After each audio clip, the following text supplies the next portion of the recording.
All right. Looks like we're live, guys. YouTube usually gives me trouble, but I think we're good.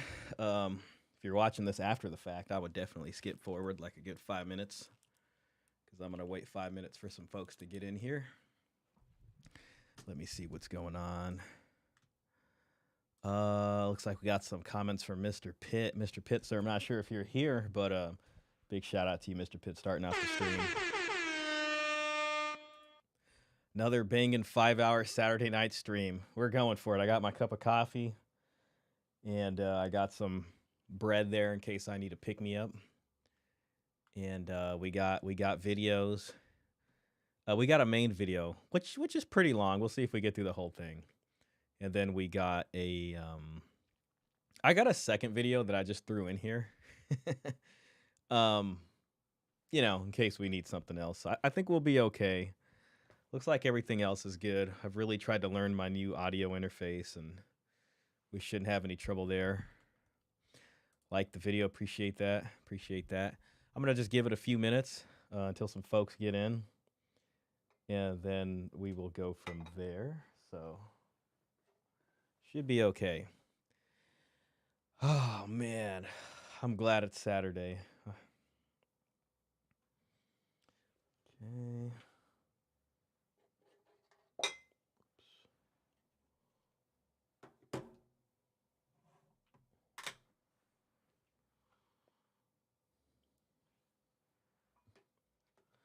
Hopefully some of the folks get in. If not, Mr. Pitt, doesn't matter. It's just going to be you and me, and we're going to just make this happen no matter what, because we don't stop out here. I haven't had a cup of coffee since last week, the last stream.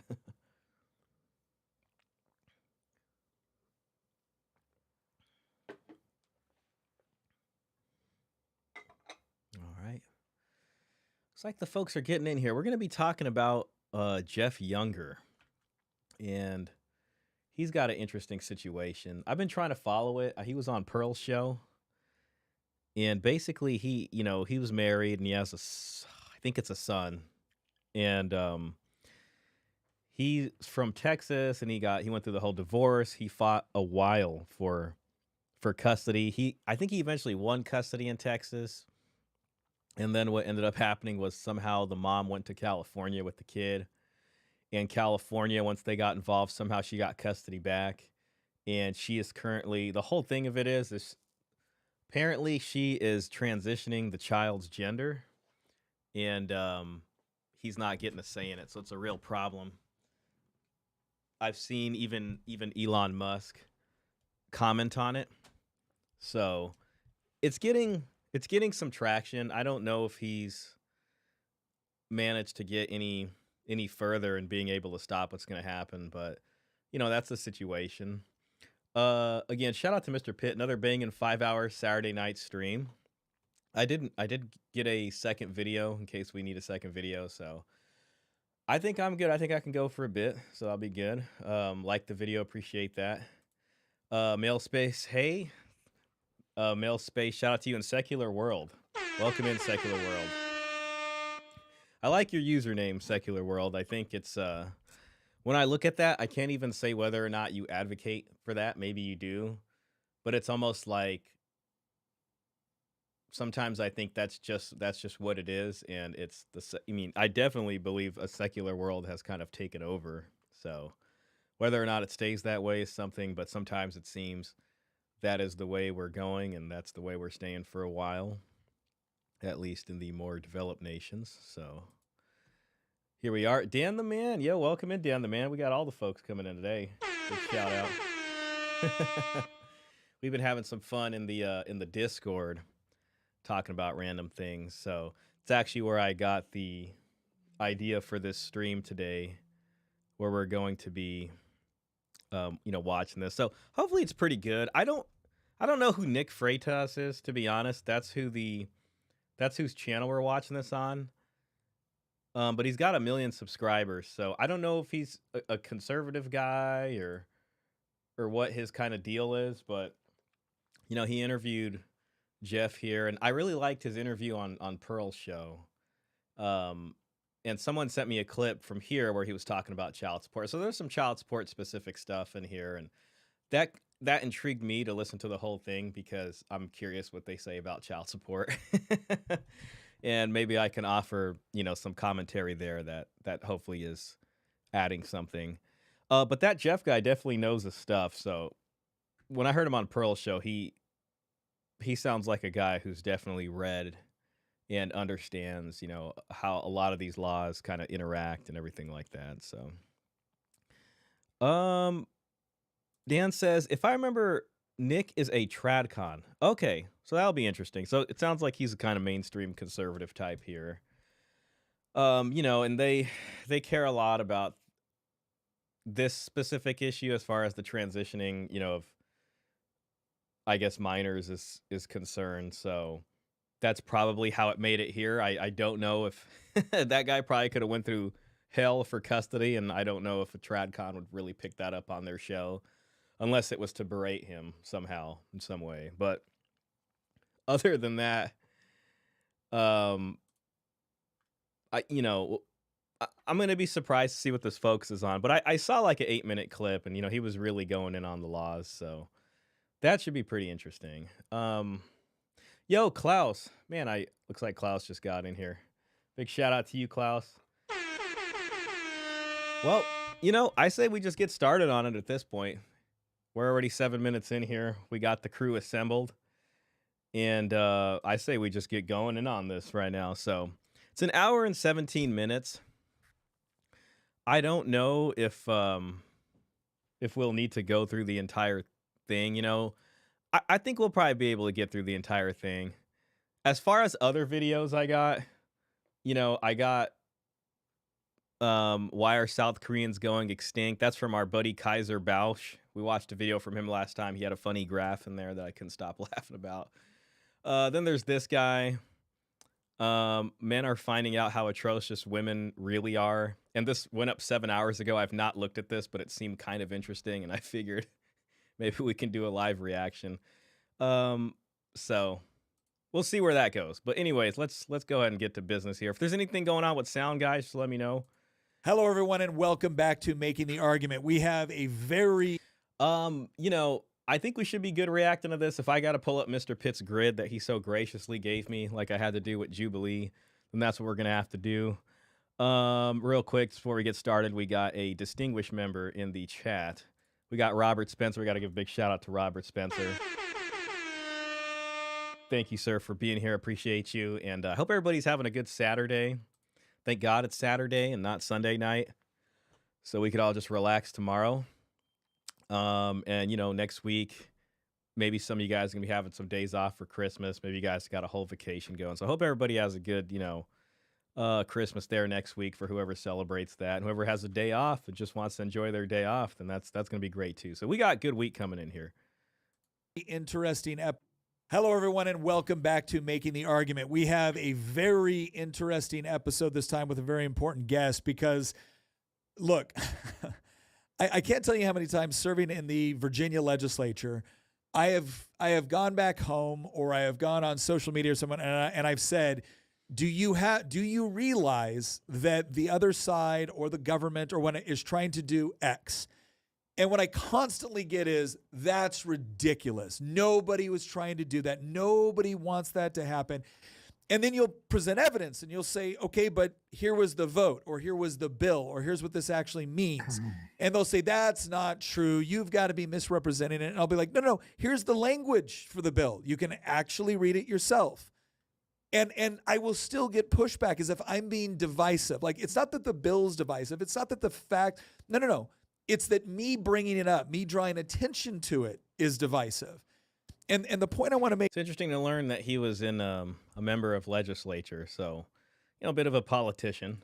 Out here very calmly, coolly, and collectively is the people telling you about something that is actually happening, that have all of the receipts for it.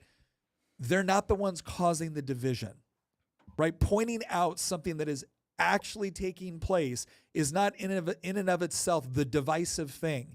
In fact, if you're someone that looks at that and automatically thinks to yourself, they're being divisive, when really what they're just giving you is facts and perspective on it. Maybe you should use that as an indication to yourself. I'm just letting them get to Jeff Younger here. Part of me kind of wants to forward it, but I think we're almost. Oh damn, this goes on for like. Ah, the hell with it. We'll just hear the intro all the way. Oh, if I automatically assume that this is being divisive, but it's actually happening, maybe there's an actual problem here that needs to be addressed. Now, my guest today, Jeff Younger, has been involved in a very long custody battle with respect to one of his fraternal twins being diagnosed with gender dysphoria. Now, the marriage dissolved. It was annulled. And now the mother, again, this was a child that I said something about wanting to be a girl at age 3, was diagnosed with gender dysphoria at age 5. And now the mother wants to completely reinforce this, right? We call it gender affirming care. I think it's probably more accurately described as dysphoria affirming care, but gender affirming care has become the popular, the politically correct way to address this. And the father, Jeff, had obvious concerns with this, especially when you look at some of the things that can potentially happen, some of the chemical treatments that take place, the potentially surgical treatments that could take place. But here's the crazy part. If we were just talking about California right now, you'd be like, oh yeah, this is probably a real problem, right? You probably got the state that's automatically lining up behind the mother and obviously pushing gender affirming care, all of these things. This all started in Texas. Texas is where a lot of these problems have actually begun. Texas judges were handing down rulings that I don't feel were properly recognizing the very legitimate psychological and medical concerns that a father has for his son. So, Jeff, thank you very much for being willing to come on and share about what is going on with this particular case. Just real quick before we get in. So, I mean, from what I can understand, that's kind of the big wrench in this whole thing is the gender transitioning care, and the mom seems to be encouraging it. The other thing I guess I want to say right off rip is, this is a guy from Texas. I think they're kind of standard TradCon family, so it's kind of interesting that this sort of involves the whole gender transitioning thing, and it started in Texas. So it kind of shows you, I guess this stuff can kind of happen anywhere, and even with people that you least expected. I want to make a poll, kind of asking, if you, let's see, if you support, let's say, people under 18 being able to get gender affirming surgery. I don't know. I think that's the most safest way to say that, but I'm basically trying to say, like, do you agree or disagree that people under the age of 18 should be allowed to get gender affirming surgery that changes them in that way? So I'm just going to put that in the poll just to see kind of what we get. And hey, real quick, the Resurgence, welcome in. Appreciate you guys being here. Big shout out to you guys. And I caught one of your guys' shows here, I think last week, and we had a great time in the chat. So always a really interesting discussion. If anybody else in here is interested, the Resurgence does a show, I think about once or twice a week, I think. But it's pretty good. So I might even end up on the show one more time there. Klaus says, just listening to the intro, I feel sick to my stomach. Yeah, I think this is going to be another one of those issues. Like, it's definitely easy to say I support stuff, or yeah, it's fine as long as everybody's happy. I try to think about these sort of issues like in a personal way. Like, if I was the father and I had a child, would I still be as supportive about it? How would I feel about that? You know what I mean? And try to make it personal to myself and think, if this was happening in my life, like, how would I truly feel about that? And what would I want to happen? And in his situation, this is I hope I didn't miss it again, but it's his son, his natural born son. And there seems to be a case of gender dysphoria here. I don't know his full opinion on it, but it's probably something along the lines of, hey, this child's really young and the child's probably going through a phase, and we should not get any kind of surgeries to change this child's gender or anything. The mom, from what it seems, from what I've heard, she seems to be the complete opposite, and they're in California now, out of Texas. And he seems like he's just been unable to stop it, and not to mention the thousands of dollars that have been spent. Um, going through the custody cases. I'm sure he's paying child support and the rest of it, as this goes on because they're not in the same household. So we're gonna find out more, and we're gonna hear, really what he's got to say. Can you give us? I tried to give like just a brief summary there, but can you give us like maybe a 5-minute once over the world? What's Sure. going on? Yeah, it all started when my son was 2. My ex-wife, who is a pediatrician, began to transition my son to a girl right while I was living there, and we were still married. Wow, age 2. So that's, I mean, just right off rip, that's very early. Like I don't know if you can look at someone that's age 2 and be like, yeah, they're having gender dysphoria and they should be changing. It really reminds me of something I remember from when I was a kid, and I used to, sometimes we'd go to like a family wedding, or like a cousin's getting married or something, and um back when a lot of my cousins were younger, and even I think my mom was young. There was this kind of babysitter that they had, and she was like a white lady, like a blonde white lady, just whatever. Um, and she was like a babysitter for the family that they'd hire. But they got to know her over the years, so she'd get invited to weddings and stuff too, just because she was a family friend at that point. And I can't remember how many kids she had, but one of the kids she had was a little boy, little blonde haired kid, and uh but dressed as a girl, and I never noticed that as a kid, but like at one time at a wedding, like my mom kind of pointed that out to me.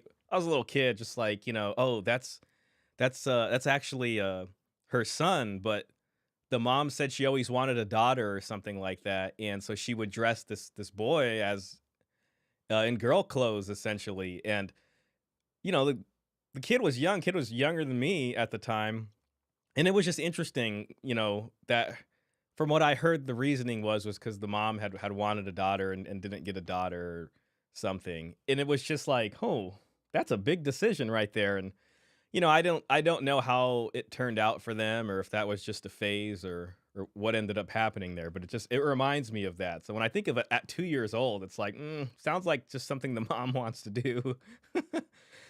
At 2, the mom is basically forcing the kids to transition. That's how, yeah, I mean, that seems largely driven by the mom there. I think it's all the more interesting that the mom is a pediatrician, so it sounds like she's an educated person. This is someone who's gone through school and all this kind of stuff, and she works in medical care. But I there's got to be some sort of underlying psychology there. If someone, if we were able to learn more from the mom, maybe we could see what's going on. Uh, Klaus says age 2 is completely insane. How can this be legal? Yeah, and therein lies the issue. And now she's in California. So if mom's a pediatrician, like my guess is the mom probably was very aware of the laws and what to do. And it started in Texas. Now she's in California. I think somewhere in this story, we're going to learn that the mom knew of some law she could exploit to kind of give her a shield for this, because that's kind of where we're at now.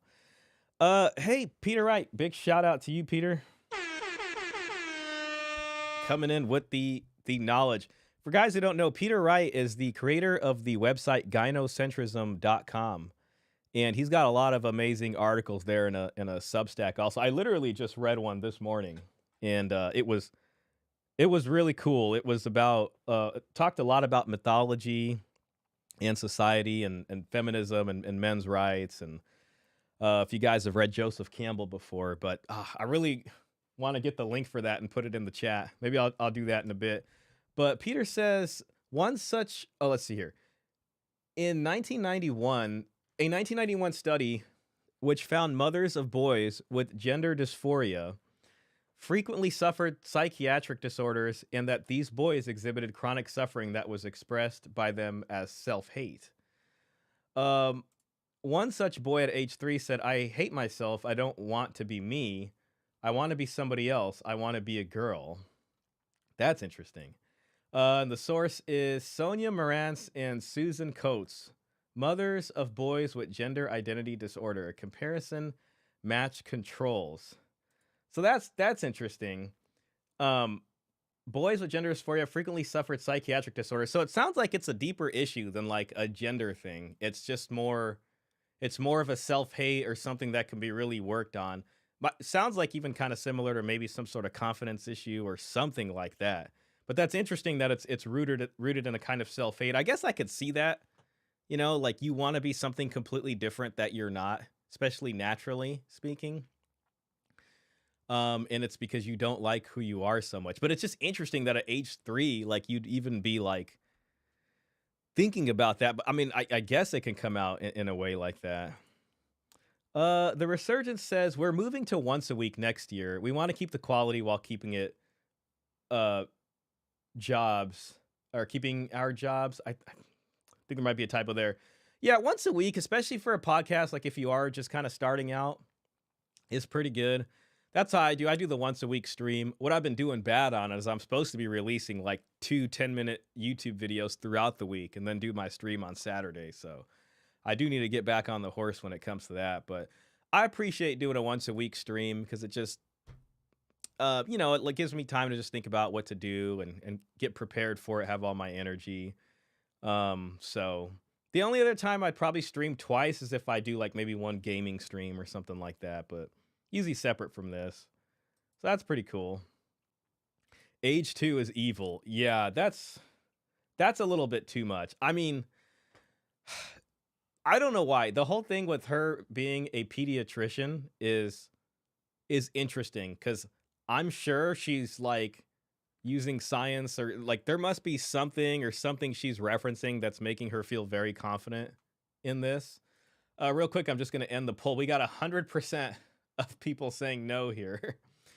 And the poll was if you support people under 18 being able to get gender affirming surgery.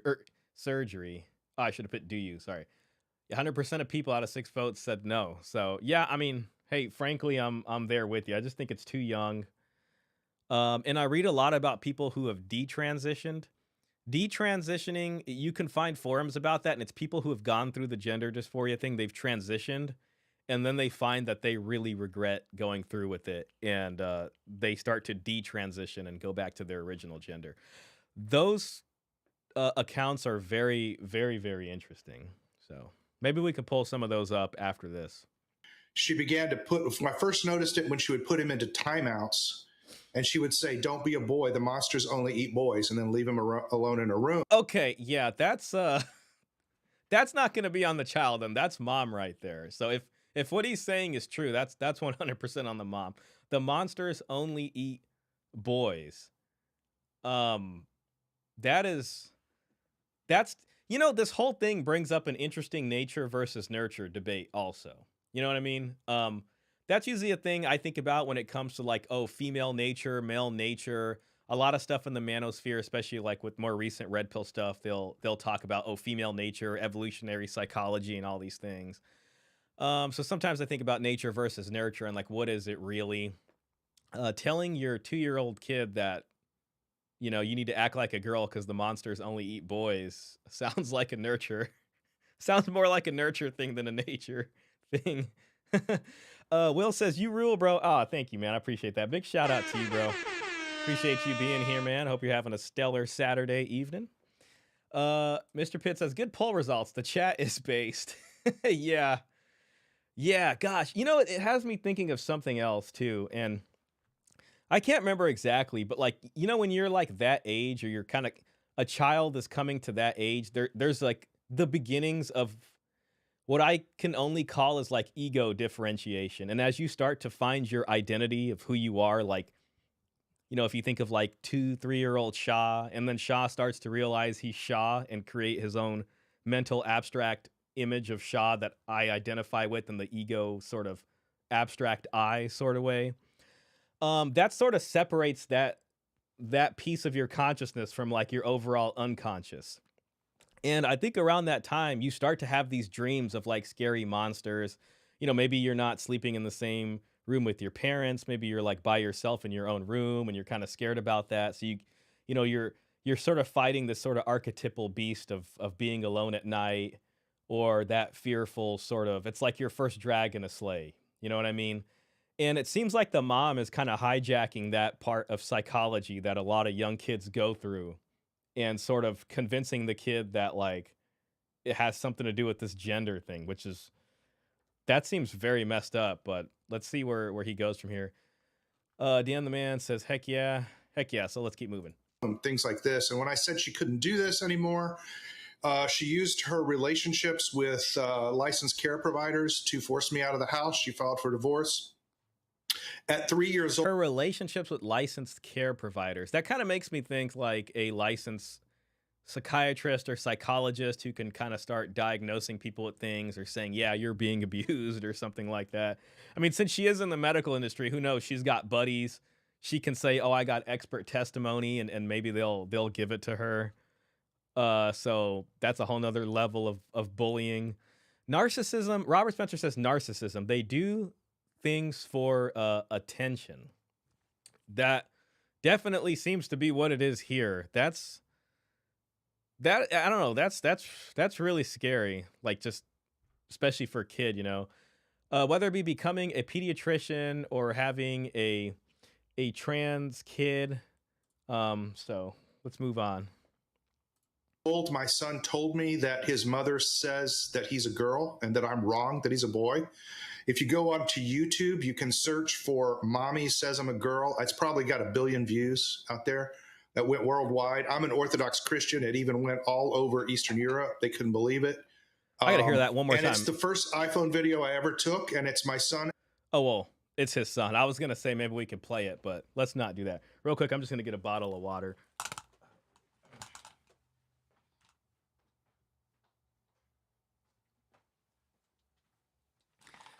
Sorry, guys. I just realized I didn't have this by my desk, and I know like 3 hours and 15 minutes in, I'm going to be sweating and just like, what the heck's going on? Like, why am I so thirsty?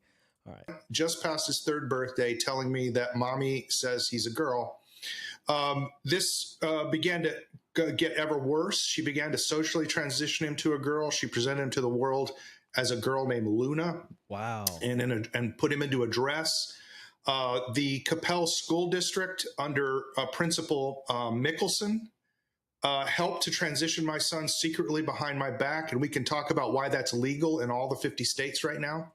That's interesting right there. So the school, I don't know. I do wonder what the school situation is. Maybe they legally are not allowed to say anything. So if a child comes to them and says, hey, this is what I'm going through, and I want the teachers to refer to me as like her instead of him, this goes into the sort of pronoun thing or whatever, gender identity.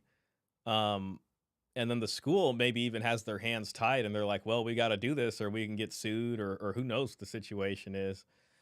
Peter Wright says, from the study abstract, 53% of the mothers of boys with gender identity disorder, compared with only 6% of controls, met the diagnosis for borderline personality disorder. Wow. Okay. So that's a big deal. So over half of the moms in this study that have boys that have gender identity disorder, over half of those women have borderline personality disorder. So that's already telling you something right there. I mean, it's just a much higher likelihood that the mom is going to have something going on also. So that's interesting compared to just 6% of controls.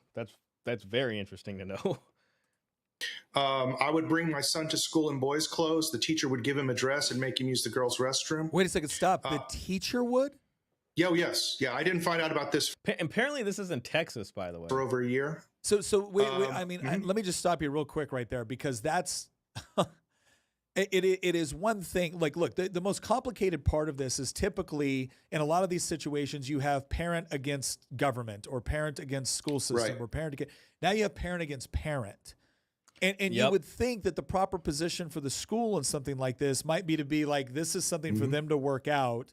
If the boy, I mean, I wouldn't blame a teacher for saying, if the kid shows up in a dress, it's not my position to change him. If the kid shows up in pants, it's not my position to change it. Right. You actually had a teacher physically taking your child and changing their clothes? See, I mean, again, there could be some teacher that's like an extremist about this, but my guess is it's probably coming from the influence of the mom. Like, mom probably just went down there and was just like, I need to talk to the principal, and just made a huge stink. I'm going to give you guys extra clothes. If he does this again, he's not supposed to do this. Here's a copy of our current custody order. As you can see, I have majority custody, and all this kind of stuff. And by the way, there is a difference between physical custody and legal custody. So physical custody means who has the child actually physically present with them. Then there's legal custody, which is kind of like making decisions for the child as a legal parent. Hopefully I'm not butchering that if anybody in there knows better, but I always remember seeing a difference between those two. So it could be that both parents have legal custody, but one of them has a majority physical custody. So we'll see if he talks more about that. Yes, there was a dress they kept at the school. Man, could you imagine? And it's just like, obviously, I get it. Science does a lot of amazing things, but imagine this lady's a pediatrician, and probably every time this guy says something, she's just like, well, that's utterly wrong. Science says this. Science says that. You know what I mean? Like, according to this, well, according to my medical background and all the people I know in medicine, you're just completely wrong. And it's just like this guy has a pretty uphill battle to go through. The resurgent says, I wonder if the BPD is a causal factor of the gender identity disorder, or simply that they are more likely to use the statements for their own ego purposes. Yeah, I mean, that's a good question. It's like, well, are people with borderline personality disorder more likely to have children that experience gender identity disorder as a function of some sort of genetic factor? Or are they just more likely to lie about that and and thereby nurture the child into saying that versus it naturally happening, I guess, if it happens like that? I mean, I don't even know how you'd figure that out. Maybe you can look at these studies. If they'd been doing studies from like when this stuff wasn't as in the media and in everybody's face, like, okay, back in the 80s, this many boys who were experiencing gender dysphoria, like it was just way different. Maybe they had less moms like that, or who knows. And then it just changes going in suddenly. You know what I mean? Like, we'd have to look at all the numbers in the population if that's gone up. Because it could be, I don't know, sometimes what I think, just as a speculation, is that this stuff is in front of everybody's face so much on the media that people just start to, after watching so much of this, they're just like, oh yeah, that's my problem too. I have that. And maybe they don't really. They just see it because it becomes kind of vogue in a way. And he would change into that dress if I brought him in boys' clothes, which I always did.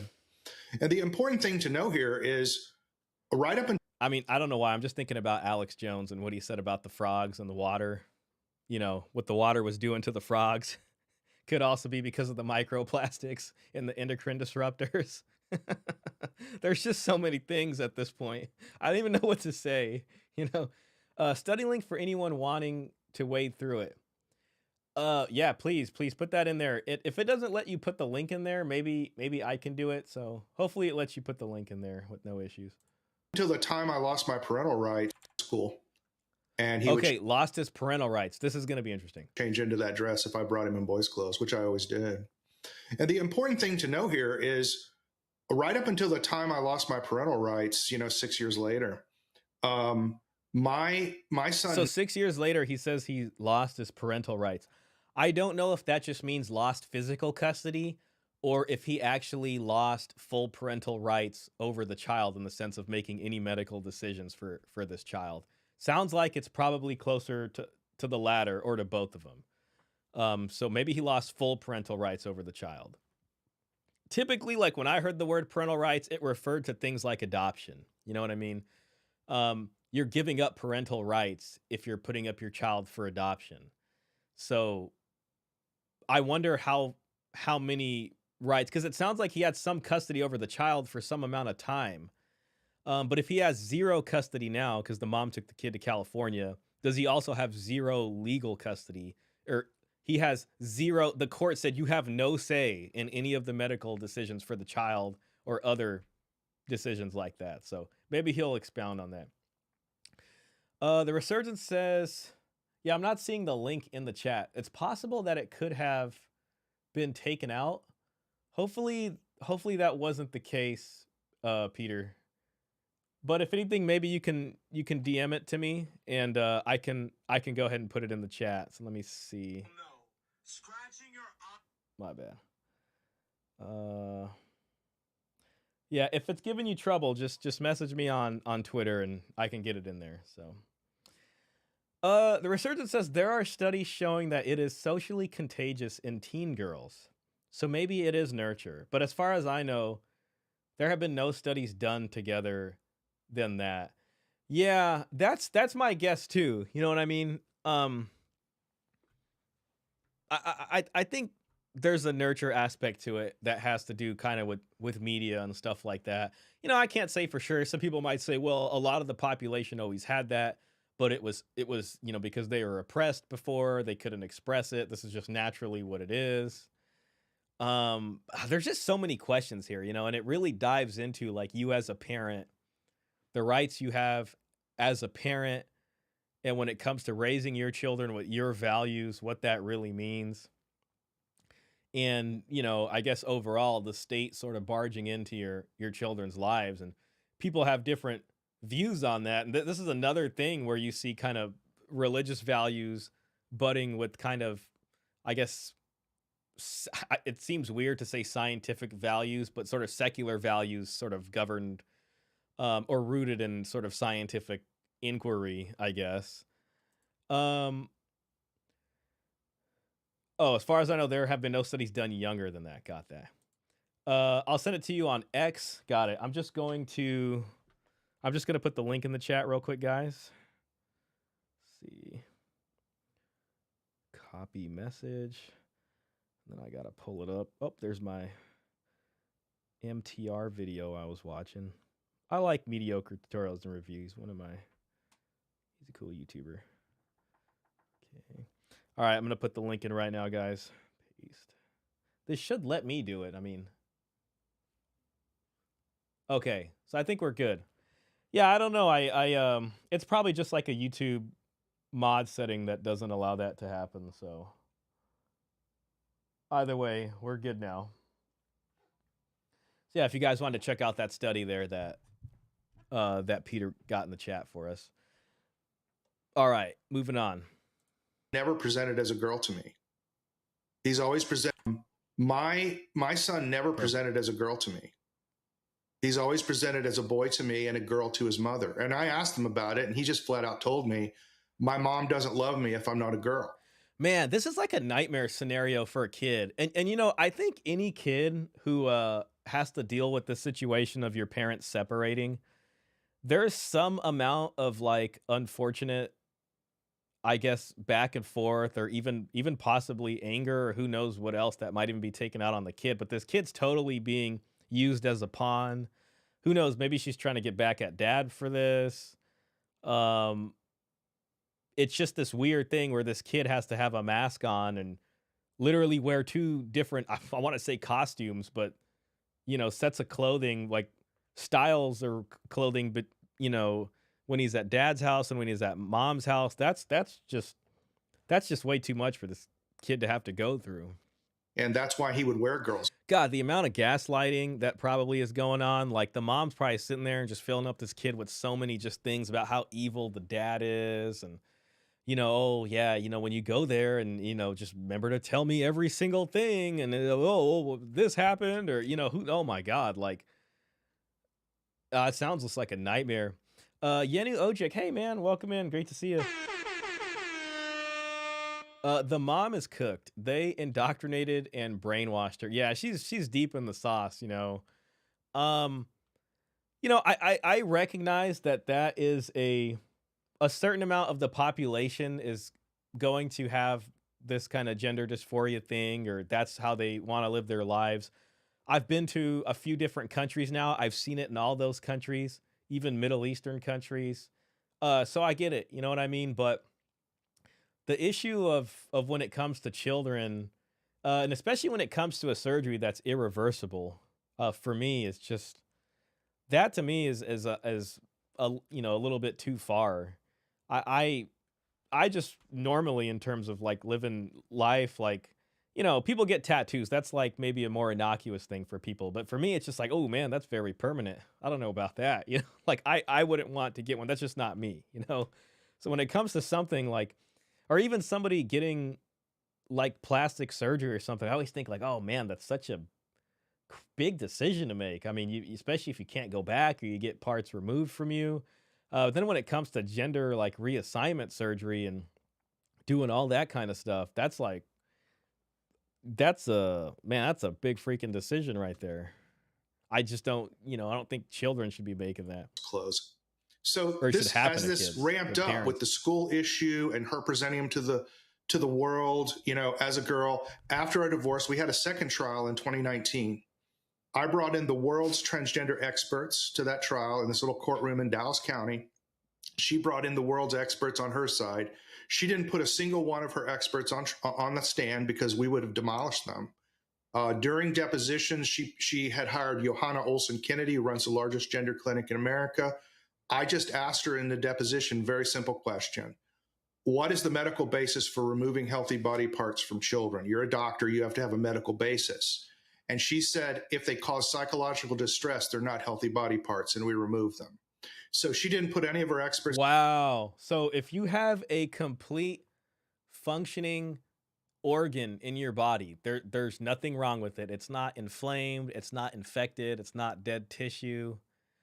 But if they say it's causing psychological distress, then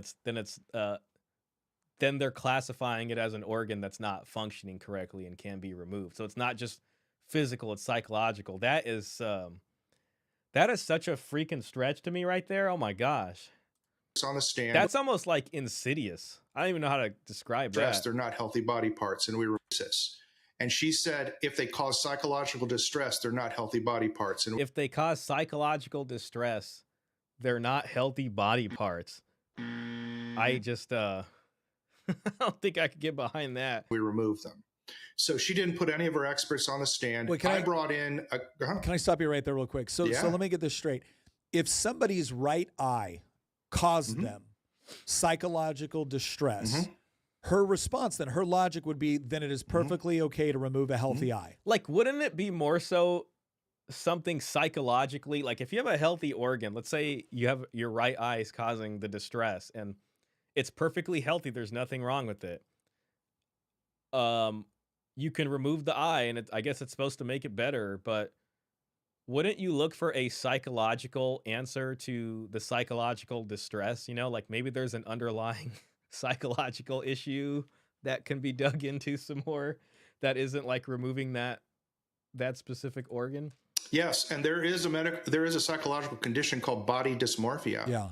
Where these people go out of the country to have their body parts removed because it's actually illegal in the United States to do that. But they made a special exception for castrating kids. The FDA made a special exception for it. Okay. I'm sorry. I didn't mean. That's really interesting to know. I mean, I would like to dig more into it and sources. I haven't really been down this rabbit hole too much. To be honest, it's not something, you know, I've looked at the laws deeply about. I've heard it in my peripherals, in the media here and there, but that's really interesting. I wonder what, if anything, if any of that stuff will change under the incoming Trump administration. So, you know, that's a question right there. It seems like Elon Musk has taken note of this too, because I saw Elon Musk respond to one of Jeff's tweets or something like that. So, I mean, you know, Elon's kind of in the ear of Trump. I mean, you can even argue that Elon Musk was instrumental in Trump's victory.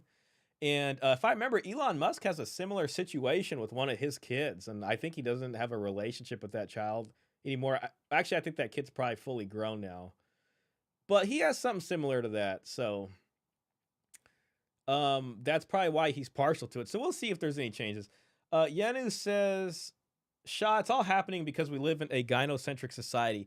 Man, I hadn't said it yet, but in my mind, when they're talking about, castrating the child or removing healthy organs, this almost seems like the sort of end, like just the natural end of like misandry, basically. This is like ultimate systemic misandry of a system that hates men, that a system that's kind of been hijacked by misandric feminists, and they are now going after male children essentially and castrating them. It's very cruel. It's like a mother devouring their own child, which I think has some mythological and psychological history for, in human consciousness. And it just seems it seems pretty terrible. So when you say it's because we live in a gynocentric society, it certainly seems that way. Uh the mom will always have the final word versus her children. And yeah, her children, right? Instead of like our children. No matter how evil it is, the state has to make the rights of dads equal. Yeah, I mean, they really do. I mean, he should have equal say in what's going to happen to this child, and if he says no, that really should veto it. You know what I mean? Even if the mom says yes. This is probably a situation where they're going to try to use the best interests of the child. And if you have medical doctors that are like, well, this child has psychological distress because of a perfectly healthy functioning organ on his body, then if we look at the best interest of the child, what dad wants doesn't matter. You know what I mean? And it'd be a huge tragedy if this happens to this child, and then later on, when this child's older and it just hates, like regrets it. And I know that's possible because I read that subreddit that's about detransitioning, and there are so many people there that just they're angry at their doctors. They're just angry at what they were told. And they feel like they've been lied to, so it can lead to some really dark moments that, they're not going to be able to reverse that stuff. Klaus says, I mean, one could argue her brain is not healthy. Yeah, well, yeah, psychologically, like the psychological distress is probably being caused from something like that. You could maybe say like the physical brain, something's going on, but it could be something that just requires a different kind of solution. And when you think of human history and religious practice or shamanic practices, the medicine man and the healer and different rituals and rites of passage and all these psychological ritualistic things that we as humans do in order to sort of like exorcise, as in like remove those quote unquote demons. Like we have all this mythology built up around what's essentially psychological distress or psychological issues. I mean, if you're coming at this from a straight materialist, non-spiritual view, I'm just trying to explain this in a way that is, not through the first person lens of a religious person, but like if I'm trying to be as objective as possible here. So it's like that. This is a thing that could be solved or through some other means, whether it's some kind of ritualistic ceremony or some type of medicine that way, or some type of therapy or psychoanalysis. I mean, there are other means here instead of just chopping off your organ. The resurgent shot, it's hard to apply reason to the willfully unreasonable. I see what you mean. Yeah, it's like if someone is irrational, like fundamentally, it's like if you're talking to somebody that's schizophrenic and they're very much experiencing a schizophrenic delusion and they believe it to be 100% true. When you're dreaming and you have a dream and you wake up and you're like, "Oh my god, it felt so real." I mean, it was true. Like when you were experiencing it, it was like it was actually happening. Schizophrenics, when they're having their hallucinations, it operates on the same neurocircuitry as dreaming, except you're dreaming in the daytime. So that's where they come from, and it feels so real. I think a minority of schizophrenics actually are conscious that they're schizophrenic. What I read something from a long time ago. So it's like if something irrational is happening and they're experiencing it to be true, and you're trying to tell them like, no, that's not true. The celebrity, they're not talking to you through the computer screen. They're not gonna listen. It's just not gonna work. That's an issue right there. And that could bring up an interesting philosophical question too. Like if someone, I mean, I think this is something society has dealt with. If someone is not capable of reason, do we as a society have rights to intrude then on essentially their freedom or personal sovereignty in order to prevent them from harming themselves? Harming others, yes, but harming themselves. In this case, a mother harming her child. Um, Shots, it is impossible to apply reason. Okay, yes, we got that. Yes, it's a psych issue, but they don't want to see it that way because it validates their emotions. And then living in a society where the collective society has been trained at this point to validate these kinds of emotions. So it's not like they're just living in some reality tunnel. It's like the mainstream of our society is like, yes, you're right. You should feed deeper into this. Um, it's an uphill battle. Peter says if a boy feels his own maleness is toxic because of mom's misandry, it's only natural that he would have a dysphoric reaction to male identity. So gender dysphoria can almost be seen as adaptive.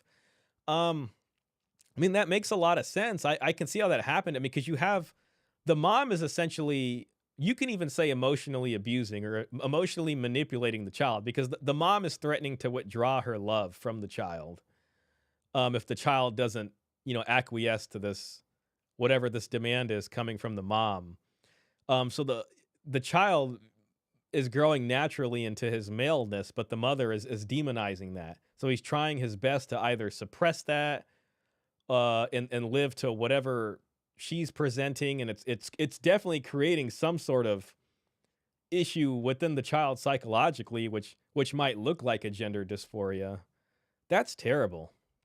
That whole situation is just really bad. Um, Yanu says, he says, "Yup," to Peter Wright. It's a defense mechanism. The self-hatred inflicted on this child makes him feel like he's in the wrong body. Internalized misandry for sure. Yeah, that is this is gonna be one we gotta follow to see what happens. Interrupt you. I just wanted No, to it's all clarify right. that. Yeah. In 2019, I brought in Dr. Levine, who ran the first transgender clinic at Johns Hopkins University in the 1970s. And they shut their clinic down after 4 years because all their data showed that the treatments were harming patients. So we knew back in the 70s all of this stuff was bad and evil and didn't work. So I won the 2019 trial. I got 50-50 custody, no child support. So, okay, yeah, he got 50-50 custody, no child support. That's interesting. I think he might have ran for like local office. We know that the ex-wife is a pediatrician, so it sounds like she's got a fairly high income earning job. It's 50-50 custody, and a 50-50 custody split, the higher earner would pay the lesser earner. That's how child support calculations, typically work. It sounds like he didn't go after the mom for child support if she's making more. Maybe he did that to be nice. Maybe it was part of their agreement for the 50-50 custody.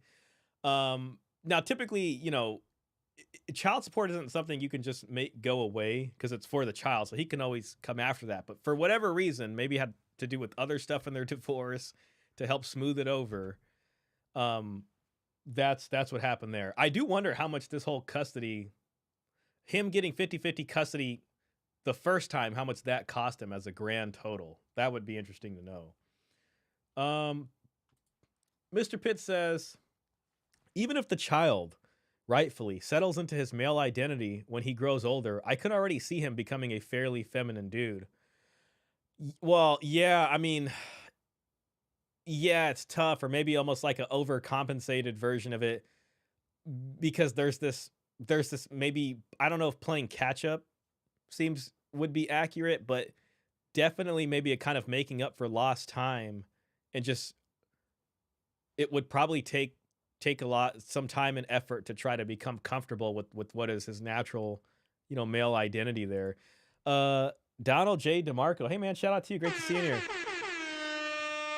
Don't go to that pediatrician. Jeez, yeah, man. See, that's another nightmare thing there because you want to be able to trust your doctor and think like, oh, they're a good person, and they're intelligent and they're reasonable and they wouldn't be here, they wouldn't be licensed otherwise. But this is kind of one of those situations that makes you sort of understand, like, you have to look everybody as a fallible human.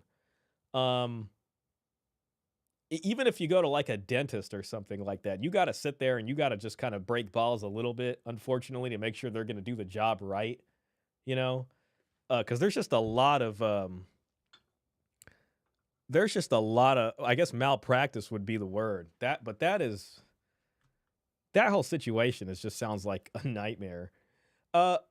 Klaus says I found a German study which says 67% of male and 75% of female patients diagnosed with gender dysphoria have other psychological diagnoses. Shouldn't these problems be addressed first? I put the study in the Discord.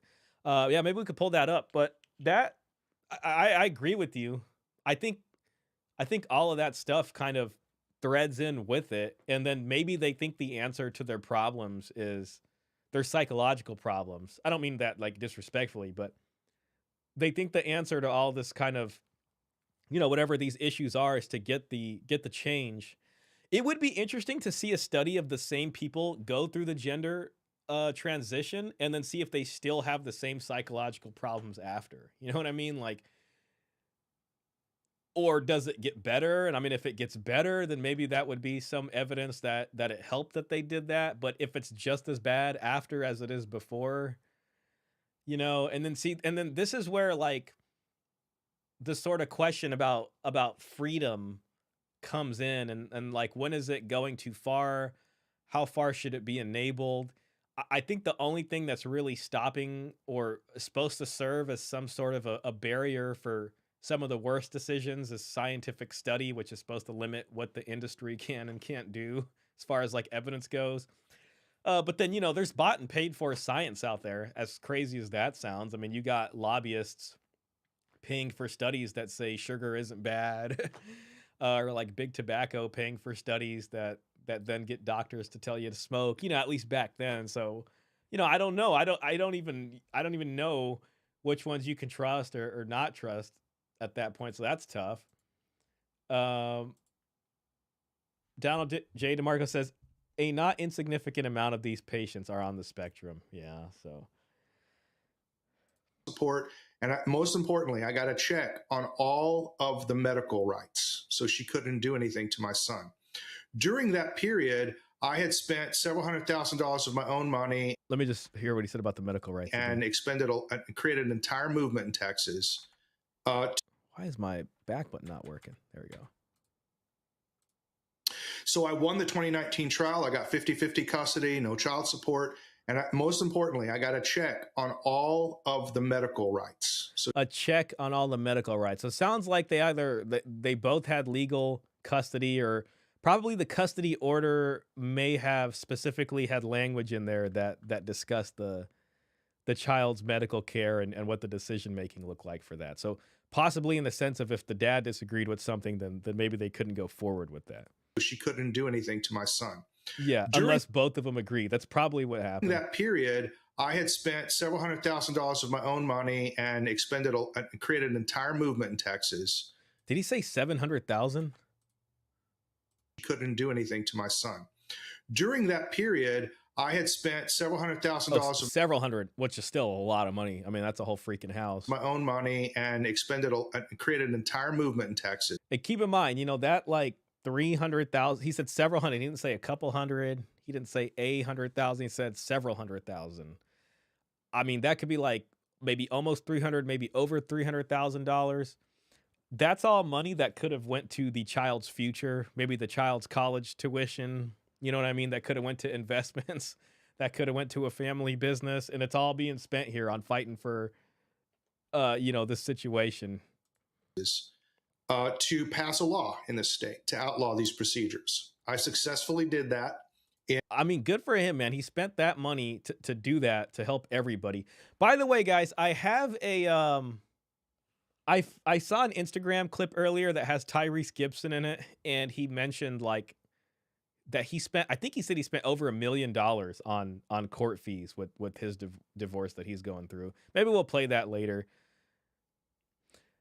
In 2020, they took out 3 sentences from that law that I wrote, which classified it as felony child sexual abuse. And that becomes important later. So it sounds like they took out those 3 sentences. We'll hear more about that. Resurgence says, even if we allow it under the banner of freedom, children are not fully emancipated in their rights because we do not consider them fully competent yet. So why would we for this? Yeah, and that's perfectly reasonable, especially for something so permanent. You know what I mean? Where they really cannot reverse this.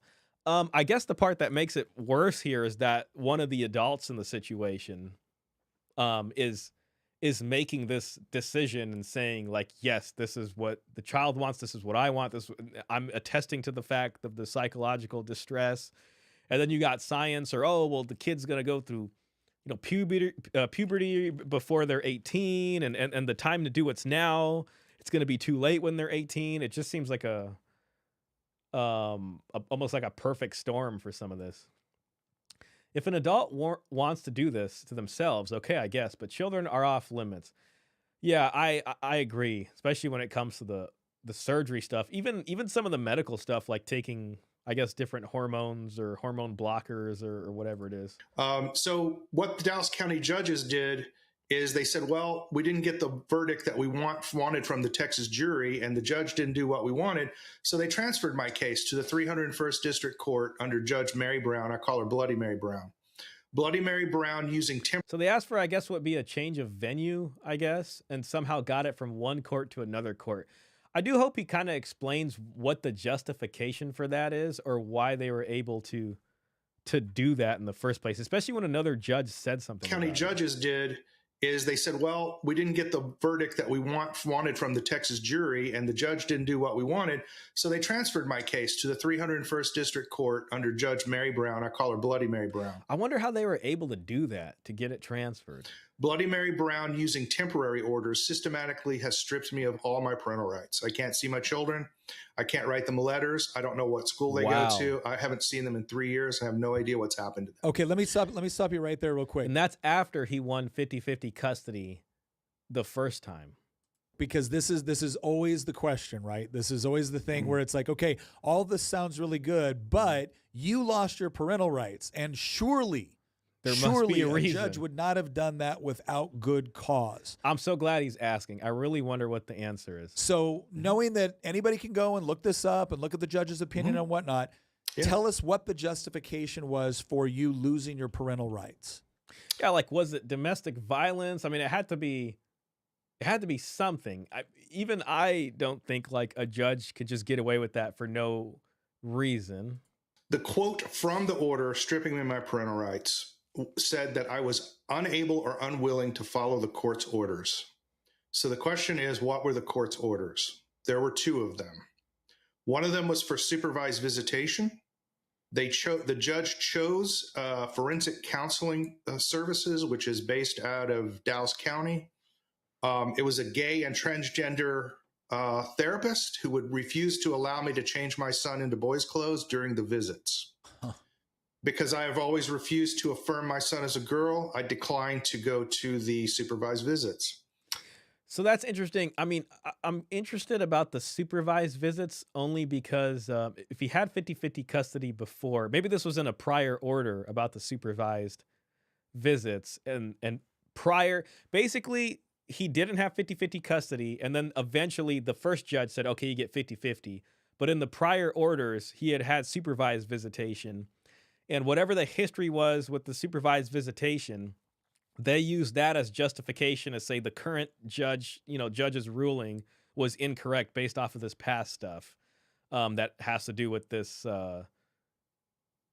supervised visitations and the changing of the clothes. The second reason is I'm under an illegal and unconstitutional gag order. This interview is illegal in Texas and California. I'm not allowed to talk about any issue around transgenderism, gender expansiveness, or gender dysphoria. I have a lifetime ban from all interviews, writing newspaper articles, doing any podcasts, or writing any op-eds or articles. And I'm not even allowed to tell you whether my sons are boys or girls. I wonder if this is separate from the custody thing and has more to do with his local work there in Texas about getting the laws changed. But I hope he digs more into how this gag order came to be. Wait a second. So I have never. How do they? How in the? So Beautiful. they actually she Mhm. was this part of her taking away your custody rights? Was a corresponding gag order that says you can't talk about transgenderism?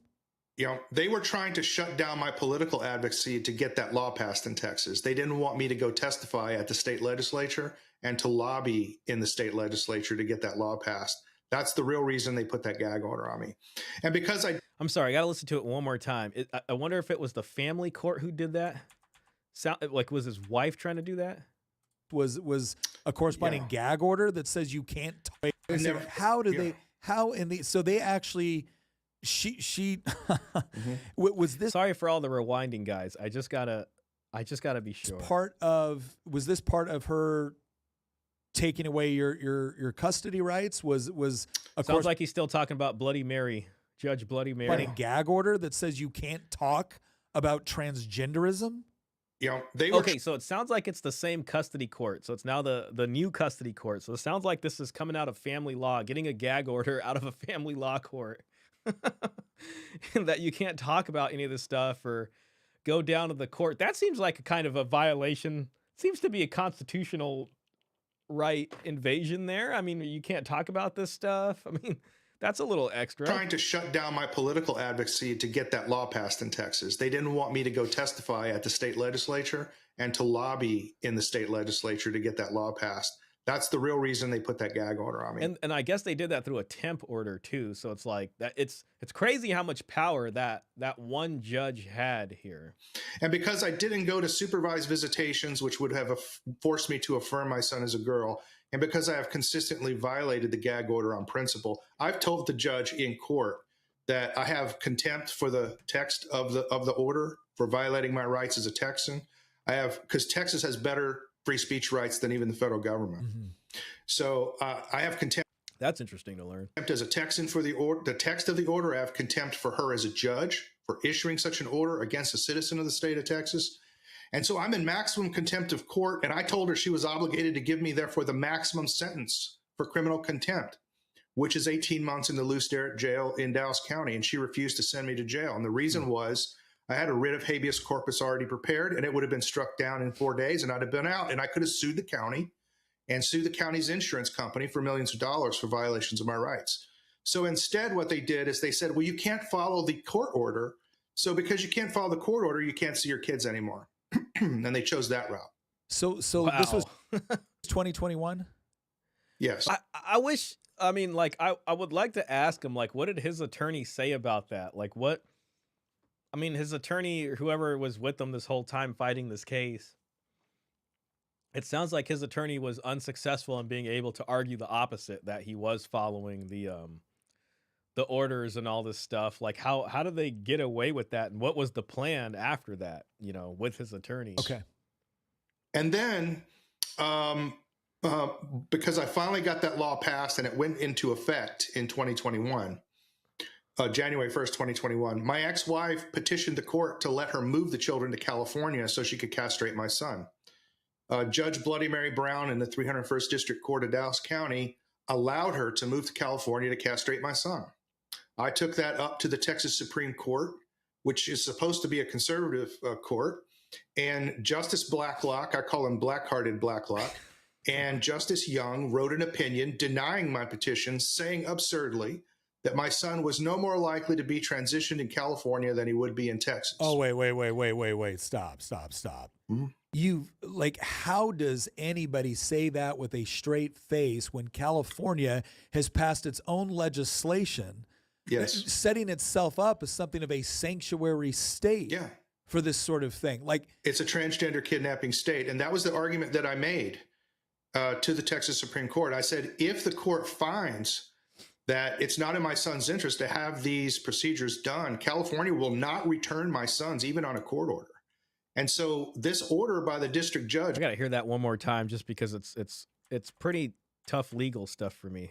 I just want to. has passed its own legislation, yes, setting itself up as something of a sanctuary state Okay, because of California being a sanctuary state for that. for this sort of thing. Like, it's a transgender kidnapping state. And that was the argument that I made to the Texas Supreme Court. I said, if the court finds that it's not in my son's interest to have these procedures done. California will not return my sons, even on a court order.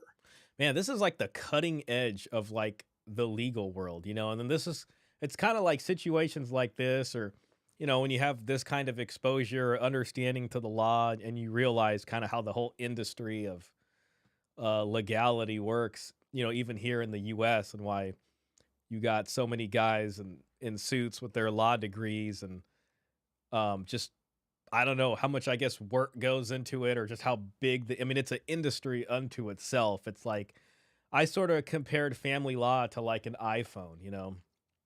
If you look under the hood of that, it's put together. It's very like, I don't know, sophisticated sounds like a compliment, but I just mean it's like so wiry and just like complicated, and there's so many layers to it. It's like engineered, you know what I mean? And it's not straightforward. And so this order by the district judge, Bloody Mary Brown, amounted to removing the protections of Texas law from a child in order to abuse them. And I have an opinion from Ken Paxton, who I consider the best attorney general in the history of the United States. He's won more federal cases against the federal government for states' rights than any attorney general in history. He's definitely the best one in Texas history. And Ken Paxton did a thorough analysis of this at federal law and Texas law. He went back into English common law and even into Spanish juridical law, because we trace our legal system through Spain. Though it doesn't matter where you go, it's always been illegal to castrate kids because the children have a fundamental liberty interest in procreation, and no parent can remove a fundamental liberty interest from a child permanently. It's why you can't tattoo your child, you can't give your kid drugs, and so forth. So even with all of that evidence, the Texas Supreme Court under Justice Blackheart and Blacklock let my son be moved to California. I'm now going to trial on the 28th of this month. This is my last shot. If I lose this trial, my son will be castrated in November. Wow. Okay, well, hold on. In November, so it's December 21st. When did this come out? Let me just see. Okay, this was 2 months ago. Dang, I wonder what happened. I wonder what happened after that.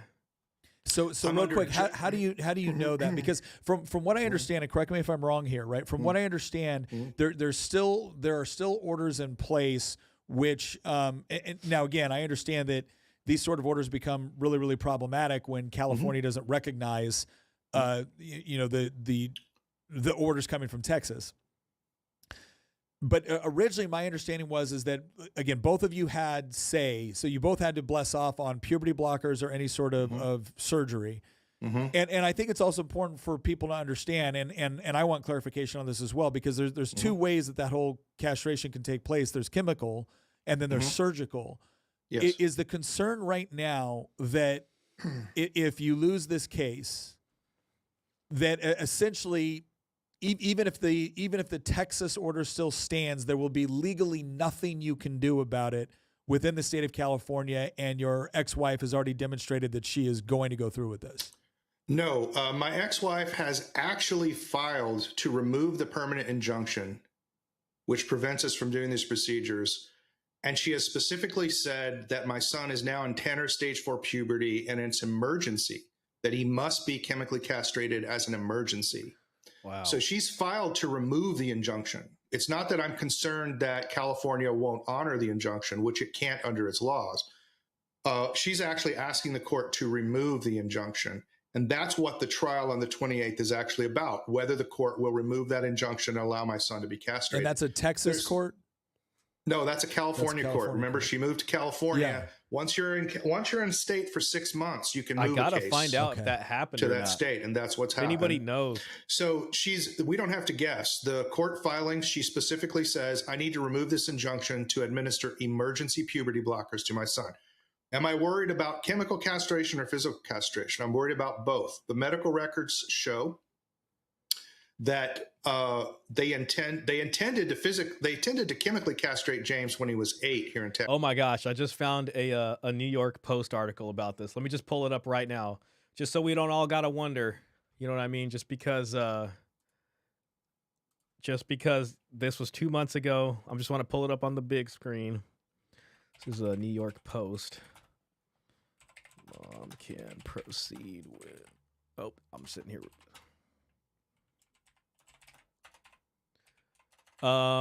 it doesn't end, I guess, the way we were hoping it would end. All right, here we go. Okay, let me just make sure. All right, I'm doing this with no prior looking at this, but let's just look at this. Right here. So this is November 22nd, 2024. He did say 28th, which he said this was 2 months ago, so I think it was September 28th possibly.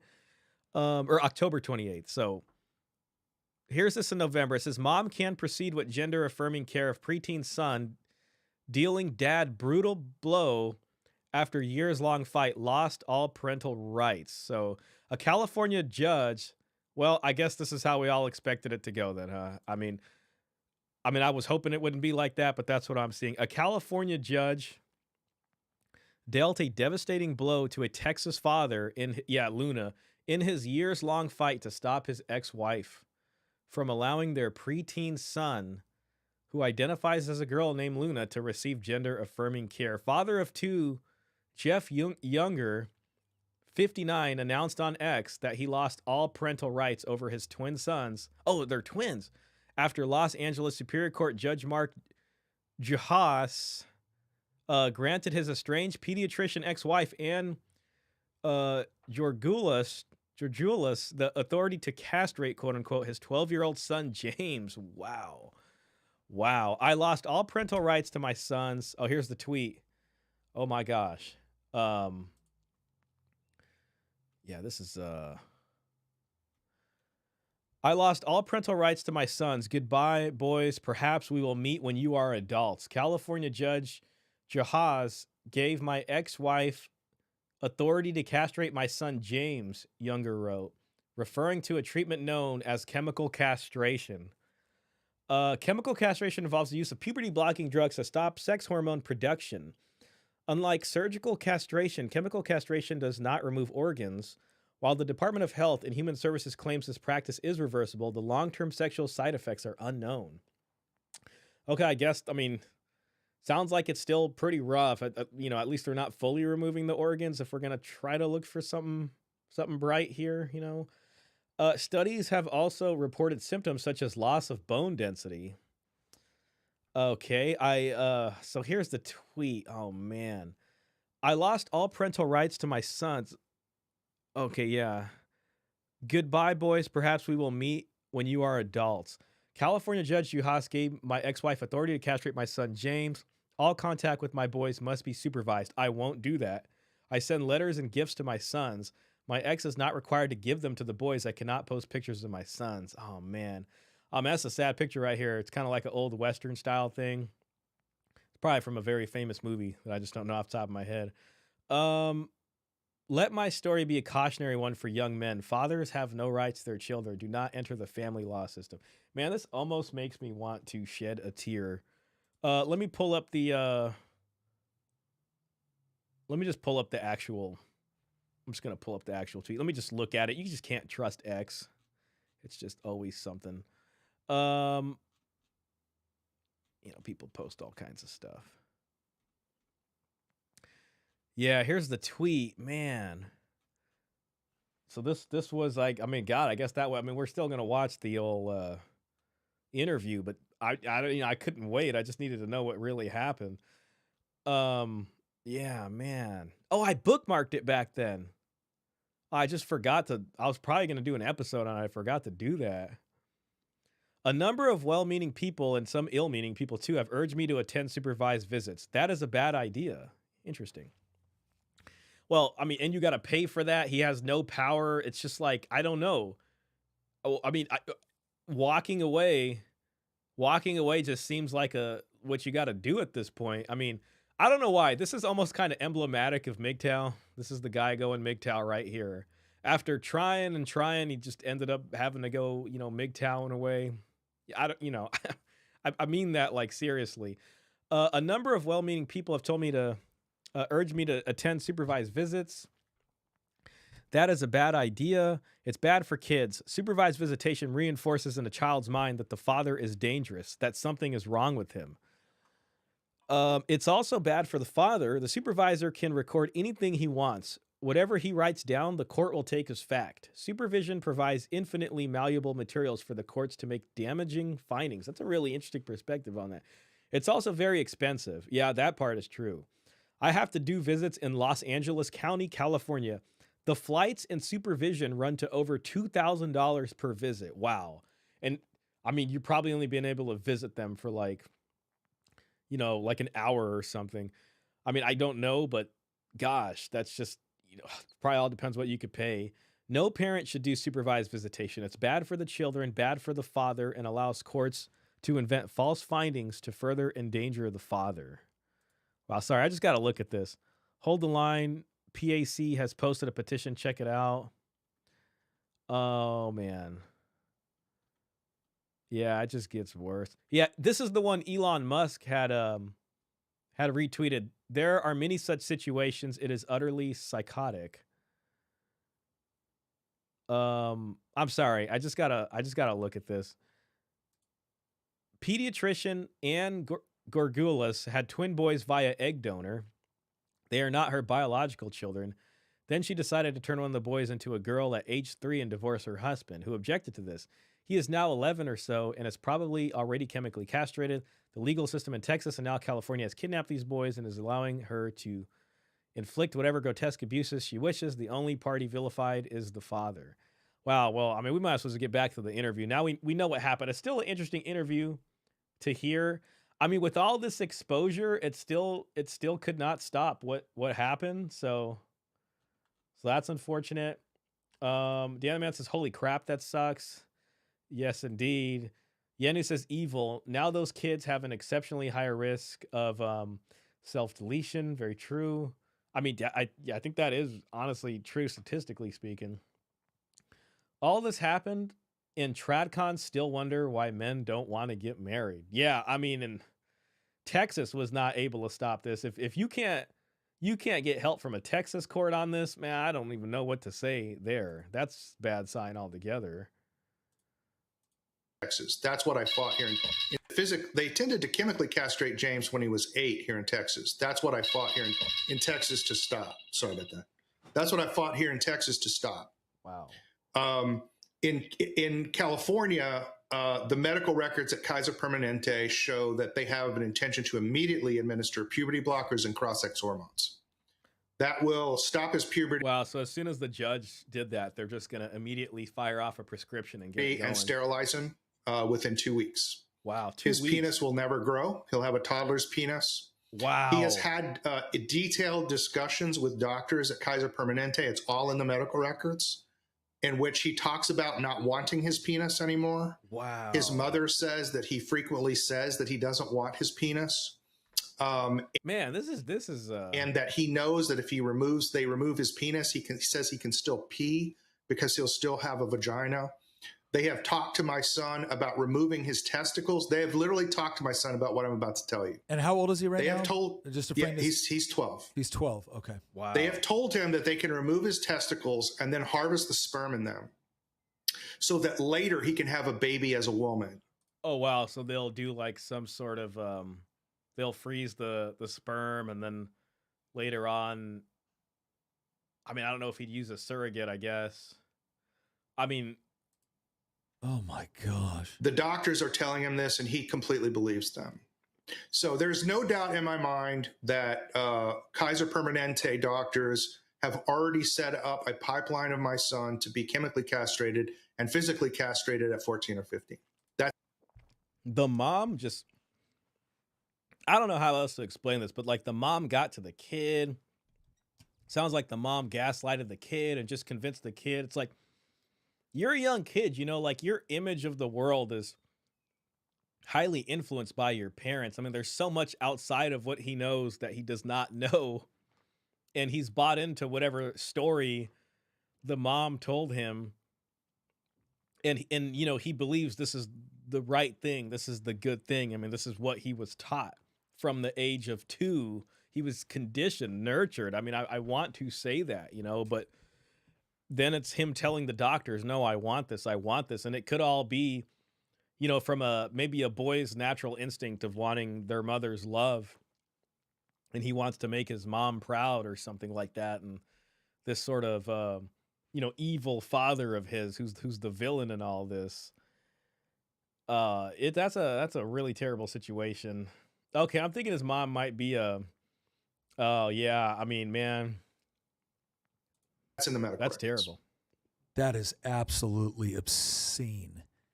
And that is what the Texas Supreme Court under Justice Blacklock allowed to happen. I wonder if he. I mean, I wonder if he's paying child support because if he has zero custody, regardless of the mom's income, they can still go after him.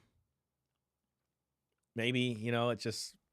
I mean, that's probably the least thing he's worried about. Whatever. At that point, I guess. I just, that's just all bad right there. It's all bad. Classic grooming behavior. She would be in a mental asylum or prison.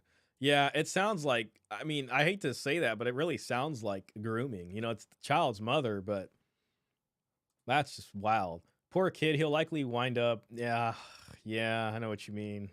God forbid. But I mean, I don't know. The kids, I don't know, man. That's really tough. And, there's just this nasty element of having to choose between parents, which is always just a crappy situation. It's like kids shouldn't be put in that, but there's parental alienation at this point. This is the bag because you didn't want to comply with the supervised visitation. He's trying to condition the kid to wear boys' clothes. The mom, who has most of the custody for most of the time, is keeping him in girls' clothes. Man, I don't even know. I mean, I'm just like, if you imagine yourself in this kind of position, God forbid, you know what I mean? And it's just like, as a father, what do you do? And then a lot of guys probably, I mean, he ended up doing it. And this is after thousands of dollars he spent fighting all this and getting Texas law changed and all that. Like eventually he just becomes that lone cowboy and just walks off into the distance. Like, what else do you do? You know what I mean? Like, oh God. Yep. But yeah, like Dan the Man says, Tradcons will still ask you why don't you want to take this deal? And then shame you for not doing that. This is just plain wrong, very much so. They took away parental rights, probably no child support. Okay, yeah, that makes sense. If it's the true sense of the reason I don't know if it's the true sense of like making it a quasi adoption is because they offered him supervised visitation. Now, if he doesn't have the right to supervised visitation, that's what makes me think that he might still have, like he's still the legal parent of this child, but he just has no rights because the judge is like, you're a legal parent of this child, but you got no legal physical custody. You got no physical custody. You have no legal custody. They said they offered him supervised visitation, but he's not going to take it. So I think he might still have the obligation for the child if he's still able to avail himself of the supervised visitation. If all the parental rights were gone, my guess is that they would not have extended the supervised visitation to them. You know what I mean? So I don't know. That's really weird. This thing is just really weird. I told them specifically in my filings, this is exactly what's going to happen. I even named possible hospitals that it could happen at. Like the judges knew that this was wrong and that it would hurt my kid, and they voted to let my kid go anyway. What was the final vote out of the Texas Supreme Court? There was only one justice, Justice Devine, who voted to protect my son. All the other justices voted with the Republican establishment to let my son go. So let me ask you. With the Republican establishment. That's interesting right there. Klaus says, I'm glad we have a specific law prohibiting things like that over here. Okay, yeah. So in Germany, I wonder maybe it's EU, all through the EU or something. It's even pretty new. So I guess it was specifically made to prevent cases like that. Well, that's good they got stuff like that over there. Yeah, that's just way too young, man. I mean, as an adult, listen, that's a free human being. I get it. You know what I mean? The whole medical stuff, the medicines and surgeries and stuff like that. I mean, listen, if a kid wants to be called something and then dressed, all right, whatever, I guess. Maybe it's a phase. I don't know. Obviously, you could try to, reason with the child. as best you can. But to start doing medical stuff like that, man, that's scary, you know? And it's just like the way the medical industry works. It's like it's just such big business over here, Klaus, that like it just makes me think like they will almost like advertise it. Like they will really just push it as a service. You know what I mean? Because it's just gonna hit that. They're just gonna send it down the line like all the other medical procedures. You know what I mean? Like it might become like a vogue. It might become like a marketing thing. This thing could get amped up on steroids. You know what I mean? And it really become an issue. No, it's German law. It has nothing to do with the EU. Got it. Got it. Well, hey man, +1 for Germany. I mean, that sounds like a very reasonable thing to put into the law to prevent stuff like this. Question on this, because this is something that, and here's what I'm going to try to do. Because this isn't this is infuriating. But I will always try to make an attempt to at least understand. I understand how unreasonable people will cheer this. I understand how people have completely bought into this narrative that you can just arbitrarily depart from reality whenever you feel like it.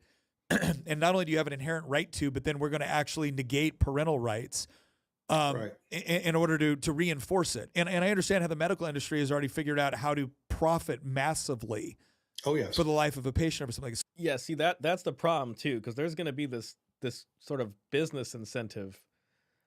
It's really opening up a whole new can of worms, because they're sort of selling this. Well, you should do this at puberty so you can get ahead of your body as fast as you can, and it kind of makes me wonder, like, how many kids a day is this happening to? Or like, I don't know the numbers. They probably really don't have them this early in the game, but this could be like a dam breaking, and there's just it could be a lot more kids than we think that this is happening to. So if you're unreasonable, I'm not concerned about this. I'm trying to figure out how does what should be a seemingly reasonable person look at this and say, like from a judicial stand, because I don't want judicial activists. Judges are supposed to faithfully interpret the law. I prefer a Scalia approach, an originalist approach. Is there any way a justice could have looked at this and said, I don't like this. This isn't right. I don't think this is what the law should be, but I think that's a good question he's asking right now so far, because the law tends to work like that, where there's so many other things. There's so much other case law. There's so many layers upon layers, and they're like, crap, in order to keep the rest of this straight, we kind of have to do this. And I guess if you don't look at legal stuff a lot, like most of the population, you're like, why would they do that? That's kind of weird. But it's like there's just so many layers and layers of legal precedents and laws where they're like, oh crap, well, in order to save this, we have to do that. And it just seems very weird from someone who's not that deep into the engineering of the law, you know.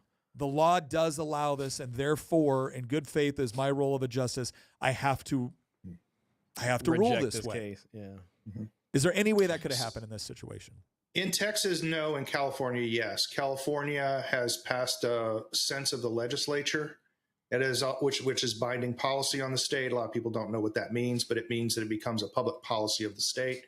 And they've passed statutes which require courts to consider whether a parent is in favor or not of gender-affirming care in deciding what custody arrangements and visitation arrangements they should have. In Texas, no. One of the problems we have, well, there's a number of problems. I believe the judiciary under the U.S. Constitution is just mal-designed. I think if you read the Federalist Papers, they worried that the judiciary would be too weak relative to the other branches, and that's completely wrong. We've seen from the contact with reality. In family court, it's much worse. So in most states, I think in all states, temporary orders are not appealable from family court. So when they stripped me of my parental rights, I could not appeal that. I could go up on what's called a writ of mandamus, but those are discretionary. Less than 3% are even heard. And I might be wrong, but like typically temporary orders, like when they issue a temporary restraining order, they do that, and then they set a hearing date to address it, and they'll either throw out the whole thing if it was wrong, and they did the temporary order because the court heard that there is these things happening, so in order to try to prevent more bad and harm from happening, allegedly they'll do the temporary restraining order just to try to get ahead of that. But then there's always another hearing that then the court hears it officially and makes a decision. So it might, I guess, not be worth the appeal because that same court is going to be hearing it in like, 6 weeks or however, depending on how backed up the courts are. So it sounds like they did the temporary order, and then they had to make the decision, which occurred recently for him. And they just really are loath to change decisions in family court anyway. The federal judiciary, even And if then your once they make the decision, then he can possibly appeal that, I think. civil rights are violated in family courts, the federal judiciary has adopted a rule. It's not a statute, it's just a rule promulgated by the U.S. Supreme Court called the domestic relations exception. And that means that when your civil rights are violated or constitutional rights are violated in family court, federal courts will not hear them. The federal courts have just said, we're not going to uphold people's rights in family court disputes. So you really don't have anywhere to go out of family court. Second of all, the family law in all 50 states gives family court judges more leeway than any other judge. Man, sounds like they're going to get deep into some family court stuff. Real quick, I just want to shout out Father X. Big shout out to you. Appreciate you being here watching this, man.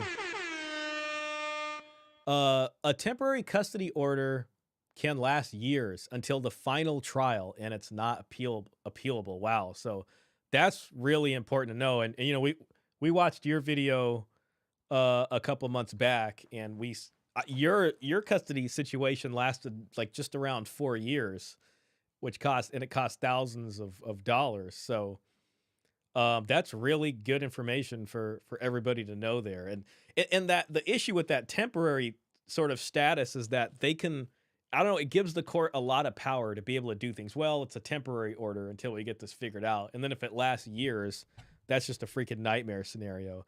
Shout out to Father X. I got to do another stream on some of your videos. Now I was supposed to go back and do that. It's just, every week I do a week in between streams, and then so much stuff happens. I was like, oh, I gotta do this week, but I gotta sit down and make sure we do another dedicated Father X stream. I love your videos. They're so well put together, step by step, and it really helps people to understand that. Robert Spencer with the donation. Thank you for the generosity. I appreciate that a lot. $20. That's $20. That's 20 American dollars. Hard-earned money from Robert Spencer's The Sweat of Robert's Brow. And $20 is no joke. That guy's beard is amazing. Thank you. I was going to clean it up a bit, and then I was like, well, maybe the camera won't show how messy it actually is today. But I appreciate that. I appreciate that a lot. And thank you again for the donation. No judge has more leeway. I would argue that U.S. Supreme Court justices have less leeway than a district judge in family court. Well, and it's also important to understand, if I understand this correctly, in Texas, your district and appellate court judges are elected, correct? That is correct. Okay, so that is correct. Okay. Yep, and I could tell you about some election shenanigans with my judge because I almost got her out of office. Yeah. But and the Republican Secretary of State invalidated 1/3 of the Republican votes in that election to get her back in office. Anyway, so the all 50 states, family court judges are empowered to rule, quote, in the best interests of the child. And that is in the law of all. There's the best interest. I mean, we just talked about that a little bit earlier. And so that's what really got in his way right there. All 50 states. Here's the question. What is the best interest of the child? Yeah. Well, under federal law, under Troxel, the best interest of the child is whatever a fit parent decides it is, as long as it isn't abuse or neglect. So there's a wide range of things that could be in the best interest of the child, and it is to be decided by fit parents, fit and willing parents. Unfortunately, I have been to family law judge training sessions, and judges don't believe this. If you talk to family court judges, they believe it's their job to determine what the best interest of the child is. I don't think he's wrong there. I mean, I've heard people in the industry describe best interests of the child, and child support agencies will even say that, well, we're here for the best interests of the child. So we're not representing mom, we're not representing dad, we're representing the county, for the best interests of the child. And the way it seems to be practiced and even discussed is it seems to kind of, the state seems to intrude into into the parents' sort of decision making there. So this is just yet another example of the state just putting its hand, into your household.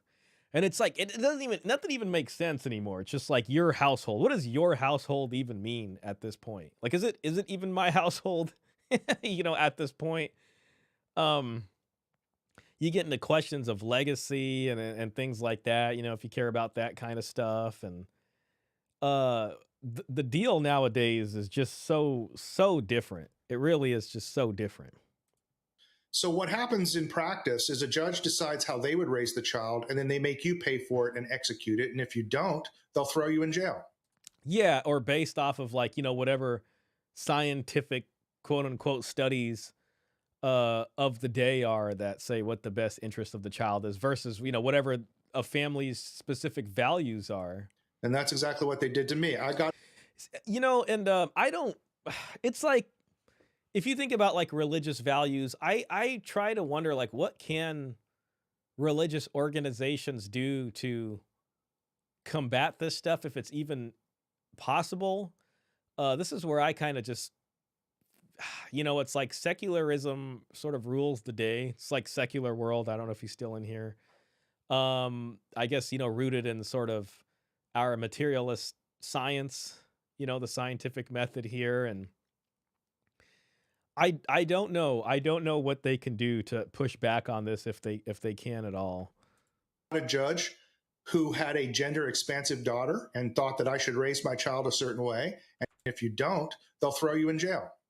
And that's exactly what they did to me. I got a judge who had a gender expansive daughter and thought that I should raise my child a certain way, and she was willing to impose it with force of law on me. So See, that's where the human element really comes in. If there's anything I learned is there is such a human element to this stuff. When it comes to things like sentencing, I don't know, I just think about that. Like sometimes they'll say women for the same crime. It's just like, I don't know women, but just like the more attractive a person is, they might get sentenced less than someone else who did the crime.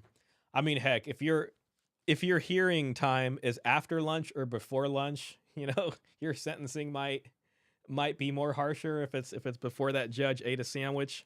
You know what I mean? It's not funny, but you know what I'm saying. And Wait, the Texas judge- Supreme Court letter. So the Judge Mary, this judge had Yes. had her own daughter was a gender expansive, so I'm assuming number of various pronouns and things like that. Yeah. So and Not only this was of course no call to That's definitely a conflict of interest. I mean, it sounds like one. potentially recuse yourself or No, anything like no, that. I tried to get her recused. Her husband is a fact witness in my case, and she still wouldn't recuse. Her husband is a witness for his side?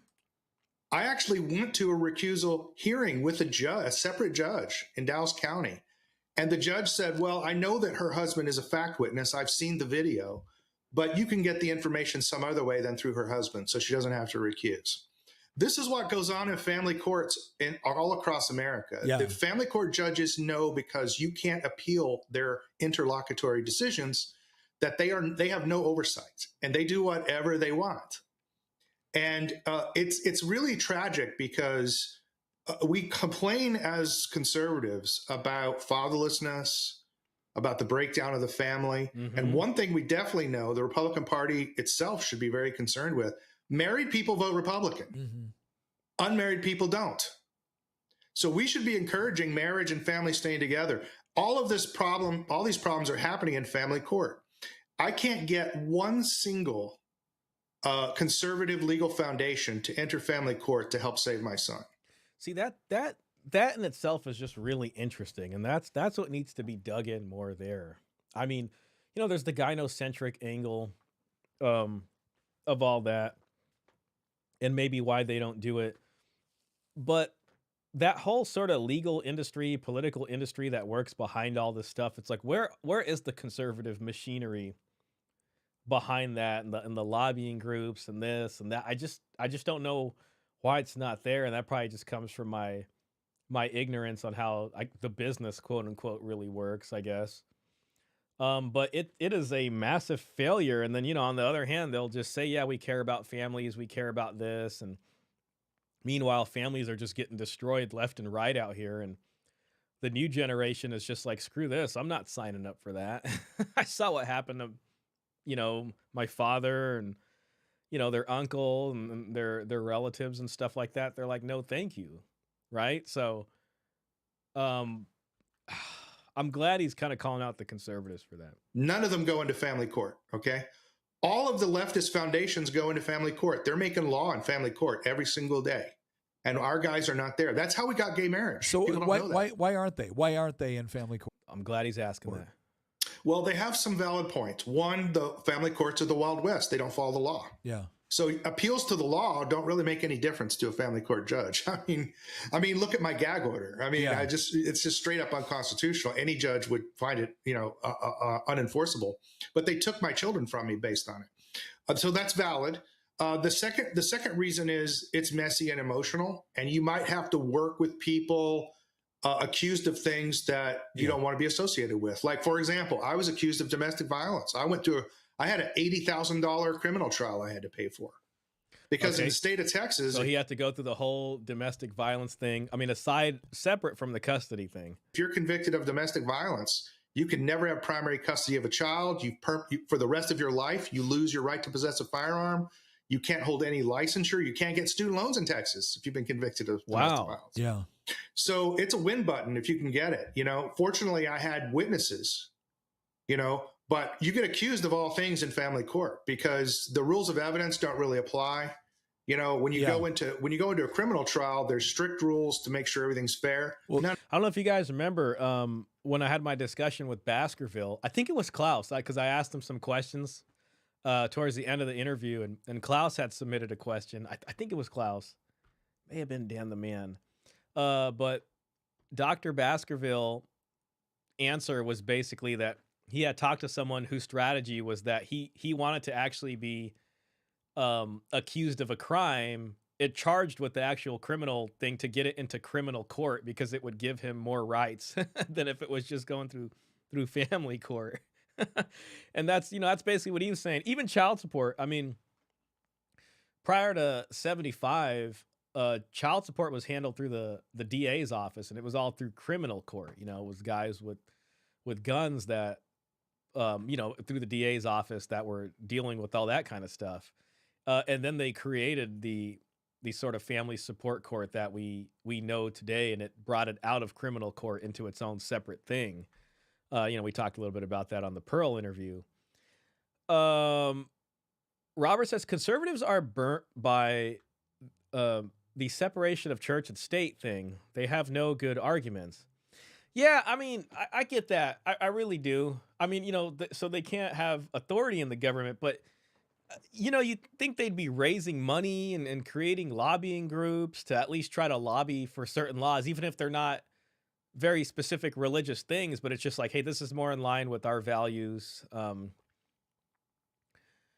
Let's go try to fight for this. I don't know. I mean, they're not, I guess, political organizations in that way, but yeah, I mean, it's maybe it's unfair for me to kind of put it on them, especially if they don't have the power to do that. But if not them, at least the conservative side who seems to champion these values and virtue signal about it constantly, I guess I can't think of a better word, are just missing. And like he describes, they're just not there doing anything about that. It was Klaus. Got it. What Jeff is saying is true from Father X here.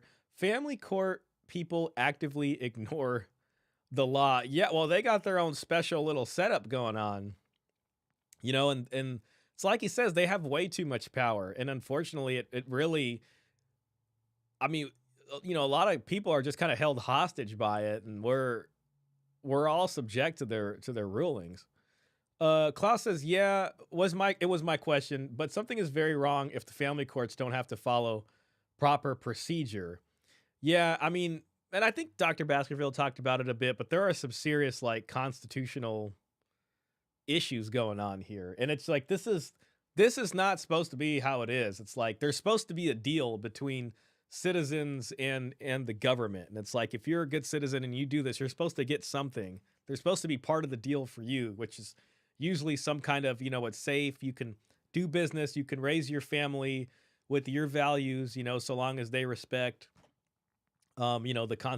people's constitutional rights and doesn't infringe on anybody else's freedom and pursuit of happiness. But oh man, I guess we shouldn't be surprised, but this interview is like just so harrowing that if anybody was on the fence about MGTOW and this interview pushed you over, I'm sorry. Not trying to be that guy, but that picture on his tweet of him, of that guy on the horse, the sort of old school cowboy. God, that I don't know why that picture just seems to be like so metaphorical. Let me just see if I could pull it up again. It just seems to say a lot, This is traditional masculinity leaving the building, so to speak. You know what I mean? This is gynocentrism 1. It's going away, man. It's over. And it's here we are. We got to figure out something new. It just ain't working anymore. You know what I mean? This is the destruction of the father-son bond right here. The mentorship, the guidance. Robert says, apropos of nothing, but Sacramento is adding a second child support court. Just thought I'd let you know. Is it because there's, you mean functioning the same? So they're actually creating a second location for a child support court? Is it just because there's so many cases at this point that like they literally need a second? They need to expand and have more courtrooms just to share the calendar around, so to speak. The changes, the California changes in child support that I think are going effective next year are very important, especially the pass through of previously public assisted money. So cases that are what are called welfare cases. Kids who are on welfare, when the child support is collected, money is taken from that. We go and get child support for kids that are on welfare because the government's trying to get money back that was expended on welfare. And that's supposed to be the deal for child support. So federal welfare funds go out and it goes to help, single mom and her kids. We go after dad, we get the money, and whatever's owed back to pay the welfare, we get that back. Okay. California is changing this. If there's past due money owed and it was for a welfare case, the mom gets the welfare money. And if we happen to collect the money, we're also going to be sending that to mom. So mom gets to double dip now. Mom gets to get the welfare money. The debt adds up. If we finally collect the debt from dad, it does not go back to reimburse the tax dollars. It's going to go to mom. There's a whole story there. And I was kind of saving that story for if I talk to another big influencer. It's kind of a big story. I've done like a lot of research on it. I have the documents. I have all the documentation. I got the studies. I got the county letters. My guess is that California is going to serve as a petri dish for this, and it's going to then export to the other states, and they're going to reform how they do that. But the thing about this is that it's basically going to give poorer families more money, and by poorer families, what I mean is single moms and their kids. But it's going to screw over the middle class more, right? Because the middle class who never needed a welfare-created child support system, the welfare child support system was created for the poor class who was availing themselves of welfare. Private family law handled middle-class families and above. Tyrese Gibson being up here, regular middle-class guy with a decent job. That was all through private family law. Then they created welfare. Then they needed to create child support, which was just about welfare. Now the middle class has a family law system that it never asked for. It has a very powerful family law system that's going to screw you over because you have a good job over the table and we can just send a wage assignment and get the money. You're going to get screwed over. The numbers are going to look good that we collected a lot of money because it was easy for us to get that. And the lower, welfare class here, who originally this oppressive system was basically created for, is going to kind of get off the hook. It's just backwards to me because the middle class never needed an oppressive system like that. They were doing the right thing. You know what I mean? So It's just funny. It caters to the welfare class a little bit more. And it just screws over the middle class more and more and more and more and more. That's a whole other thing. Maybe I'll do a stream on just that. I've been saving it. I've been sitting on that one. This is all Gavin Newsom approved here. A new courtroom. Yeah, yeah. Interesting.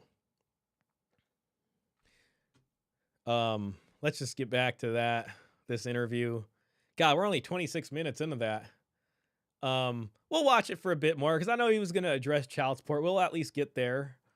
None of that applies in Family court. I'm trying to carry some stuff this year in Virginia. We'll see what happens with it, because you're right. Family court is a mess in part because I've tried to help constituents with it before, where they will get very frustrated with the process. And yeah, on one side, you're trying to protect kids. You're also trying to take into consideration the fact that, in an ideal situation, you want both, the mother and the father involved. And then, but then there's also an incentive structure within family court to accuse your spouse of everything possible.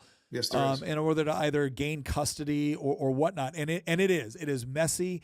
And there is a lack of oversight. In fact, one of the things I'm looking at right now is a lack of oversight with respect to kind of the guardian ad litems and CPS. Oh, they're amazing. And how do we... The abuses are amazing. Yeah, how do we create... I've been through 8 CPS investigations. Well, I've been through 8. I think that's one of the interesting components of a lot of this, too, when you talk... It is amazing. Klaus says you're going to be taxed to hell like it is over here, too. Yeah, I think we're kind of going that way. It's been something I've been thinking about for a while, because it's like you're removing the father.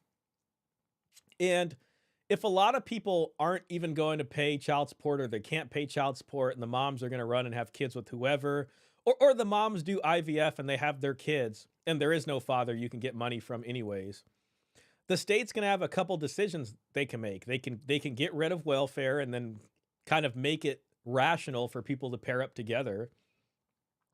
But it seems like they're not going to do that. It seems like they're going to expand the welfare state. And then what's going to happen is the rest of people who don't have kids will just get taxed, essentially a bachelor tax. It's like reverting to a kind of state, a more primitive kind of society where all the kids are taken care of in common. So it's just like, well, it's not like you're even going to have a right to tell a kid to, put his phone down and pay attention or something like that.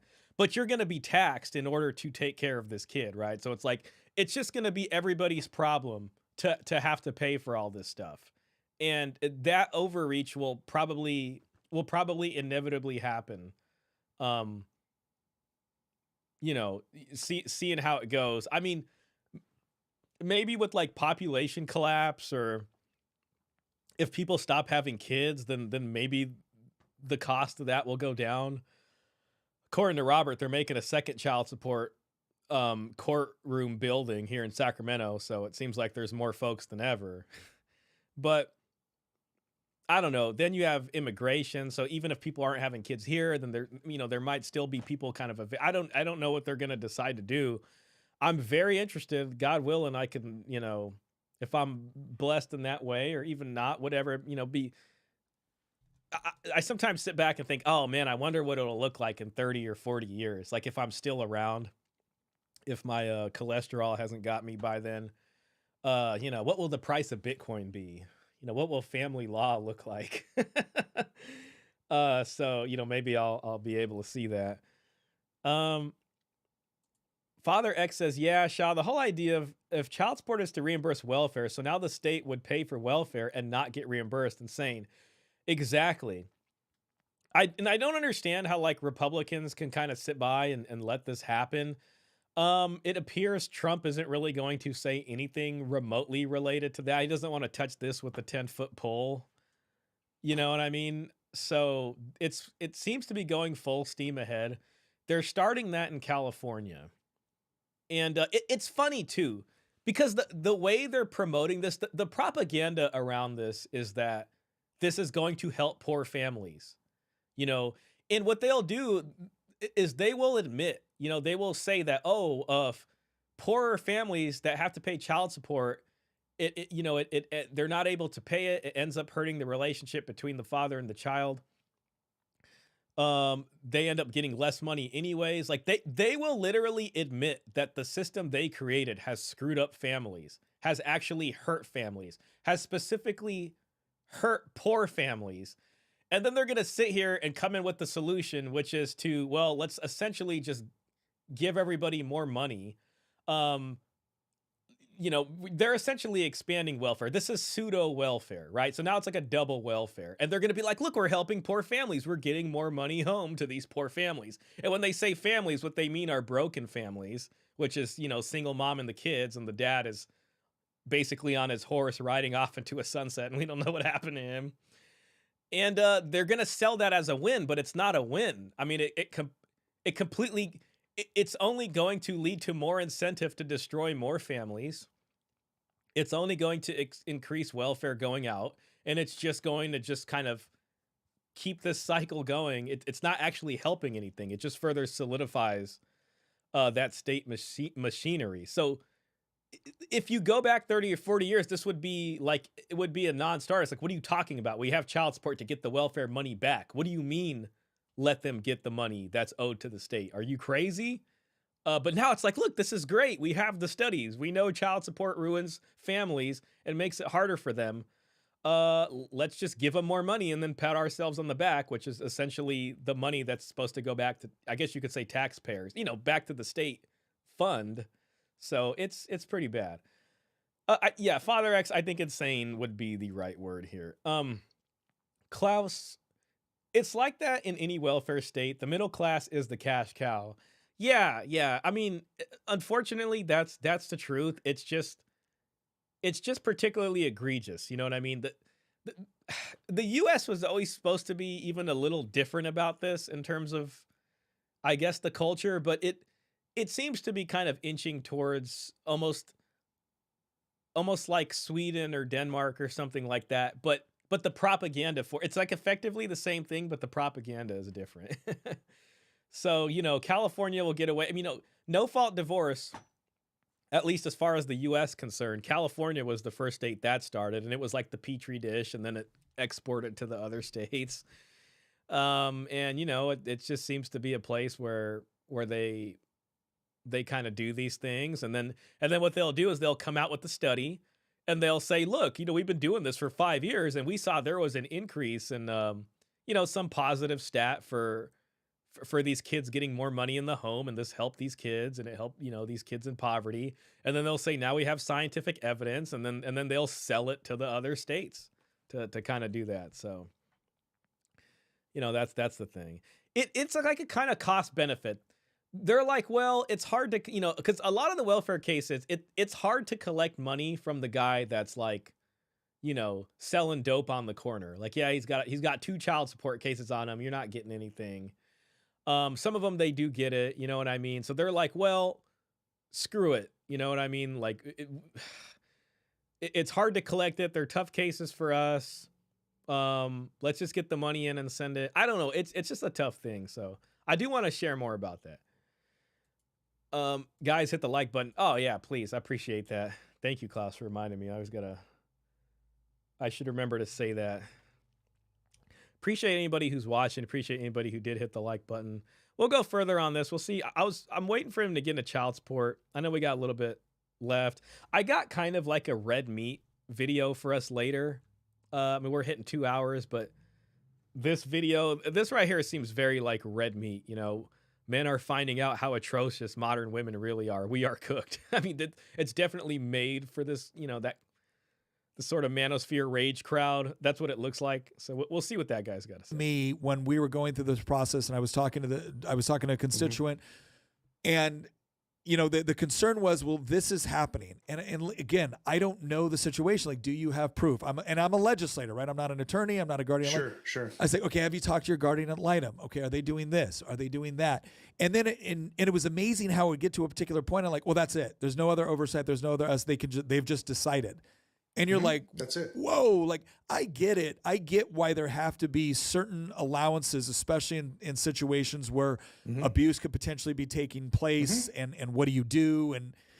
But my God, there was, I felt like a a real problem with the, well, who do you appeal to? There is no one at this point. There's no appeal. Yeah, and Yeah, and it's an amazing fact. Yeah. yeah. So there's obviously a huge issue there. So let me kind of let me kind of bring it up to kind of this point. So you have essentially, here's the other part that I think people will. Robert says AI girlfriends are better. I guess we'll see once the AR or the AI bots are in full effect. What if AI girlfriends cost more? Like, what if it's just more to maintain them? Like, you got to get all the joints, you got to get all that like lube oil in there so it doesn't rust up. I mean, who knows? It might it might end up costing more, and then you got to keep the batteries charged, and the replacement batteries are like $10,000. I mean, who knows? It could end up costing about the same. Struggle with on this is that you had one court say, here are the conditions. And it sounds like that court was at least trying to be even-handed. All right, there's joint custody. Yes. Both of you are financially responsible for the well-being of your children. Here's some basic guidelines. But then here's what I don't understand. When the basic guidelines were set up in such a way to where now you are forced to essentially engage in the very activity you disagree with. The whole reason why you're in court is because you don't believe this is gender affirming. You believe this is dysphoria affirming, and that's damaging for your child. And yet the court required counseling you're supposed to go to is clearly taking a side in this issue.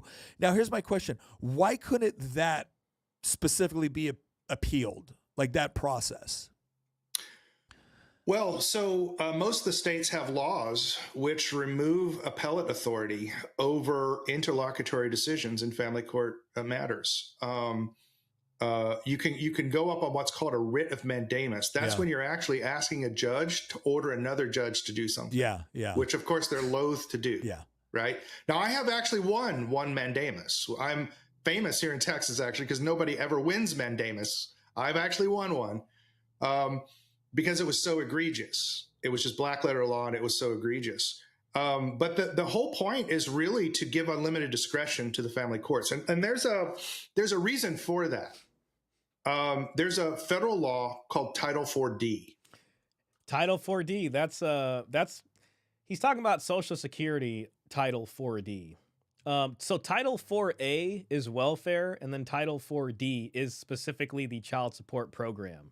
I believe that's what he's talking about. It was passed in the late 1970s.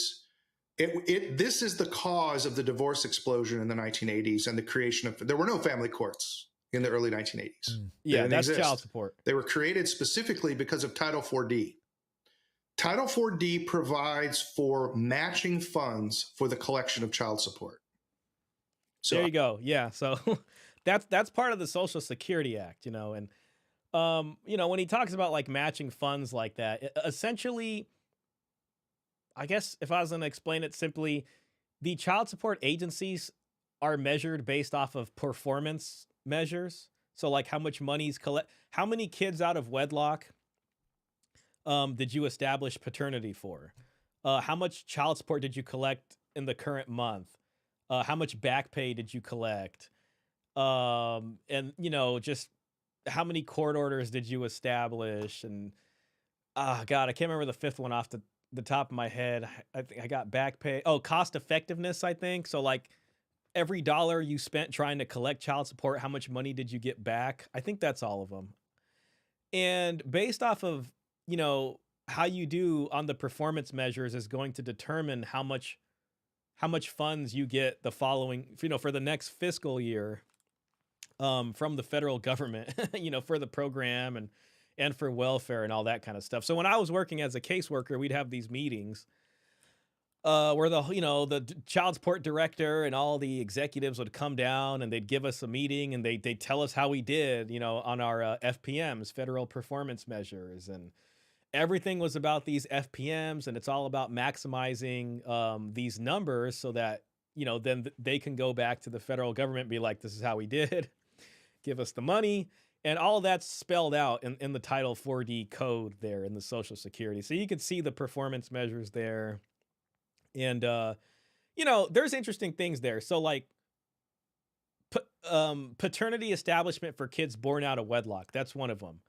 The state is incentivized to find a father for all these kids that are born out of wedlock. And that doesn't always mean the biological father. Like it just, the state's like, no, we want there to be a father on paper for this kid. So sometimes there's these kind of haphazard ways and in terms of like establishing a father. And it's like, if you're already the father and then you find out you're not the biological father and then you want out after a certain time period, they're going to be like, nope, you're the child's father.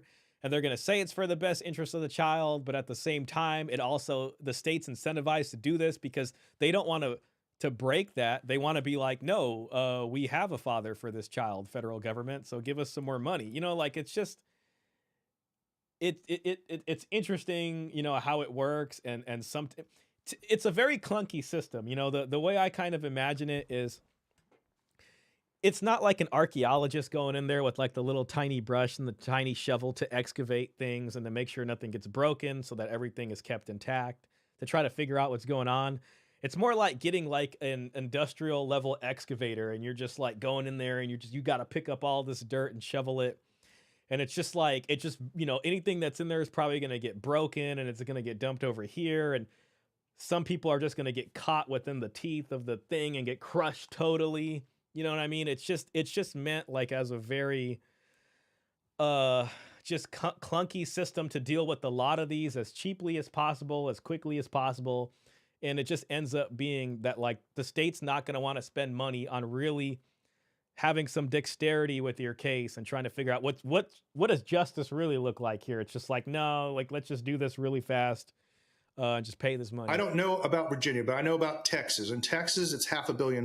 It's $480 to $520 million per year. So that's how much money they get in matching funds.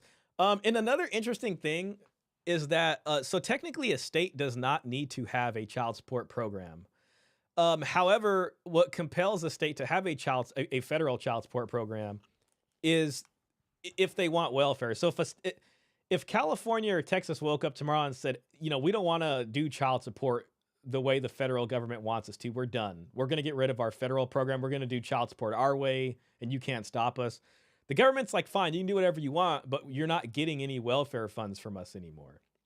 So the state is heavily incentivized to follow the federal government's plan for child support and family law, because if they don't do that, then they won't get the welfare funds from them.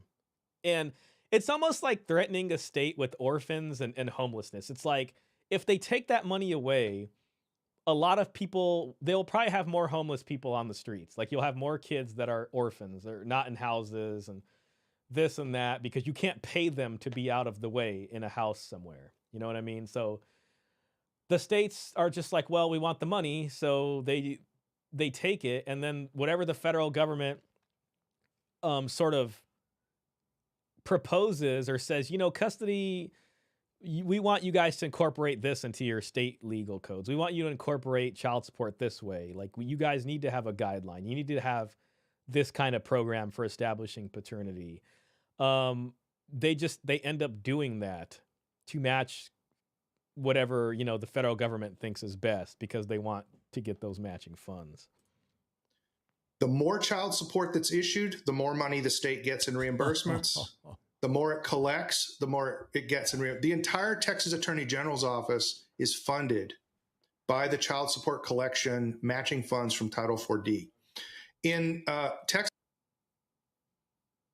actually has a law in the Texas Government Code which requires all judges to rule in cases in such a way to maximize Title 4D reimbursements. Wow. Before anything is heard in case. This explains a lot of peculiar things in family court. Family court's known for giving custody to the dysfunctional parent, and they just do it consistently. They do it all the time. I watched a case ahead of mine one time, and they gave 2 children back to a heroin addict mother who had successfully passed the drug test after 15 days for the first time. Oh my gosh. Okay. What was the alternative? Why would they do that? That makes no sense, right? Everybody goes, nobody in their right mind would do things like, why do they do it? Here's why they do it. The state knows full well it will never collect child support from a heroin addict. Oh. And all that matching money, they don't get it. Got it. They know that the responsible parent will bankrupt themselves to protect their child and to take care of their child. Yeah, I mean it's just easy to go after the person. Like if you're doing the right thing, you got the above the table job. You know, if I'm a child support worker, it's like that money to collect really easily. All your income ports over onto my computer screen. All I got to do is just send out, I can call your employer, I can just fax them a wage assignment. They'll put that in place and we just get the money instantly because you know, you're not like someone who just lives underground, you know, you're not going to get on the boat and go into international waters every time we come looking for you. It's like you're connected intimately on the grid. And that's where the money is, you know, so they just go get that. Robert says, oh, just internet versions don't need a physical body.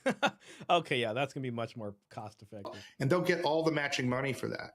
So the decision in family court doesn't come down to, are you a fit and willing parent? If that were the case, then in 99% of the cases, you would have both parents getting 50-50 custody because both parents are fit and willing, right? Most abuse is actually much rarer than we think, right? Yeah. So abuse and neglect, those are two ends of the spectrum, right? So what they do is they say, which person here will give me the maximum Title IV reimbursement for the state? One thing that he's not saying, but that it is important to know, is that child support court is separate from child custody court. So like custody is still lodged into what's left of private family law. Child support doesn't, the dedicated family support court doesn't have any power over custody. So, you know, but the thing is that like you're already paying this stuff. It just costs a lot of money because to get the private court to do something, you have to pay in order to do that. And then you're fighting, you know, other battles at that point, especially if you're the primary breadwinner. And this is where like a stay-at-home mom is just extremely dangerous. You know, the precedent is she's with the kids all the time. It just gets really tough. You know what I mean? So a lot of people don't even fight for custody. Father X has all the videos on how to do that, by the way. At least good tips and tricks he learned along the way. Wow. And that's the person who loses custody so that they pay child support. That's the real calculation that's going on. You mentioned CPS, and if you're looking at laws around this, you need to know about Title IV-E. Title IV-E gives reimbursements for taking children. Huh. So when the state takes a child from a family, they get a Title IV-E reimbursement just like Title IV-D. Here's how it works in Texas. You'll get a satellite office in a rural county of Texas that's running low on budget. They'll look for a child to low IQ parents, under 18 months of age, but they'll go as high as 2 with no medical problems. And they'll go and take their children. They usually do it through subterfuge. They do a well check and they bring along an extra party that they don't tell the parents are a psychologist. Mm-hmm. The psychologist, unbeknownst to them, is doing a psych eval and recommends taking the children. They take the children.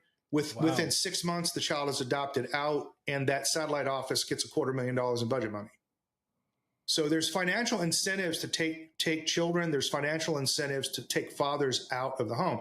So as a legislature, you have to ask yourself, how do you change the incentives in the bureaucracy? Well, I will submit to you that this is, if you look at the total money in all the states, this is as large as some of the largest defense programs. Yeah.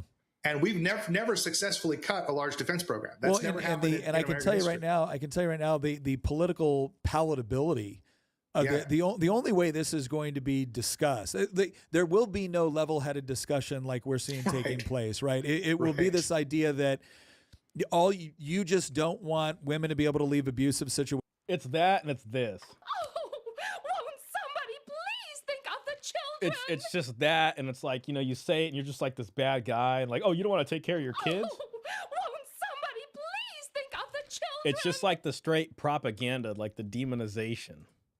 Or you don't want children to be able to get the proper child support they need. Like, you just don't want that. You're the deadbeat dad supporter.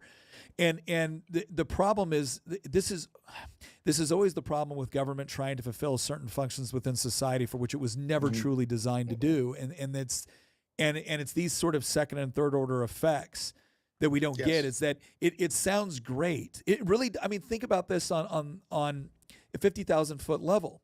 It sounds great to say, well, of course, we're going to provide funding to, let's say, a smaller jurisdiction, a poorer jurisdiction that doesn't have the resources to be able to intervene and to be able to get a kid out of a dangerous situation, Right. or ensure that children are financially supported by a parent that should be paying child support. It makes perfect sense if you're assuming that this is always going to be operated the way it was intended and only for the purposes that it was intended. Because what you've actually done, and we see this with other welfare programs, what you've actually done is incentivize the state to now engage in certain activities.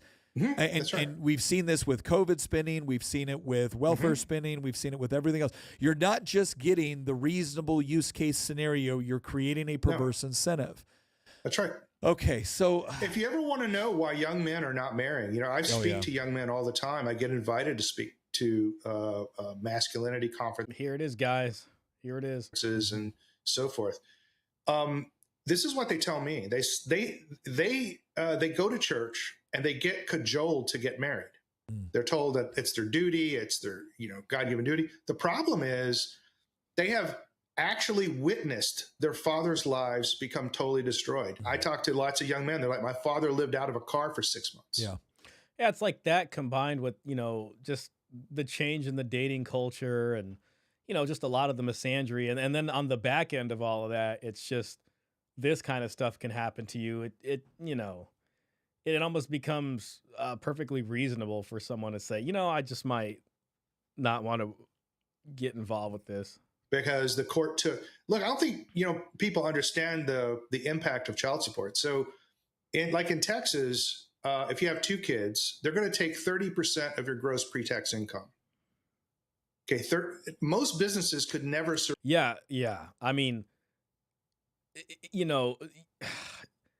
will probably have to move from one place to another if you're losing 30% of your money. Confiscation of 30% of their pre-tax revenues. Oh, yeah. They would just go out of business. Yeah.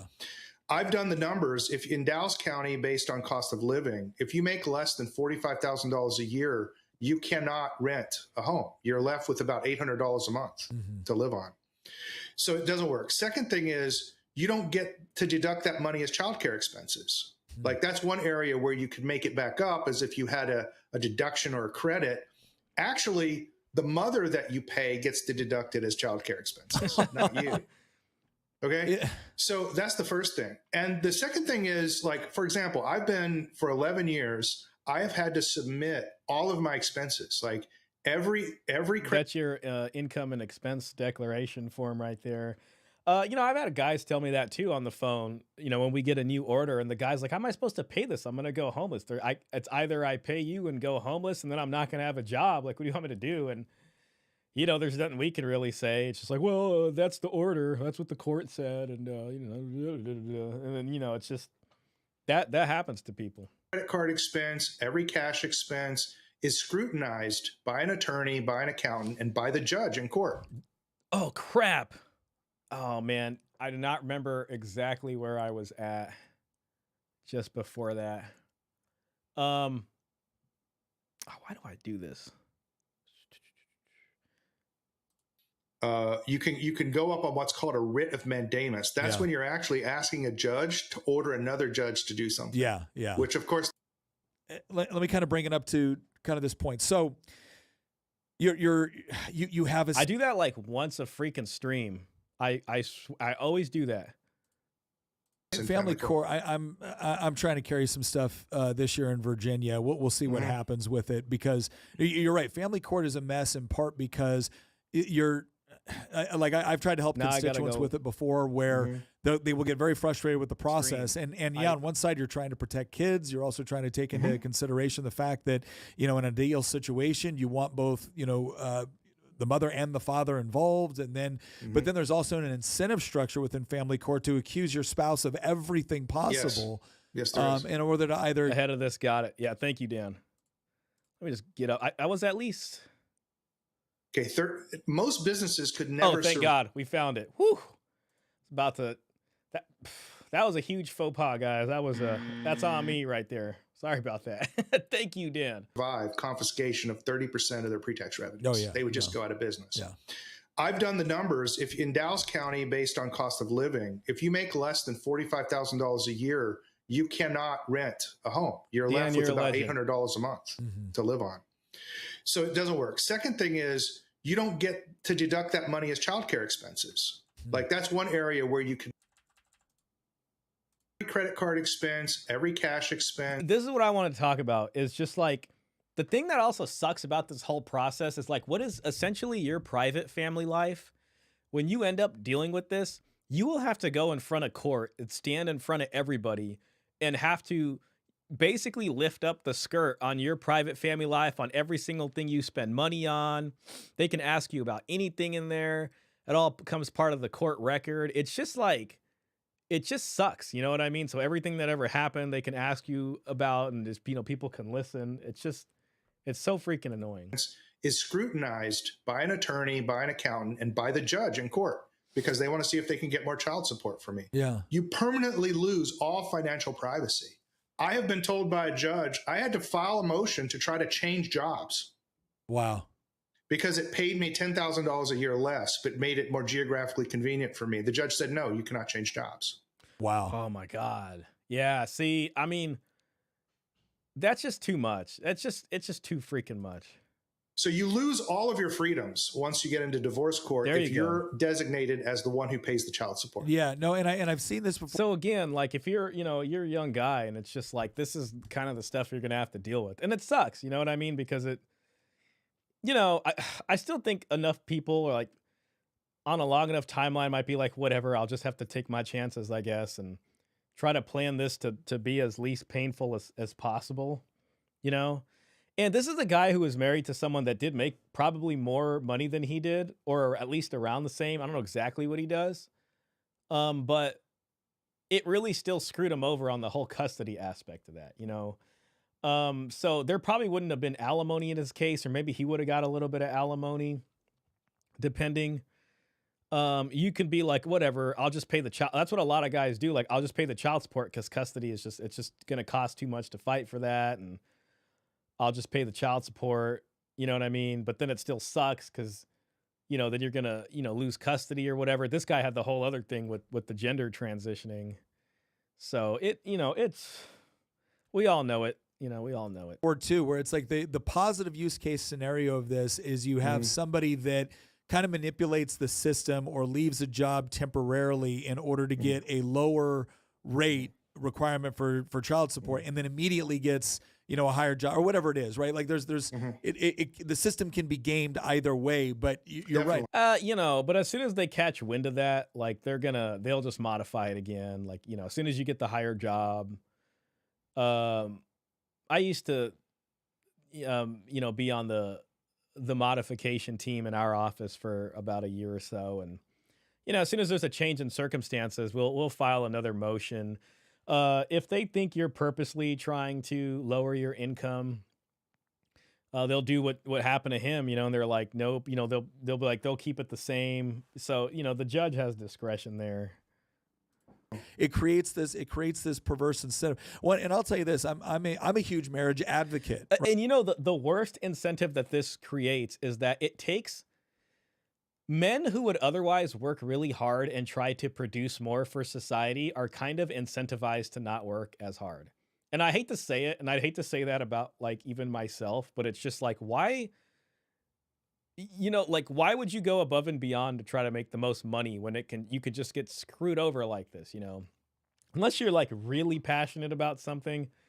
But other than that, it's almost just disincentivizing men from wanting to make as much money or work as hard, because the more money you make, it's just like the higher value target you are, just a bigger fish to fry. But I am a ton of my content is about the importance of marriage, the necessity of marriage in society. Yeah. Well, that's the TradCon stuff. But you're not wrong that here's I'll put, at least he's being more charitable than like Shapiro or Knowles or Walsh. To you, the most crass way it was put to me.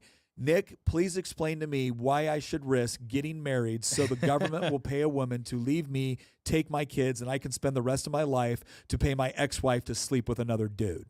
That's exactly right. And that's exactly what young men tell me. I'm glad that he is able to put that in the most, realistic way. I'm sure he'll still have a kind of like, well, you should just take the chance. I get it, but I can appreciate his sort of straightforwardness. Yeah. So and remember, married people vote Republican. Yeah. So when young men decide not to get married, you're increasing the number of Democrat voters out there. Well, and look, there's a whole range on that. It's also the numbers for divorcees are really significant. Yes. Divorced men actually vote in orders of magnitude more to the left than married men do, and it's again and look, we could do a whole episode. Did he say divorced men? Than married men do. Divorced men actually vote in orders of magnitude more to the left than married men do, and it's. I could see that, I mean, especially if conservative side isn't helping them or even talking about it. It's like, well, you might as well almost might as well lean full into feminism, because if you just push further on that, then possibly like men will be released from their traditional roles. It's almost like if the feminist liberal side offered an olive branch and like, here's a policy that makes it actually fair between both of you guys, I would be incentivized to take that and be like, well, I'd rather take this one than what we have now.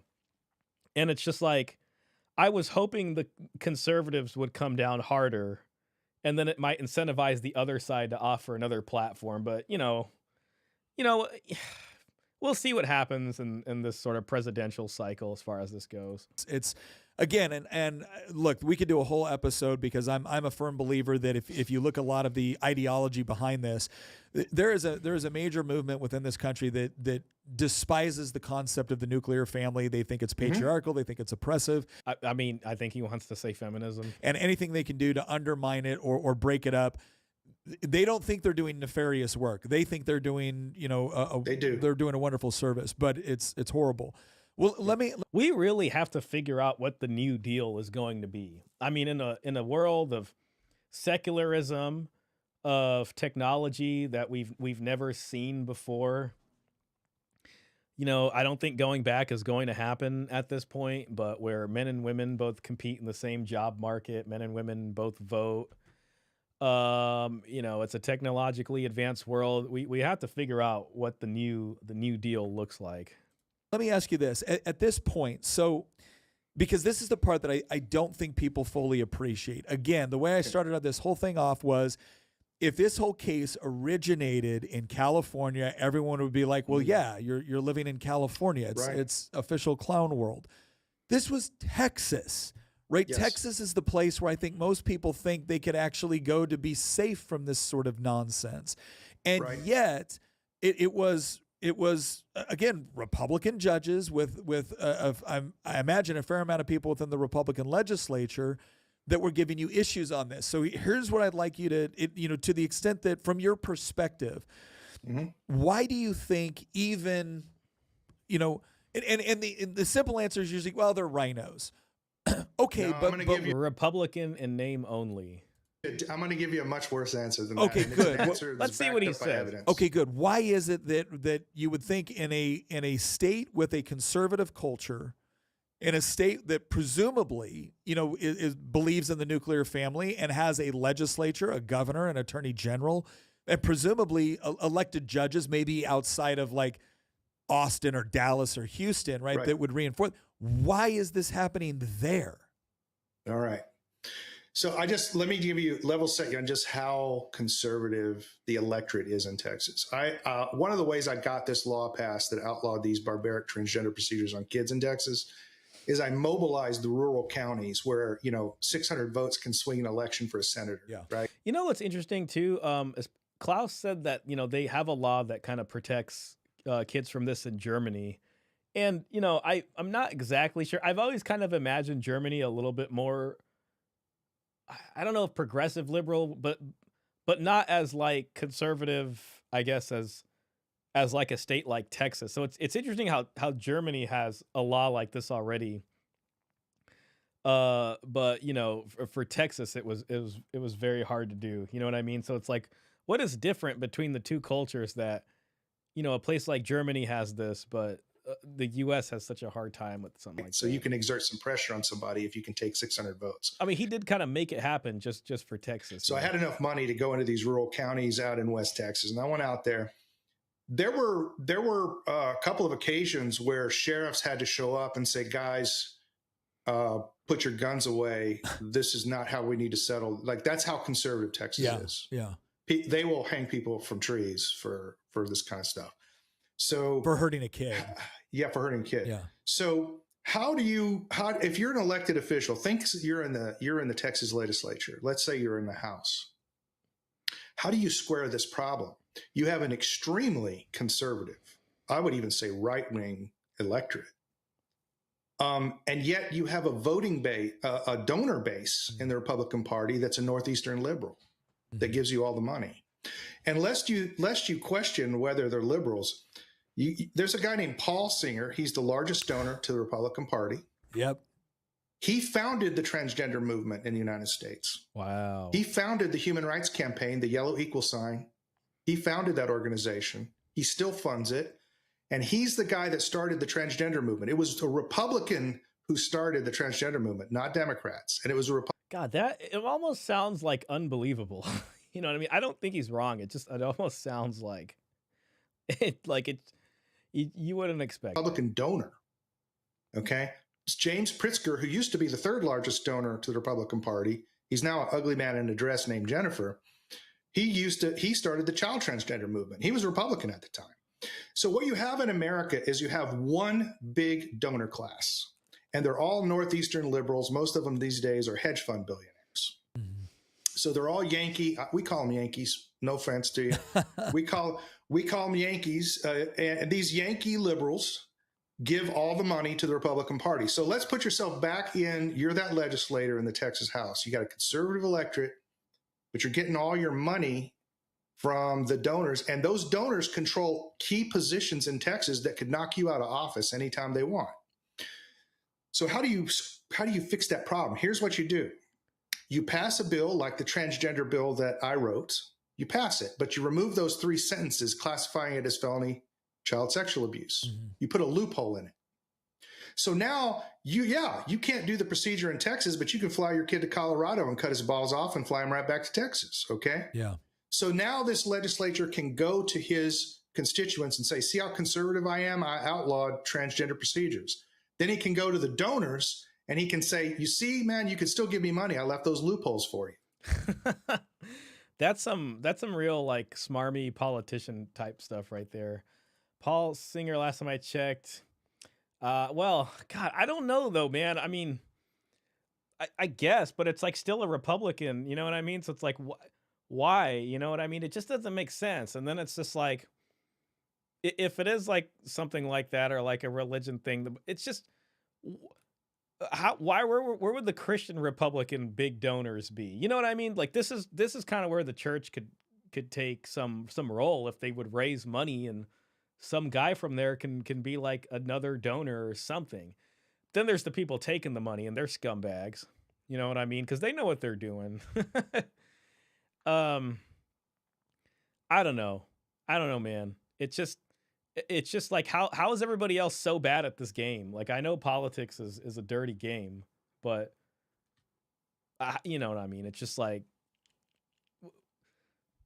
where are the people that, you know, I guess the quote unquote good guys, you know what I mean? That have money also. Like, why aren't they on the other side of this? Got it. That's the game that's been played on Republicans from time immemorial. Well, let me ask you this: how do we? So with Paul Singer, because I've obviously heard of Paul Singer. Where so to listen, you don't need to convince me that a lot of the wealthy donor class doesn't want to touch any social issues, which I think are so much more than social issues, right? These are like basic, fundamentally moral issues about humanity. But that's how they categorize them. So they don't want to touch abortion. They don't want to touch transgender. They don't want to touch, anything with LGBTQ. They don't want to touch any of it. And increasingly, you used to be able to make the argument, well, they at least understand that communist economic policy is really bad, right? And they wanted to maintain some level of property rights, free market economics, and things like that. And so whenever you're talking about taxes or regulatory policy, great. But by the same token, they'll be pushing stuff on the side. And so that I understand. But to say that, like, no kidding, Paul Singer started this movement? Because like I'm very familiar with people like John Money and the work they did on the academic side and the research side, and the work that Kinsey did, that provided this kind of pseudo intellectual, pseudo scientific justification for a lot of what's going on, and for what fueled a lot of this. But how do you go so far as to say that no, Paul Singer bears not just significant responsibility, but primary responsibility for this movement? Like, how do you go that far? So he's the founder of the Human Rights Campaign. If you look that up on the internet, you'll see that it's the most influential LGBT lobbying group in the world. It's the reason we put pride flags on all of our embassies all over the world, right under the American flag. The Human Rights Campaign worked together with BlackRock to create a gay, lesbian, and transgender index score. I wonder if it means BlackRock. Isn't that like the that can't be the same BlackRock for corporations? Okay. And it caused HR departments to completely change the way they do hiring and to give preference for transgender people. In addition, because we have elected judges, Paul Singer makes it a point to make sure that judges that agree with his point of view on gay and LGBT issues are elected. And sure enough, what did we see when the Title VII case came up to the U.S. Supreme Court, where the question was this: there's a 1965 law which bans discrimination on the basis of sex in the workplace. Yeah. We had a defection. Justice Kavanaugh defected to the liberal side and decided that the word sex included cross-dressers and trans people. And so now it's illegal not to hire trans people. And that's been imposed on us by the court. And that's because of the donor class. There's just no other explanation for it, because there's no basis in law for this, and everybody knows it. Yeah, well, and you see, I'm looking here too. I mean, Singer's son is gay and got married in 2009 in Massachusetts. Yeah. So there's a personal component to this for him. And let's not forget, Singer funds the Manhattan Institute. Yeah. The Heritage Foundation. He's a big contributor to Cato. He influenced... It's almost like a undercover Democrat posing as a Republican, but then nobody says anything because the guy just has like so much money. Is what these think tanks come out with and what they recommend, and that in turn influences legislators. And the other thing is, federal legislators are extremely unwilling to cross Paul Singer. He's one of the most litigious men in America. Yeah. So, oh wow, so like if you say no, so if you don't take the money, then you're just going to get sued into like oblivion. You don't want to cross Paul Singer if you're an elected official. But he's just, I cite him not as like the evil genius or something like that. He's just one of the most prominent member of a group of oligarchs on Wall Street that have been pushing this agenda. BlackRock is another, by the way. Oh, well, but yeah, BlackRock's got over $9 trillion in assets, and they are completely bought in. It is amazing to me that it is amazing to me I don't understand how it's crazy. Okay, yeah, so these guys got this money. Dan says, this is why no conservative think tank talks about the issues, because they are bought by him. It's kind of crazy to think. I mean, if the guy is supposedly Republican or conservative, it's just like, why? You know what I mean? Like, what? I guess, his son's whatever, I guess. That's one guy, but what about everybody else? Like, why is everybody else? I wonder what their end game is. Or like, it sounds conspiratorial, you know what I mean? But why do they feel that strongly about this, especially if they're supposed to be like kind of Republican and family values and all that? But yeah, I mean, that makes sense why the rest of the talking heads don't say anything, or because it's just an easier way to do their job. It's like, let's just get this big piece of money from this person, and there goes the budget. We're going to get taken care of. It's so hard to say no. It's just too much money. And then they live in their gated community somewhere, and they're just like, whatever. It's within the conservative movement. And look, I consider it is amazing to me I don't understand how elements within the conservative movement, and look, I consider myself, I'm a very liberty-focused Republican. Mm-hmm. I want a very, very small government, and I typically don't like the government imposing things or regulating things, even things that I don't necessarily personally like. Mm-hmm. But it's amazing how you have this wing within the Republican Party, and again, it is largely the donor wing. Now, I do Yes. think certain organizations, I think Heritage has done a pretty good job of staying true to kind of their overall belief set, but there's definitely I been agree. others that have pushed it differently. But I just, it's amazing how they don't seem to make any connection between kind of the core economic principles and maybe principles of free speech or voluntary association or freedom of association. They don't seem to make any connection between that and some of the things that largely get grouped into social issues. And I don't know. It's just fascinating to me. But yeah, it's it's a look. Fundamentally, what you're describing is what I call classical liberalism. yeah. Right. It's an individualist philosophy, and I would just claim that leftism. Kind of sounds like almost libertarian. Shout out to Robert Spencer, our resident libertarian in the chat. Is of the Paul Singer variety. I mean, Paul Singer is a leftist Republican. Mm-hmm. I mean, on leftist Republican. Fiscal issues, maybe he's for sound fiscal issues, but everywhere else, he's just a straight up leftist. And he has probably the most financial influence in the Republican Party of anybody. Mm-hmm. Maybe Adelson is equal to him.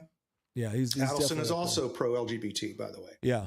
So the issue is, if you adopt an individualist ethic, a classical liberal individualist ethic, how do you stop it from descending into the expressive individualism that the left has? Where's the stopping point? You See, that's kind of like a similar discussion sometimes we talk about on here, especially when it comes to religious values being part of society. And it's like we live in a secular place based off of freedom. This is where I think about freedom a lot, and how Americans view freedom. And it's I think it's kind of hard for a society to hold something sacred, but also value like ultimate freedom at the same time, because whatever your sacred idea is going to be, there's always going to be some people in there that either criticize it or denigrate it or whatever. So the society can't truly make it sacred. You know what I mean? The thing that is almost worshipped here is the idea of freedom above all else, and that really is the thing that we export to the rest of the world. That's why people want to come here. That's what we take the most pride in, freedom, the freest nation on earth and all that kind of stuff. But it also, I guess the other end of that sword is that traditional values, which typically place barriers on some things for the good of everybody. I mean, you can say that. Those just tend to get corroded away, from freedom. Robert Spencer says, liberty, give me liberty, or give me the other thing. You can't unless it's connected to like a coherent religious belief or moral belief. I mean, this is why John Adams said our Constitution was written for a religious and moral people. Exactly. It's totally unsuited to any other. And this is the what we sometimes refer to on our show as the atomized individualism. This idea that what made American individualism work is that it was a sense of rugged individualism combined with a strong sense of family and community. Yes. Now, if you I mean, and then, the other thing that really gives us this luxury of freedom is we've had a fantastic economy for a long time. And just like the mass urbanization, a long time ago, families had to plan, for their children's futures, in the sense of like, we got to save money for our daughter, for her dowry. I knew I was going to have to say dowry one time. We made it 2 hours and 48 minutes. And we're going to have to save for inheritance for the sons. And this is going to mesh through to get them into their own households. And your job as a parent really almost isn't done until your kids get married. But, in more recent American culture, it's like, with so much money being around and the jobs were so good and the cost of rent wasn't that bad and buying a house wasn't that bad. It's just like, as soon as you're 18, you're getting kicked out. You better go get a job. You know what I mean? You could, for a few generations, you could do that in the US, and that became the culture. So parents, in my opinion, forgot how to be parents because there was so much money. There's this luxury of kicking your kid out when he's 18 or she's 18. all right, go work a job and pay through college or do whatever you want to do. And now the economy's not the same. And it's harder again. And it takes this kind of long-term family financial planning to be able to pass the torch along properly. And people have forgotten to do that. They're not planning for that. And then, the ones who are planning for that are dealing with a horrible family law system, which just juices your nest egg anyways. So, if you end up in that, hopefully not. So, it really is like a really good economy and this kind of hyper capitalism that allowed us to be freer than we were ever before because it made reliance on the overall family unit less necessary because you could just screw you family. I don't care what you think. I'm gonna go get my $70,000 a year job, and you can't tell me what to do. I'm 18. I'm 18 now. You can't tell me what to do. If you eliminate the moral foundation for why is family good, and let's face it, Karl Marx was very, very open about. Man, I don't know if you guys remember. This was probably like a decade and a half ago, but there was like a clip that was viral, and it's just like this girl like, I'm 18, mom. Let me see if I can find it. I gotta make that a sound effect. I'm 18, mom. Mom, I'm 18. The meme. Okay. This is when memes were like new. I don't even know if we're gonna find it. There's way too many of them. God, please, original. No. Mom, I'm 18. It's over now. Are 12. Mom, I am 8. No, it's gone. The original one's gone. That's sad. His disdain for what we would call the traditional or nuclear family in one community. Yes. Now, if you eliminate the moral foundation for why is family good, and let's face it, Karl Marx was very, very open about his disdain for what we would call the traditional or nuclear family. And that carried over into your French existentialists. It carried over into like Herbert Marcuse and the Frankfurt School. Like all of these you mentioned things. the Frankfurt School. Yeah, all of these things. Whenever you mention it, people have this tendency to be like, "Oh, Kevin McCarthy, Red Scare." I'm not saying that everybody is a dedicated Marxist that wants the full manifestation of communism. Right. What I'm saying is that they bought into Marx's explanation of what ills the world, and they have different variations of solutions to it. But one of the unifying factors among those solutions tends to be the denigration, or like on the more extreme side, it's the elimination of what we would call the nuclear family and the collective raising of children and education of children. And on the more nuanced version, it's this idea of expanding the definitions of these things to essentially remove any real distinction. And that's right. And all of that will undermine, because those things are actually quite critical to the other things that you like about classical liberalism: the freedom of inquiry, the freedom of speech, the freedom of religion, the free market economics, the property rights. Because those things are necessary components to appreciate these other things.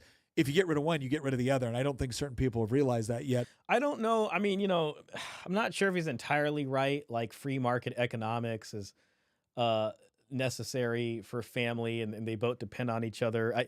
It's almost like free market capitalism, especially taking to the highest degree possible, just like a max freedom for markets and transactions. Has led to a kind of degradation of the family. Family was good because it was necessary for survival, on a base level, therefore family good.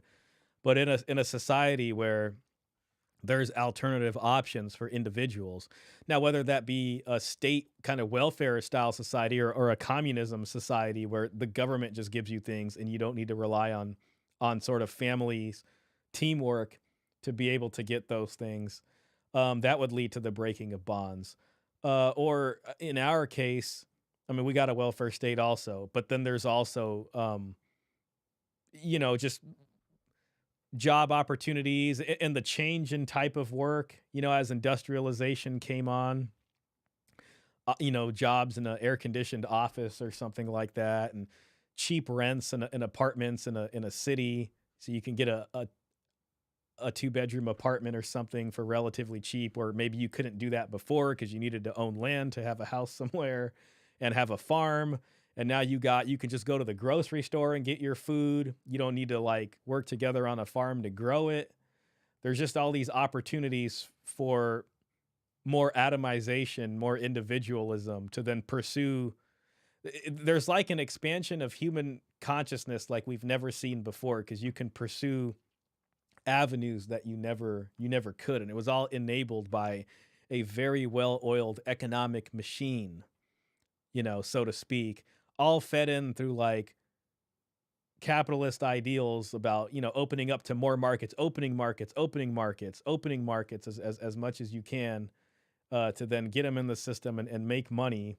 And it leads to an atomization.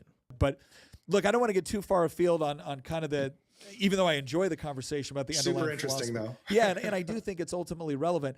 Here's what I would ask is, because it is stuff like this, and Jonathan Haidt has had some interesting interesting ideas about what kind of motivates different It's kind of interesting too, because like when you think about freedom or ultimate like freedom in itself is kind of I guess postured opposite of traditional families. Like the end of monarchies was kind of, I would say, a step away from traditional families. Monarchy is essentially families in a connected society, and the topmost prominent family is kind of like the royalty, and that comes and goes. But it's based off of a family structure, a patriarch, and all that kind of stuff, and it leads to a king. Then you got, the Enlightenment period and the Revolution and the American and French Revolution, and basically the peasant revolt and the peasant uprising. And then it's about, democracy. So monarchy to democracy, and it's ruled by the people, and everyone has their individual vote. To me, a monarchy probably makes more sense with kind of a strict traditional family setup society, where democracy seems more like a step towards individual freedom, regardless of family values. This is your opinion. And, so long as you can feed yourself and have a job, then so be it.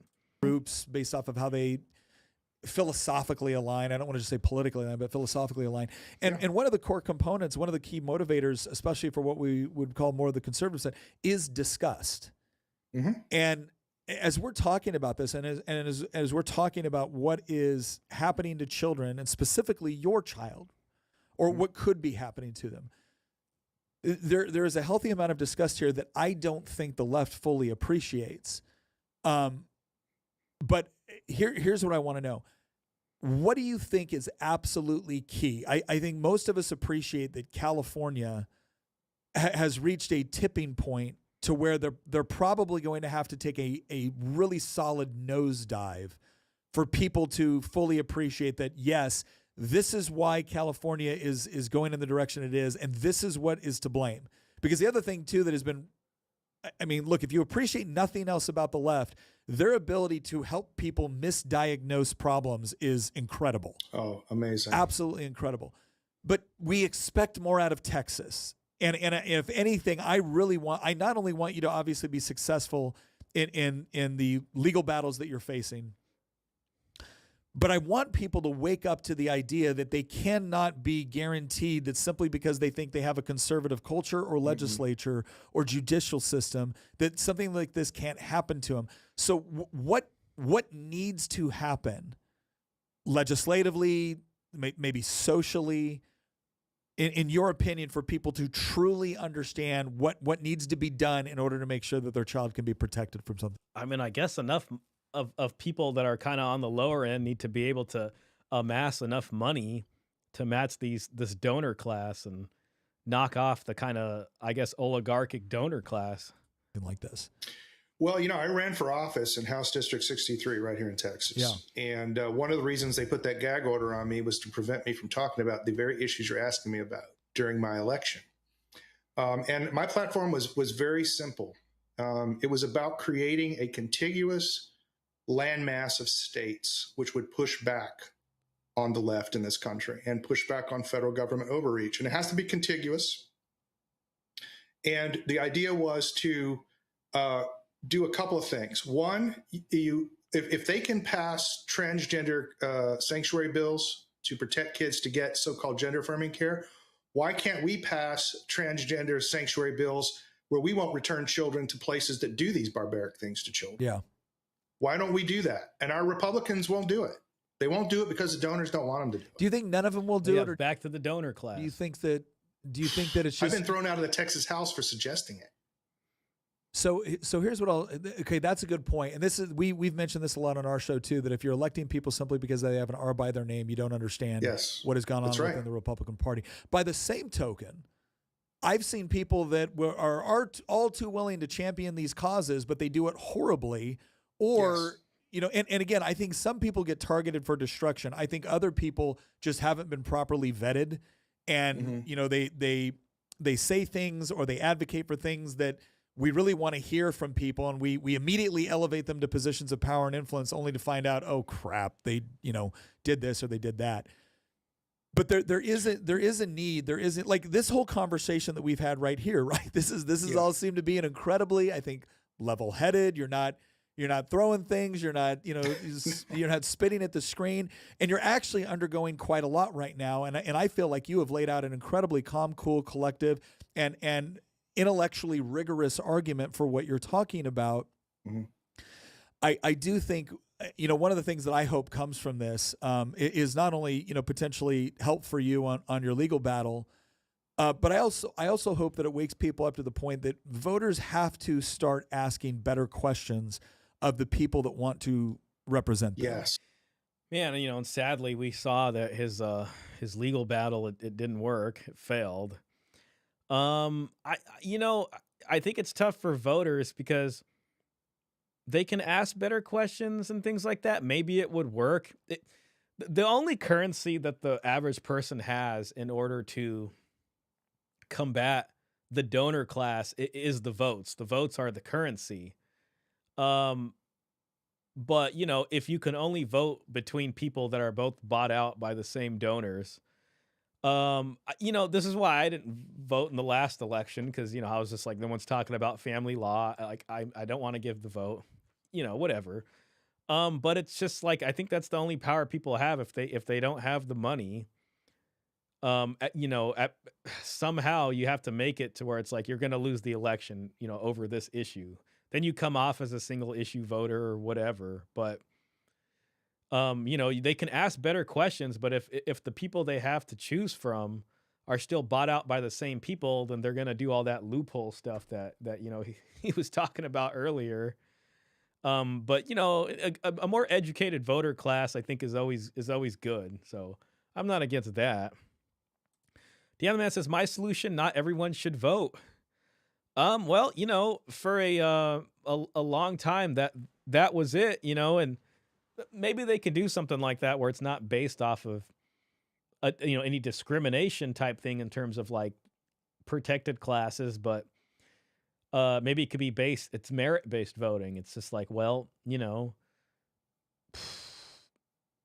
like there has to be some kind of trial or test or something you need to do to be able to earn the right to vote. So it's not like there's just a privileged class, people who get to vote for no reason, but everyone has to go through that to end up voting. I saw an interesting meme. I wish I had the image, but a lot of times feminists are just like, men, we couldn't vote. We didn't have the right to vote. Men oppressed us forever. And I saw this interesting graph, and it showed voting rights, by class or whatever. And it showed that like most men weren't able to vote. They only got, like, most men got the right to vote like 100 years prior to women. And for most of society, it's like nobody pretty much got to vote. You know what I mean? Caesar Quintana, hey, welcome in, man. Great to see you. And I appreciate the donation. Caesar says, what's up, Shah? We are just chilling. I don't know. It sounds like you just got here, but we've been watching this video, and it's been pretty dang compelling. And it was about Jeff Younger and his battle basically with his ex-wife over custody, who took their child to California. And he ended up losing. He spent a lot of money for custody. Then he got screwed over. Mom took the kid to California, and mom is essentially, getting this child's gender changed and got him on, medicines now, castration medicine, basically. So his story was pretty compelling. He was on Pearl Show also. I don't know if you saw that, but it's a good conversation. He talked about child support and federal matching funds, so it really got my attention. Thank you so much for the donation, man. Very generous of you. That's hard-earned American dollars right there, man. And those questions cannot just be, do you support, parental rights? It needs to be, there needs to be more specific questions asked. Will you support legislation that does X, Y, and Z? Will you carry it? When will you carry it? That's the sort of thing we need to see. And we need people within, and again, I'm a state elected official. I've been more than happy to carry controversial bills and present them in a way that I believe is, again, intellectually rigorous, calm, cool, and collected. But let's have the argument. And I think I will also say this. I think it's about time for conservative legislators to also understand that part of the reason why you're having to carry what would have been seen as an absurd piece of legislation 10 years ago, saying, hey, you're not allowed to cut off the perfectly healthy genitalia of children. You're not allowed to do that, right? That would have seemed like, well, of course you can't do that. What is this? Most morally obvious question since slavery. Right. Where is this coming from? And yet here we are. And the reason why that has transpired is because we tax to the tune of billions of dollars every year from people, and then we give it to educational institutions, or we give it to these 501c3 nonprofits who are supposed to be non-ideological, who then develop curriculums, who then be the ones informing your end up becoming required lessons for your teachers. And what happens? Well, in the space of a decade, we now have a significant portion of the electorate saying, well, yes, of course, it's the only compassionate thing to do is to give chemical castration medicine to a 12-year-old. What?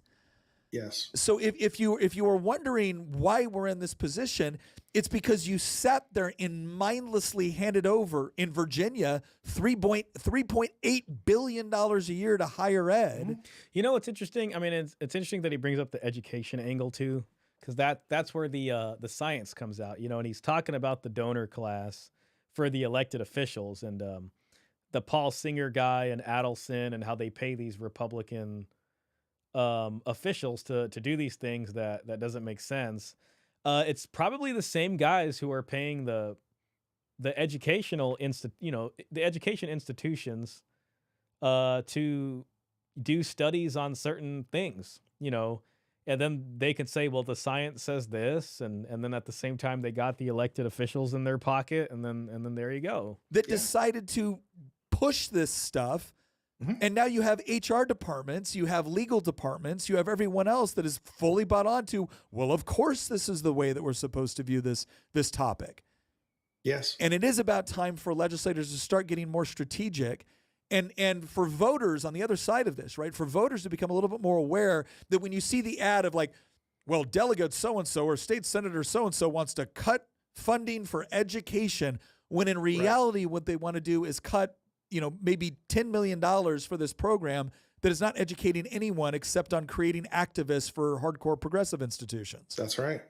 One of the biggest problems we face is our guys are very vulnerable to enemy propaganda. And the reason is because of the very things that Haidt lays out. Yeah. One of the things that people with a conservative temperament really is really important to them is social order. And they're willing to compromise on a lot of things to maintain that social order, because we know the consequences of the loss of social order, and it's not good. Yeah. The left doesn't have that kind of consciousness. They're willing to suffer social disorder to get what they want. And so there's a kind of conventional thinking that develops where people fill in with their conservative common sense what they think is really happening. So they hear, oh, he's going to cut $10 million from Tarrant County College. That's one of the liberal colleges near where I live. Yeah. They're going to cut $10 million from it. He's trying to cut education. But they don't ever go through like, well, how has that education worked out for us? Yeah. Like, who inhabits public schools? In most of these small counties, public schools are the largest employers. They have the largest budget money. Oh, they have the largest impact on the county economy, and they exert tremendous political control through that on the counties, and they're all leftists. You will right? watch. I'm in like an R+22 district, so that's a good district, Wow. right? That's a solid nice. district. I'm not even close to being the most conservative district in the Commonwealth of Virginia. Wow. And yet, go to some of the most hardcore conservative districts. That does not mean you are getting that sort of representation in Richmond. And it's for exactly the reason you just said. If the school district is the largest employer, if maybe the hospital is the largest employer, yes. Oh, you will see just how quickly you can convince an otherwise, the same conservative that will be, oh, hell, from my cold dead hands when it comes to the Second Amendment, will then vote for some of the most ridiculous spending bills. And you're sitting there, why is that? Well, because they're not going to cross the largest employer in their district. That's right. That's right. And that's the game that gets played. Yes, constantly. No, you're and our guys right. Unfortunately, our guys are just very vulnerable. Another thing that our guys, and this was used against me in my election, it's used against conservative candidates in the primaries in Texas. Yeah. The liberal Republican establishment here will knock out conservatives in the primaries using this technique. You'll get a conservative running against a rhino. Or Rhino, Republican in name only. An establishment guy, even worse. And they'll split the Republican vote on some kind of moral issue they find with the conservative. Yeah. Right. And the reason usually conservative guys run is because they've been pushed around by government. Yep. They're victims of government. And that's what I always say. If you're looking for a good candidate, find a victim of government, because when it's personal, they ain't backing down. Yeah. Right. Yeah. You should look for people who've been personally harmed by government if you want limited government. So they find, and then they split the vote. We have open primaries here, and they'll bring in Democrat voters to vote for the establishment guy to make up the difference. Oh, right? yeah. And the reason you can split off Republican votes on moral issues is because our people have become very vulnerable to this kind of propaganda from the left, where they gin up fake moral issues, just like they did with Trump. Right. Yeah, I'm waiting for him to kind of, I guess I could think of some Trump moral issues, but, it's very specific political stuff here, which is interesting. It's like, I want to say something, but it's like, I'm trying to learn too. Just like they did with General Flynn, they do with all these people.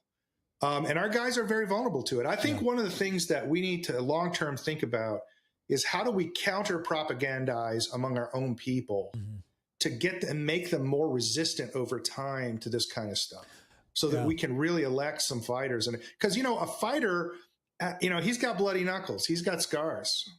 That's because he's been in fights. And if you've been in fights, you're going to lose a few. Oh, yeah. And, so those guys don't look like the guys in cardigan sweaters that, show up at all the social events and have a, martini glass in their hand. Fighters don't look like that. They don't talk like that. But those are the guys we need. Well, I think they get tired. Something we need to think about. They get tired the fastest. They get tired. Yes, they do. Yes, because they do. if you are in government because you are trying to restrict its growth, restrict its authority, restrict its influence, everybody kind of hates you, right? Within that establishment, even people that might, principally agree with you on certain things. You're not the one trying to bring home the bacon. You're the one trying to keep the bacon from leaving your constituents' pockets, right? Right. You're not the one that I don't enjoy going to a bunch of. It is amazing how, and again, I think you're right. I think there's a lot of voter education that's necessary on this, where you're going to have to, there's going to be times where I understand why people. I think the voter education part is necessary. And then, social media and stuff like that should play into it. But we're talking about this on the Discord a little bit. I think Dart Shapuria was bringing it up, but, there's like the recent story about just people taking money from large organizations, and it happens both like with people on the liberal side and even Republican influencers like Lauren Chen and all that recent stuff. I think Timcast just got bought out by Daily Wire, and it's like people are watching like something like Daily Wire, and they're watching all that stuff. So those people are paid by whatever interest groups pay them to talk about certain talking points. Sometimes it seems that way. And it's all meant to, serve as dog whistles for voters so they hear something or can become more vulnerable to some moral issue. And I don't know. I think the way to increase voter education, you'd have to have some serious independent media, but it just seems to always, the more popular they become, there are vultures out there waiting to just kind of give an offer that's too good to refuse to some of these influencers, and then they take the money, and then they carry the talking points, and then the people they watch them just kind of stay at that level of education, and then it just goes on and on. Uh, I'm thinking about cutting this around here. I mean, we're a good hour into it. There's 17 minutes left. It's a pretty good conversation. I'm sure it's not bad going on, but we've kind of made it right past the main story and the child support stuff. We'll look at some comments. And then I mean, we can either do why are South Koreans going extinct, or we can do, oh no, we watched that guy last time. We could do men are finding out how atrocious modern women are. We are cooked. This one looks like a kind of red meat video, if I'm being honest. This is like a red meat, almost red pill rage style video, but it seems interesting. Came out 10 hours ago. He looks like a pretty normal dude. So I'm kind of interested in watching this, but I'll do a poll. I'll do a poll for the people. So then we'll read comments, and then we'll do this next video. And I probably got like an hour left in me. So let's see. Ah, damn it! I gotta add which video next. I don't know how to take out the yes and no option. I wish I could figure out how to do that. Oh, snaps. I can just go in there and edit them. South Korea. Fertility crisis. Or we can do men are finding out how atrocious.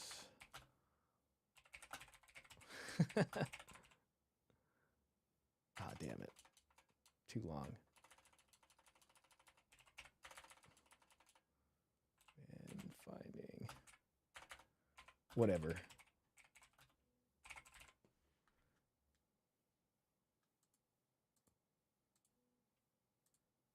All right, let's look at the comments for this, and then we'll call it soon. We'll do the next video. If y'all want. South Korean fertility crisis. All right. A boy tells his dad, "Mommy doesn't like me if I'm not a girl, and no one considers that child abuse. Absurd, infuriating." Yep, I mean, that's some serious gaslighting going on there. When the child gets older, he will know what his mother has done to him. He has one life, one body, and his mother has destroyed him. What a wicked woman. Man, that's crazy. And she's a pediatrician. She needs her license stripped. Ain't that the truth? Age 3, that's some grooming to the max. Disgusting. I mean, it sounds like these people really, really understood it. Oh, Caesar. Hey, man. Thank you for the other donation. I appreciate that, man. Shout out to you. Very generous. Wow, didn't know Tim Pool was bought by the Daily Wire. Yeah, it just happened like, oh God, I don't know if that was Wednesday or Thursday, but the news pretty much came out. So they bought Timcast.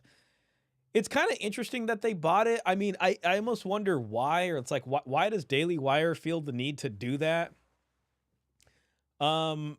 Maybe Tim Pool just wants to get out too, especially after the whole, oh God, what was that? Because, he was working with Lauren Chen and whoever the other person was when they were taking the Russian money. And then Tim Pool got the hell out of there quick. Maybe he's just like, the block is hot. I can't be in here no more. Let me just sell out now. I'm just going to sell Timcast. I wonder if that lawsuit or whatever happened to Lauren Chen that like Tim Pool was peripherally involved with, if that was instrumental or a big influence in his decision to sell the company. And then secondly, it's like, I wonder why Daily Wire, I mean, maybe it just makes business sense to buy it so that they can control Timcast, but it's just, I really don't understand like why they're incentivized to buy Timcast and how that helps them. So, I'm just gonna kind of look at Timcast as an extension. I mean, well, it is just an extension of Daily Wire at this point, but it'll be interesting to see kind of what they do. um, Deanna Man says DW reputation is falling since Candace Owens left. Now Brett Cooper left. Yeah, that was the other thing. Brett Cooper left. There's like some interesting story there. Apparently, like they now her show is still there or something, but her friend or her assistant or something like that basically took over the show. And there was like some weird aspect to it to where like apparently, I don't know how true this is, but she was like taking classes to like mimic Brett's mannerisms or something. And she would fill in for Brett a lot of times. And now it's like Brett Cooper's gone and she can't really talk about it because of NDAs, I think. And then like her friend is just there and has taken over her show. I wonder, I do wonder why that happened, but yeah, that's strange. But anyway, so yeah, I guess Tim Pool is with it now, so that's interesting. Another couple comments, then we'll move over. Looks like the South Korean video is and this is gonna be that same guy that gave us that incel video or whatever. You know, it's kind of like that. He's not German, but he sounded kind of like Kaiser Bausch. If it sucks, we'll just go to the other video. How about that? That boy is most certainly already permanently psychologically damaged. Yeah. I'm sorry, but as a mother of a 5-year-old, I know that a child of that age has no concept of what gender actually is. Daily, my son tells me he's either a baby T-Rex, a Pokemon, a Digimon, etc. That other mom is the issue. She wanted a daughter and forced that poor child to be something he's not. That woman should be removed from the child's life and given psychiatric help. Yeah, I mean, honestly, I'm inclined to agree with her. This father is a hero, even if he hasn't won yet. Man, the sad part is he ended up not winning. His son will see how hard he fought for him in the future. I hope that's true, man. I feel so betrayed by Texas. I thought my home state was holding out against the insanity. I am praying for these little boys and their father. This is a parent's worst nightmare.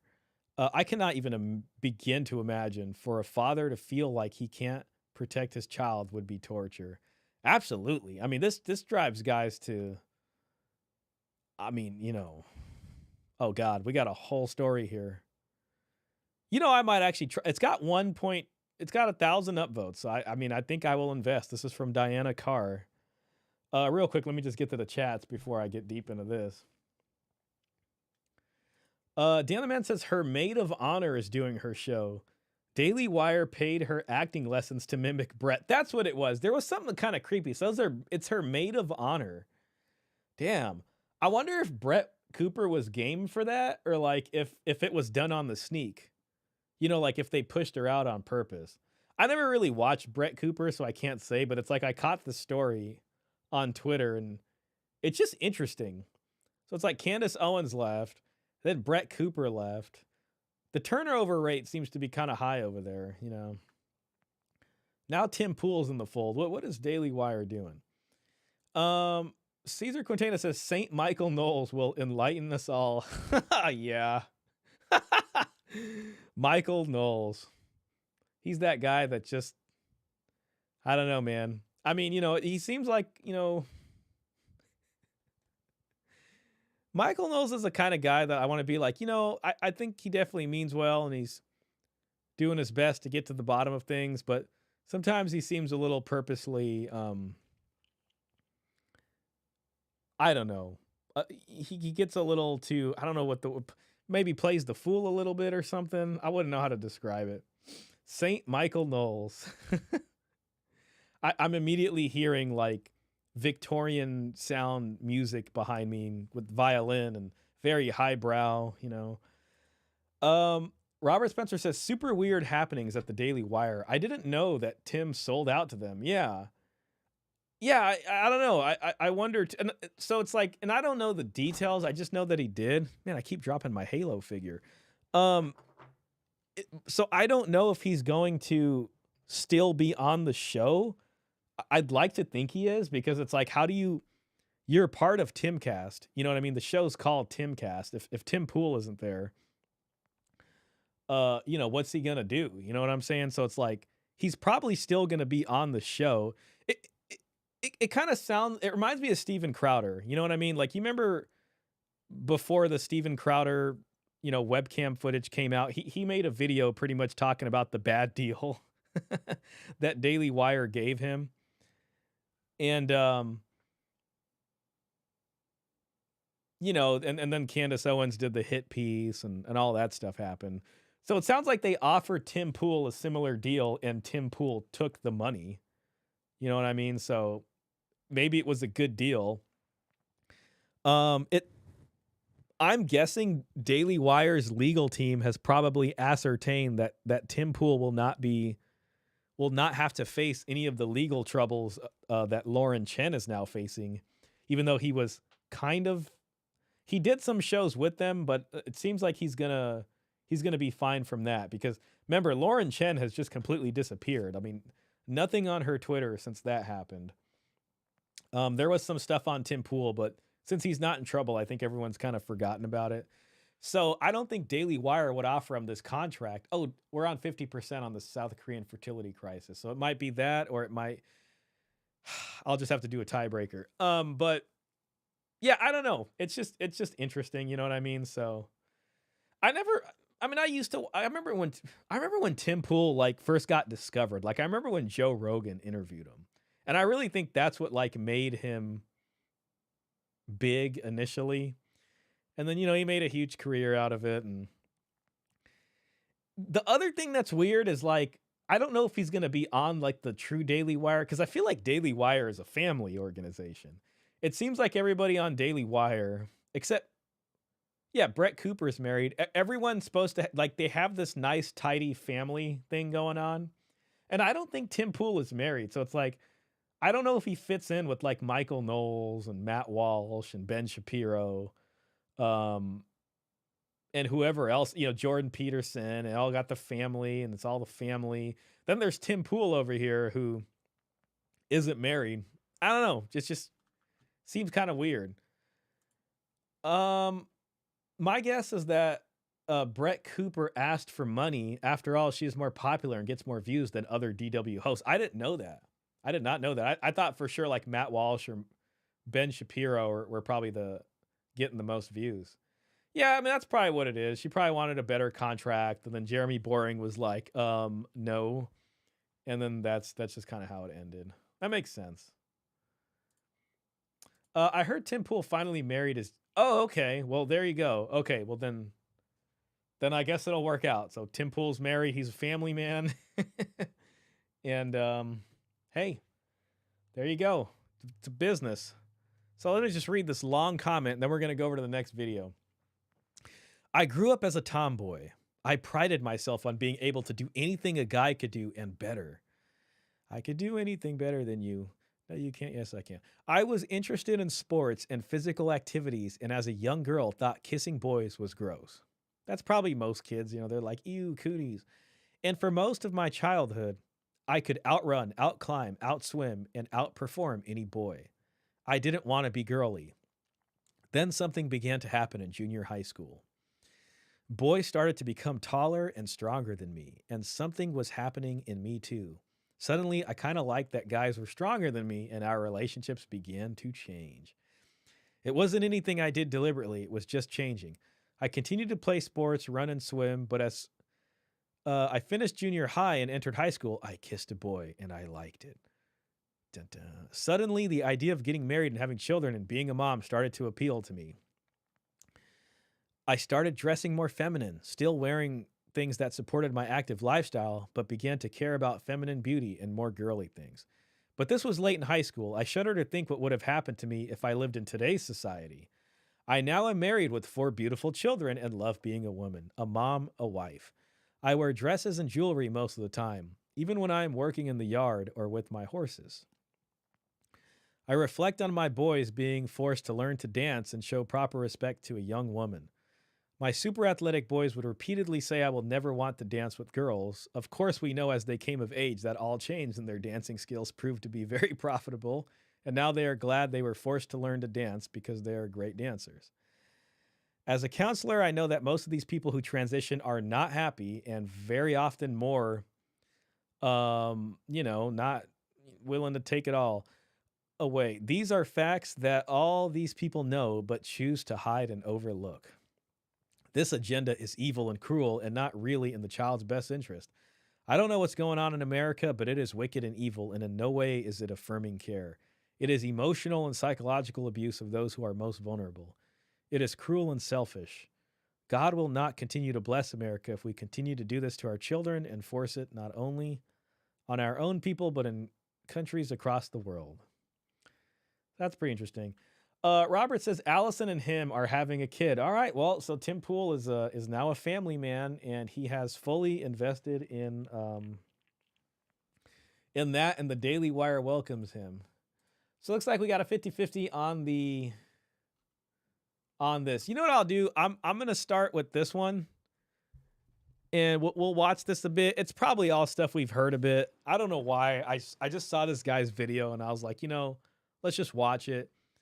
And if it's whack, we'll give this one a chance. This one's pretty long though. This one's a little shorter. So let's just see what's going on here.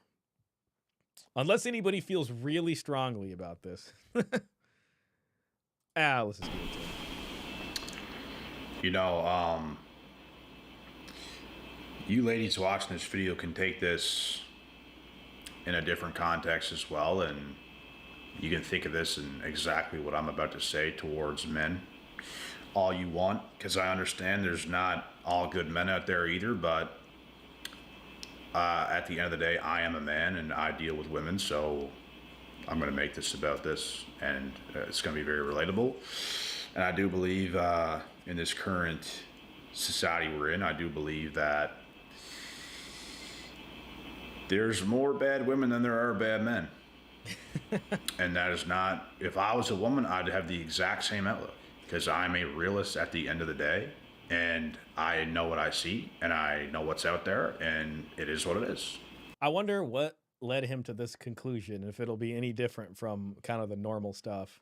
It's probably going to have something to do with dating and experiences and that. So men are starting to really see today, bro, how atrocious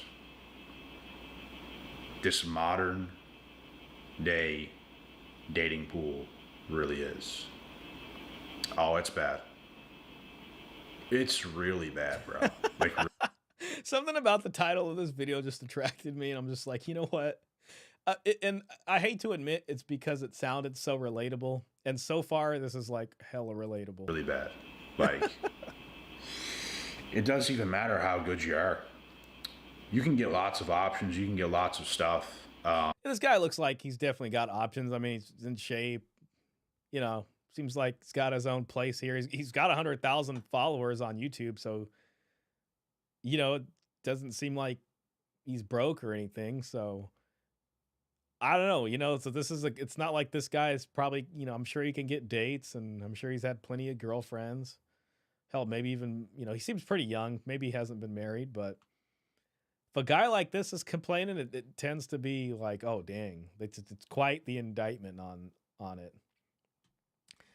Arthur Dunn says, what up, Shah? Hey, man, welcome in, bro.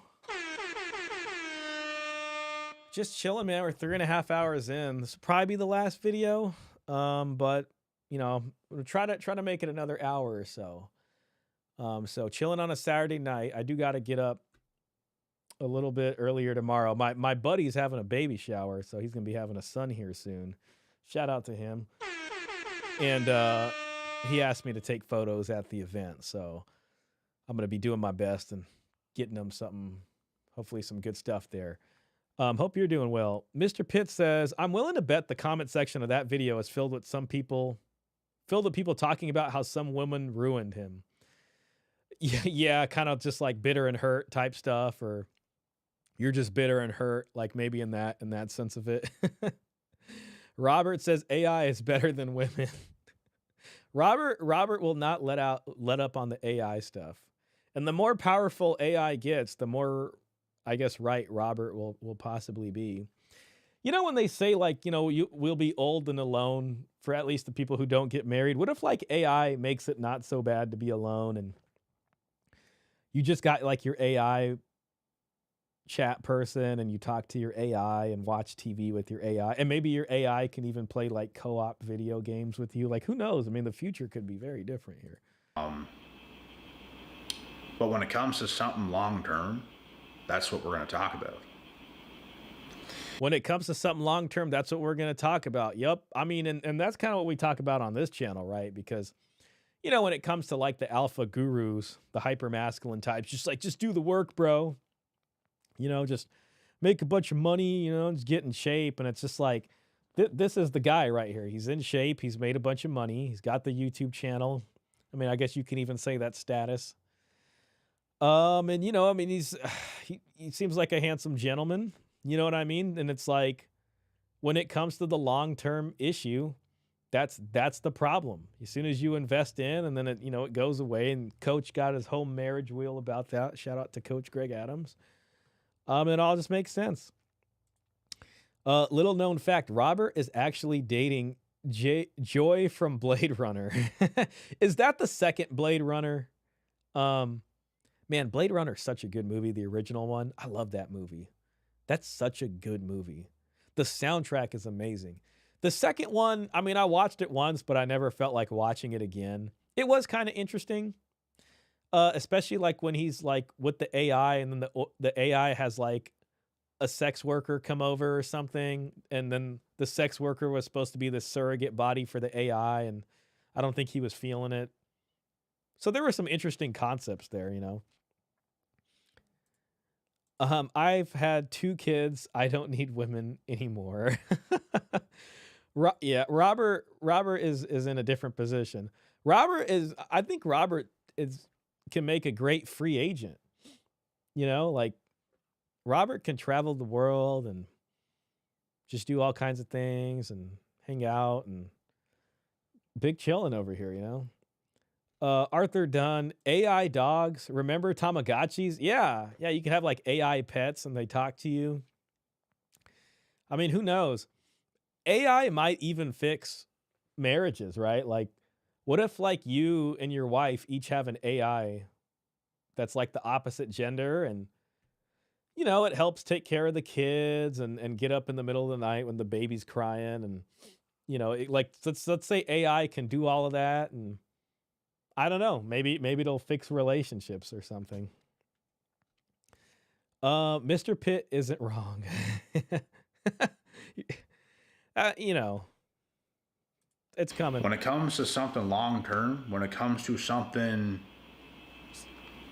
worth marrying, There you having go. kids with, There you go. it's almost non-existent. The long-term There deals is not a messed up. shortage on women to just get with women, to date some women here and there, to do all that stuff. There's not a shortage of it.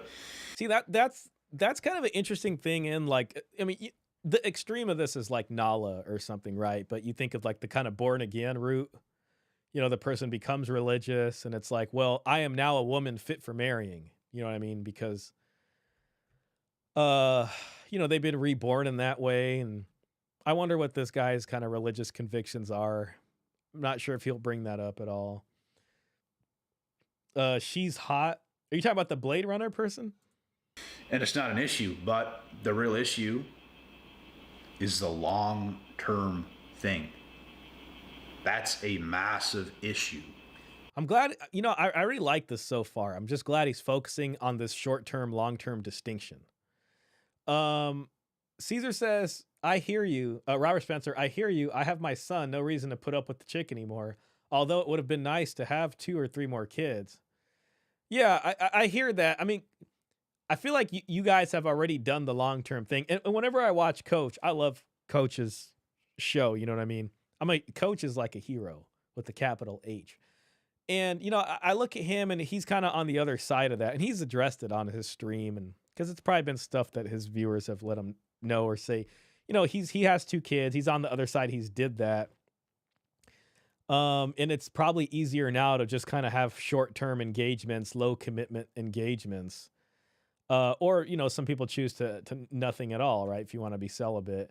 And you got your kids, and you're like, all right, that's cool. You know, that's what it is. But, you know, for the younger guys, it's different. You know what I mean? So I don't know. You know what I mean? So it's like, after the kid, it's probably a way different frame of reference if you guys do end up splitting up than before. Klaus says, "Oh boy, who hurt him?" Yeah, exactly. Who hurt you?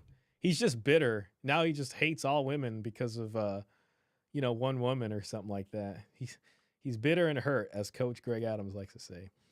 Arthur Dunn says, "Imagine the second coming of Jesus comes from Nala." The second coming of Jesus? You mean like the second coming comes from Nala? Like she's instrumental in the actual like second coming? Hey,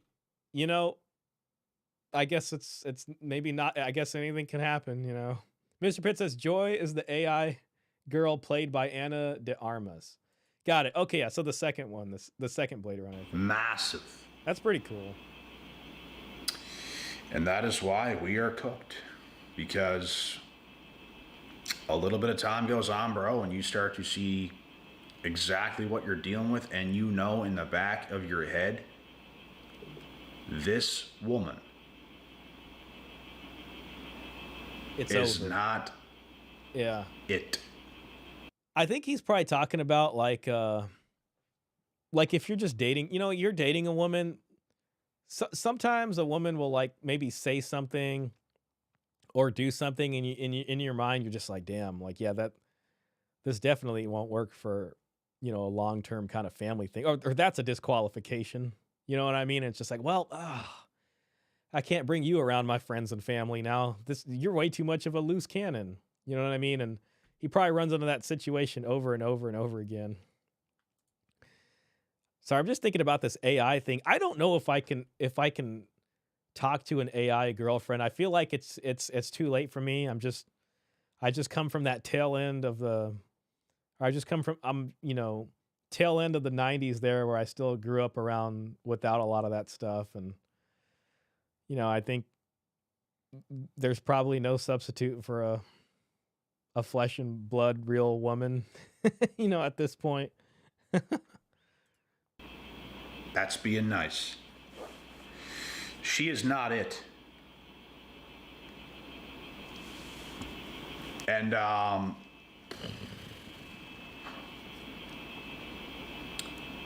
you just know there's a strong possibility of this not working. And usually if you feel that way, it don't work. Anytime I've ever felt that way about a woman I was dating, it did not work. But you stick around, you give them a shot, you see if they can improve, if they can wake up a little bit, but it typically does not happen. And that is why we are cooked. Because you get to know somebody, bro, and it's like, oh, hell no. Oh, hell no. Hey, you probably find out little, things here and there, and it's just like, oh, yeah, they have this habit or that habit, or they'll just tell you stuff from the past, or it's like my ex this, my ex that, and it's just like, I can't bring you around people. I mean, you're just going to embarrass me in front of people. You're a loose cannon. Like, you have no sense of,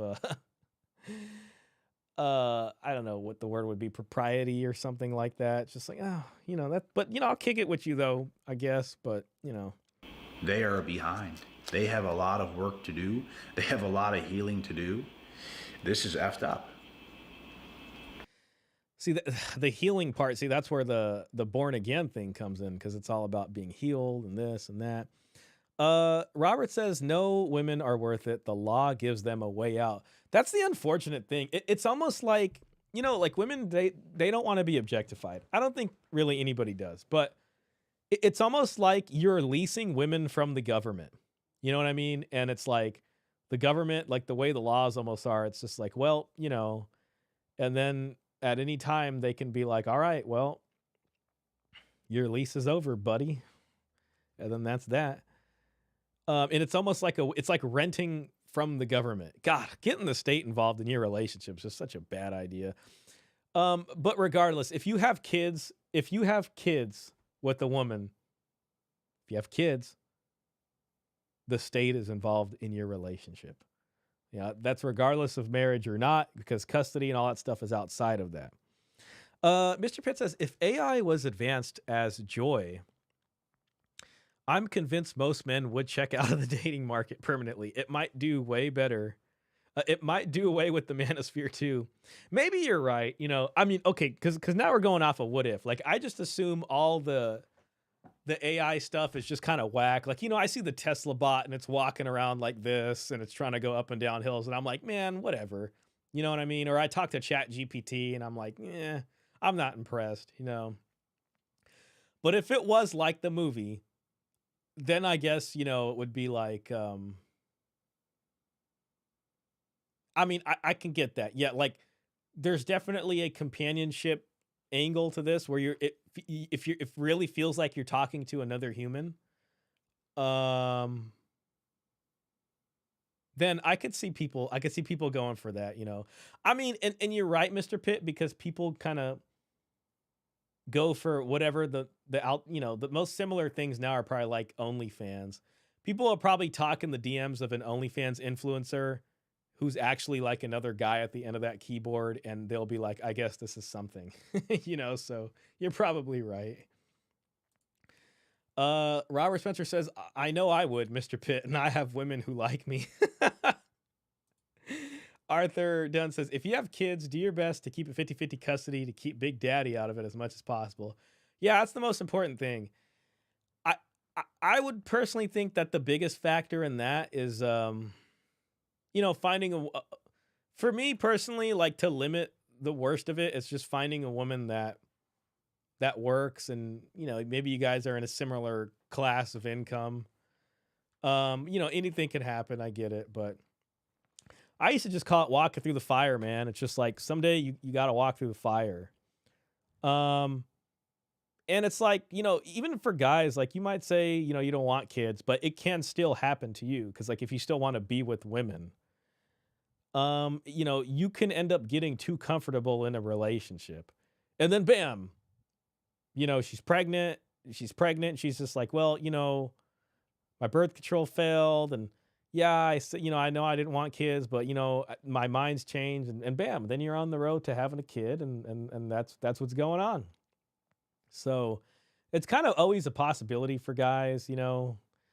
Protection can fail, the condom can break. It's always a possibility, regardless of how sure they are of saying, nah, I'm not, I'm all right. It can still happen. So it's not entirely in our hands. Chat GPT actually passed the Turing test. I can't remember what that is. Let me just look that up real quick. Is that like the super smart test, guys? Let's see. Turing test. The Turing test is a thought experiment that assesses a machine's ability to exhibit human-like intelligence.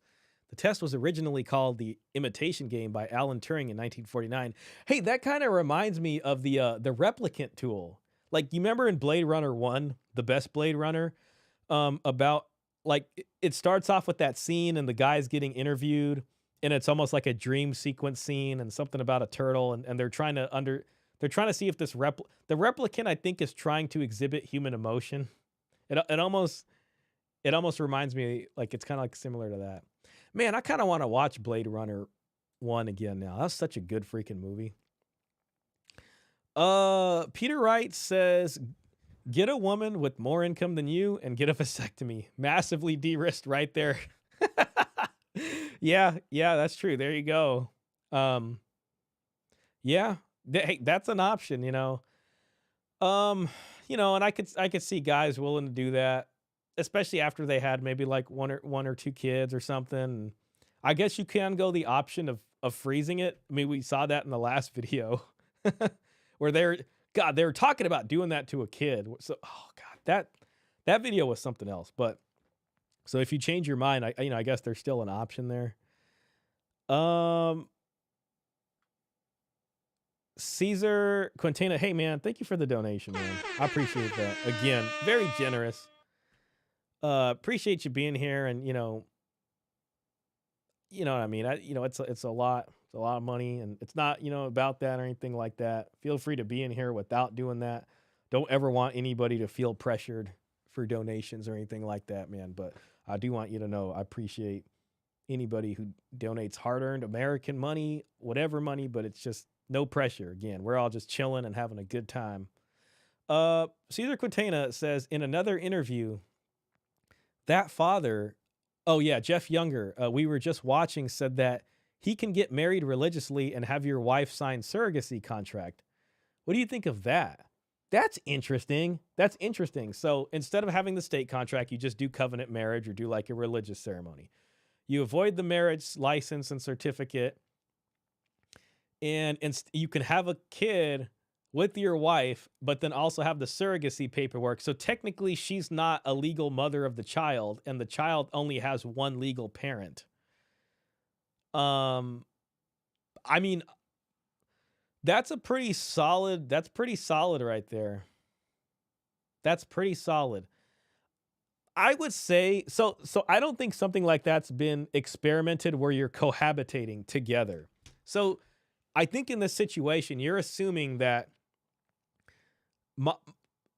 Biomom at this point has signed the surrogacy contract, but you guys are still living together with the child and you're religiously married. There's no state contract.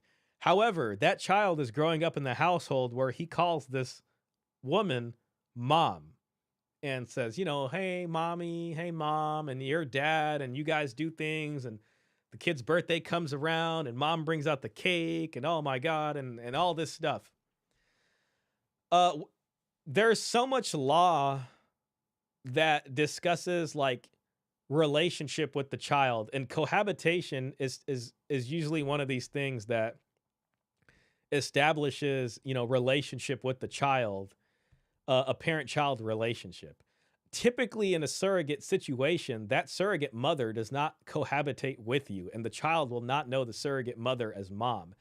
So based off that living situation, the court, I believe, regardless of the surrogate paperwork, is going to have a lot of room to say it's in the best interest of the child to recognize this woman as a legal parent of that child. Because first of all, this kid's over here probably getting breastfed by this woman, calls this woman mom, loves this woman, will be psychologically disturbed if, you know, the mother is taken out of his life.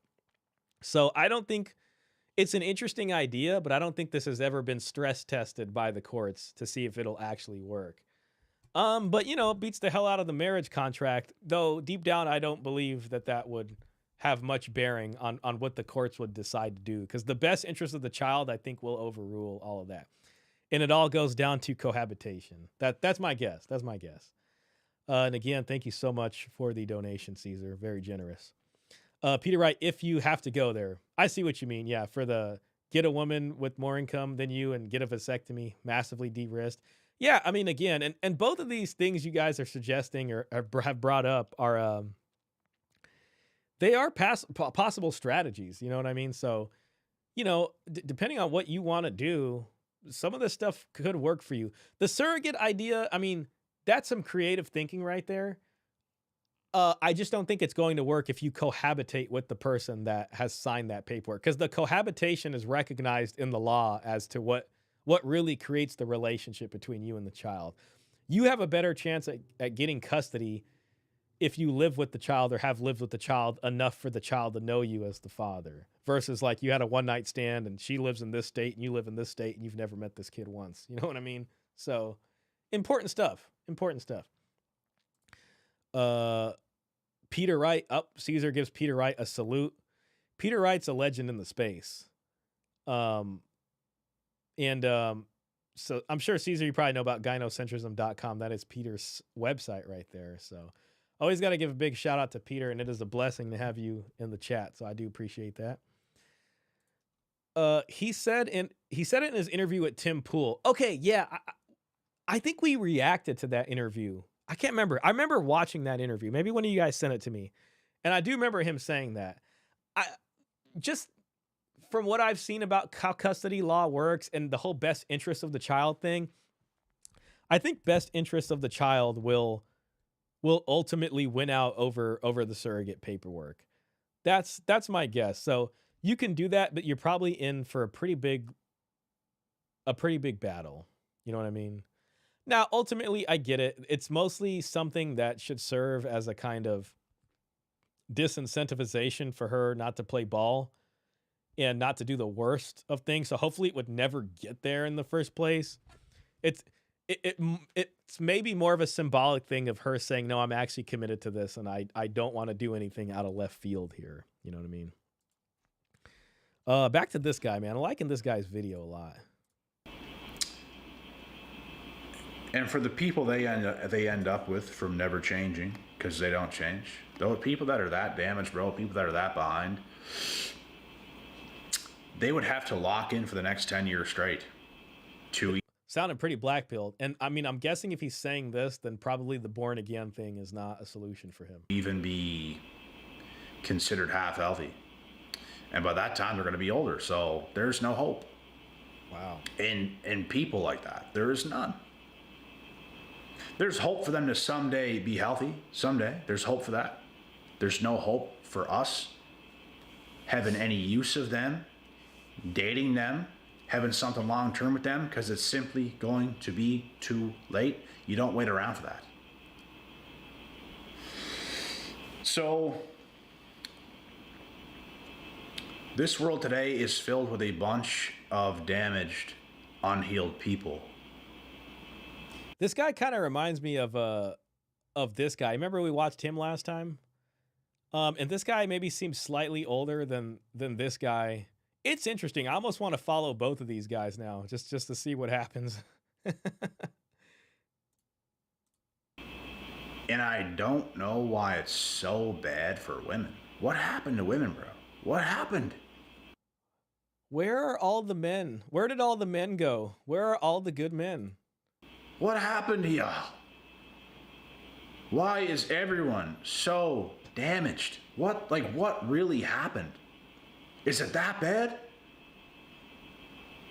Man, man, well, there's a lot of manosphere content this guy can end up watching. Like, could you not clue in to do work to get yourself to feel better? Like, what is going on? I'm sure if they answered him in earnest, they would just blame it on the men. You know, like, well, you know, and the men, and then no good men, and blah, blah, blah, blah. I don't understand, bro. Like, can people not get healthy? Is it that hard? Can you not feel when things are off and you just like ignore that and keep doing weird shit? That it means nothing? Like talking to other guys to distract yourself and whatever other dumb shit you do? Like, can you not just get a grip on reality and life? Maybe eat healthier. Maybe get some exercise. Maybe clear your mind, clear the cobwebs.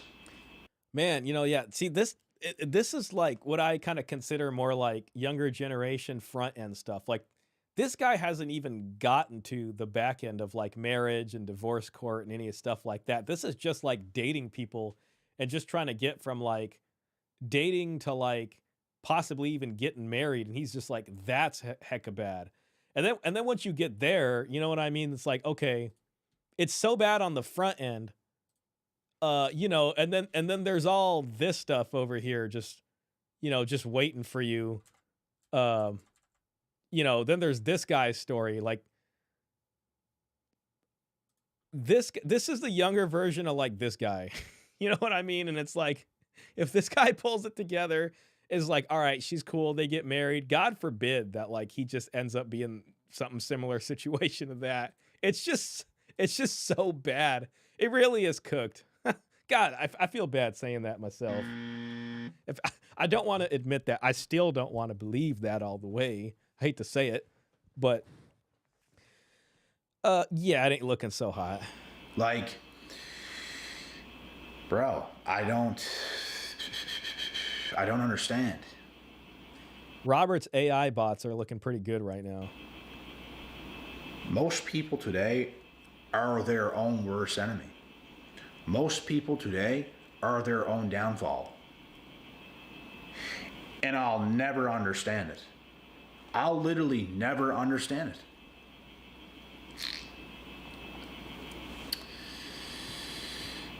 It's just bad out here, man. It's bad. It's bad. You can never think you know somebody anymore. You can never think you know somebody anymore, bro.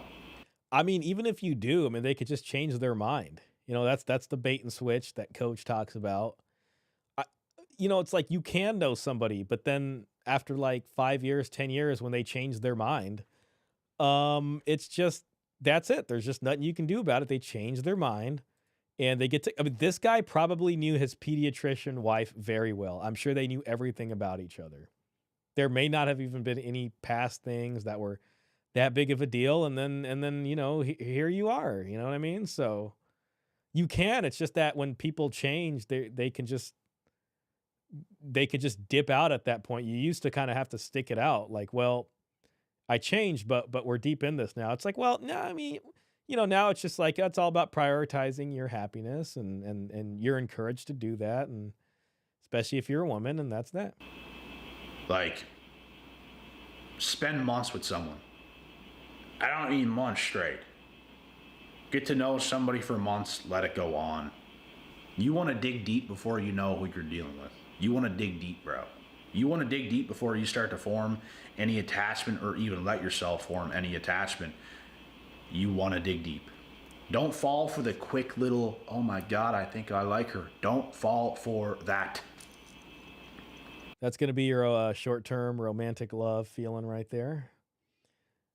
Robert Spencer said, "I'm currently starting an AI commune with 4 AI women."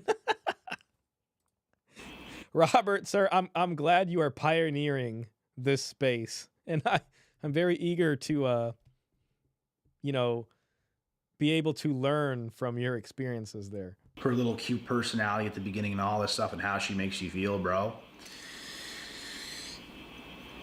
And that feeling is like, that's a deep feeling. You know what I mean? Like you can sit there, you can meet a woman and have a good couple dates and you can feel like the feeling can only be described as like, it feels like I've known this person my entire life. Like, oh my God, I think this is who I'm supposed to like. It's just like, it's that intense. You know what I mean? It's really that intense. Klaus says, social media, feminism, and victim role playing has happened. It's interesting that he got to this conclusion just by observation. Yeah, he doesn't seem like a manosphere dude. He just seems like a guy who's been dating for a bit, and he's just like, oh my God, it's just like just on the front end, it's so bad, you know. And again, this looks like a guy who has no problem getting women. You know what I mean? It's not just about the money. I mean, he's in shape. You know what I mean? Seems like he's does fine with all that kind of stuff. I'm sure this nice watch helps, you know, but regardless of that, even with all that stuff, I'm sure this guy would do okay with women, you know, so. Oh, and I'm a millionaire in this scenario. Oh, okay. Oh, that's what you mean by role playing. Got it. So you're like an Elon Musk-esque figure that, you know, travels back and forth to Mars and all these kinds of things. And the women are just like, so about it. Oh, and you're also a cowboy in your spare time. And all these kinds of things. Klaus says, Robert, make a video game out of your idea. I would play the video game on stream. Don't fall as long as it was appropriate. For it. Do not fall for that. See, this is where people are going to be like, you're bitter and hurt. Don't fall for it. Do not fall for that.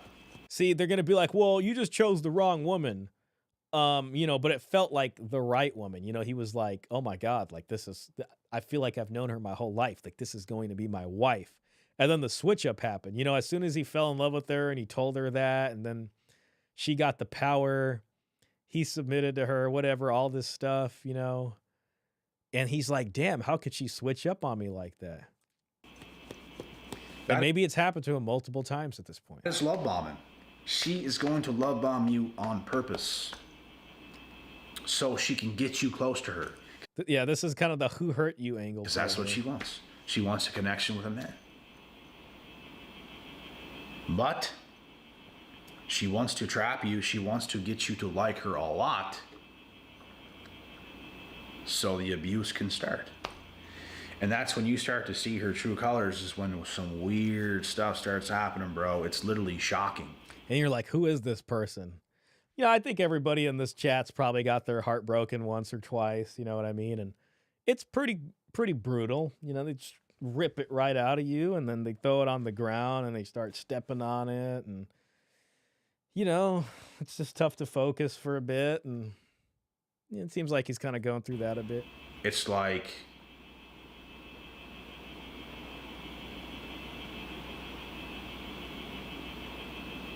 what is going on? What are you doing? You can't even believe the words that come out of their mouth. You can't even believe the actions that are taking place. It's unreal, bro. This is definitely like he's talking about. There's definitely a switch up. He's talking about like the light switch effect. This was the bait and switch. He went through it. It's unreal. Like, am I crazy? Are we seeing the same things here? You try to call them out for it and they make it seem like it's no big deal. You call them out for it and it's just like, whatever. Oh, everyone's different. You're different, all right. You're Called it out. This was probably the negotiating attraction part. Didn't work. special. You're real special.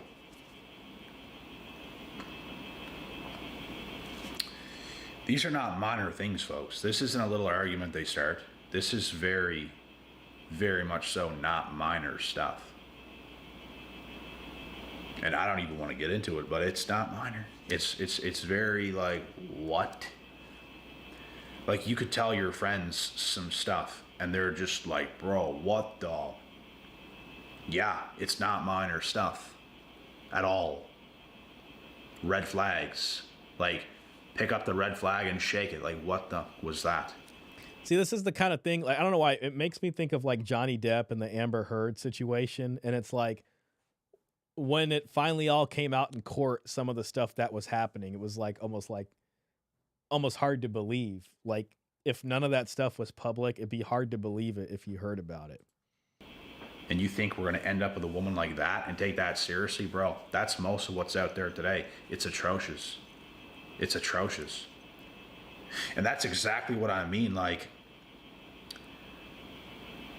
I don't know what happened to women. Was it always this bad? Was it always this bad? I don't think. Gynocentrism, romantic love, feminism, the simp economy, just big simping going on. All those things just coalesced. Gynocentric laws to create like a lot of entitled narcissists out there. This I hate bad. to say it. Sounds really bad. I think it's gotten worse. I think women have gotten more delusional. I mean, women will just go out and what they'll do is they'll just be like, I don't want to pay for dinner. I'll just go on a date and get dinner. Like, just all kinds of scumbag things happening out there, Sure, guys do that, things like that sometimes too. Definitely some guys do. That helps enable a lot of this, but it's a lot of guys have these experiences with women. And when I say women, guys, these types, there's some normal women that know how to function healthily, and that's amazing. Yeah, everybody's got to put the disclaimer. I get it, and it's like, I do that. You got to put the disclaimer. But like in general, it's bad news, Mr. Pitt says unlimited free attention via social media is what happened to women. Exactly. It just pumped up their minds so much. It's unlimited free attention and then like dating apps and just being able to get men, the same night if they want, you know what I mean? And just indulge. You can get the simps on some night. You can get the other people on the other night. The guy that you want. You can get someone to buy you dinner. You can get this. It is just like a simp economy. You know what I mean? It's crazy. Caesar Quintana again. Whew. Oh my. $20. Very, very generous. 20 hard-earned dollars right there. So I appreciate you donating that to me. Very humbled by that. Women are also socially leaps and bounds above men. Not to preach, but it reminds me of the literature on exorcism. It instructs the exorcist to never communicate directly with the demons because they will find a way to trick you. That's a really interesting kind of imagery to have there. To not communicate directly with the demons. Because the minute you do that, then you give them power to like use reason and reason isn't always about truth. Like reason is about convincing you, and reason is a sharp sword, and it's really about who wields it. Women are also socially leaps and bounds above men. When I hear that, what I think about is like what you mean is like women are just they understand social situations probably more. Maybe guys are more awkward about it, especially men that don't have as much exposure to dating. A lot of women have way more dating experience than men do. And it was the same thing with me, like with the first chick I dated. It was never going to work out because I had no experience and she had too much experience. So it was like I was like a little just kid in her hands, you know what I mean? I didn't know what the hell I was doing, and she knew what she was doing, and she was able to get me pretty damn good. You know what I mean? Um, and she just kind of knew the game better. I didn't understand nothing. Um, the exorcism thing is really interesting though. You know, it can almost even be like if you're having to deal with the woman like that, it's like dealing with them. It's like don't listen directly to what they're saying at all. It's all just keep doing what you're doing and make them work around that. But again, thank you for the donation. Robert says, women, yes, they've always been this bad. The internet has just made them more powerful. Well, yeah, that's true because it's extended their reach. That's kind of like what Mr. Pitt was talking about, unlimited free attention. Free attention from men, but it's also profitable attention for women. So they get all this exposure and they could just source money from many different places, So yeah, again, and this is another, reason why I say like traditionalism's not coming back. I mean, the cell phone and all these things put together has created a kind of perfect storm of a situation that we all have to find a way to adapt to. There's just not that many, especially these new flock of women in this modern generation. Modern generation, the technological era, the era of big tech, big data, algorithms. Now we got the AI coming in. We got Robert with the 4 AI chicks. Just all this stuff is different. They just don't get it, bro. It's like a real woman is becoming more extinct, just like polar bears. They're becoming more extinct. And this is where Coach would say something. Coach Greg Adams would say, it's the monetized dating marketplace. When he says a real woman is going extinct, what he probably means is most of the women that he's running into are like monetized women or have been monetized women or have some. Coach will say they come on the spectrum, so it's like, the real woman, he's probably talking about a true traditional woman is very hard to come by. And it's every guy, most of us with whatever women we deal with are going to have to deal with to some extent the monetization that is a part of dating now. This kind of democratized prostitution that just exists a little bit in every woman. You know how like we're all kind of like Uber drivers if we want to be. You can be like a sort of gig part-time journalist. Just you go on YouTube and then you got your journalist show and now you're talking about geopolitics and other things like that. Amongst many other things, and it's just different now in the new gig economy. I'm working on a 5th. Wow. So so now you have 5 AI women. So do you have the 5 AI women talk to each other so that they can train themselves to become the ultimate companion to Robert? They can all compare notes about their experiences with you, and they can further develop their AI algorithms to better understand and serve your needs. It's a new breed of delusion. People are just letting women just be however, act however. They're emotional. People don't want to deal with them, so they deal with their own emotions on their own. And that leads to narcissism. That leads to them being very messed up in their souls. So, I know something though. If I ever have a daughter, bro, she will be taught correctly. I will let her know rights from wrongs. I will let her know. That's the toughest part. I mean, listen, again, I can appreciate what he's saying. I think most guys feel that way. But at most, all you can do is reason. It's like once she turns 18, and it's just like, I'm 18, I can do what I want. And if you don't let me do what I want, you're just an oppressive person. You know what I mean? You can only try your best to reason with them and maybe give them incentives and try to explain consequences as best as possible. And this is assuming he has the custody time to do that with his daughters. You know, again, if mom is not on board and she decides to pull the ripcord or whatever and parachute out of there and takes the daughter with her, and then demonizes him as this bad guy, by the time he finally gets to talk to his daughter again, a lot of damage will be done. You know what I mean? And it's probably going to be too late, which sounds pretty negative. I hope that's not the case, but you know, that's the part he might not even realize yet, is there's this whole other back end to forget just finding somebody. It's, you know, there's the other side of that. Robert says, yes, they are my harem and they all love me. They all love you for you too. I guess if I had 5 AI women, they would probably all be slightly different. Like one woman would be like very nurturing and caring, and then the other one would be kind of like bratty. You know what I'm saying? But maybe like in a charming way, so I like that sometimes. And then another one might just be like more chill.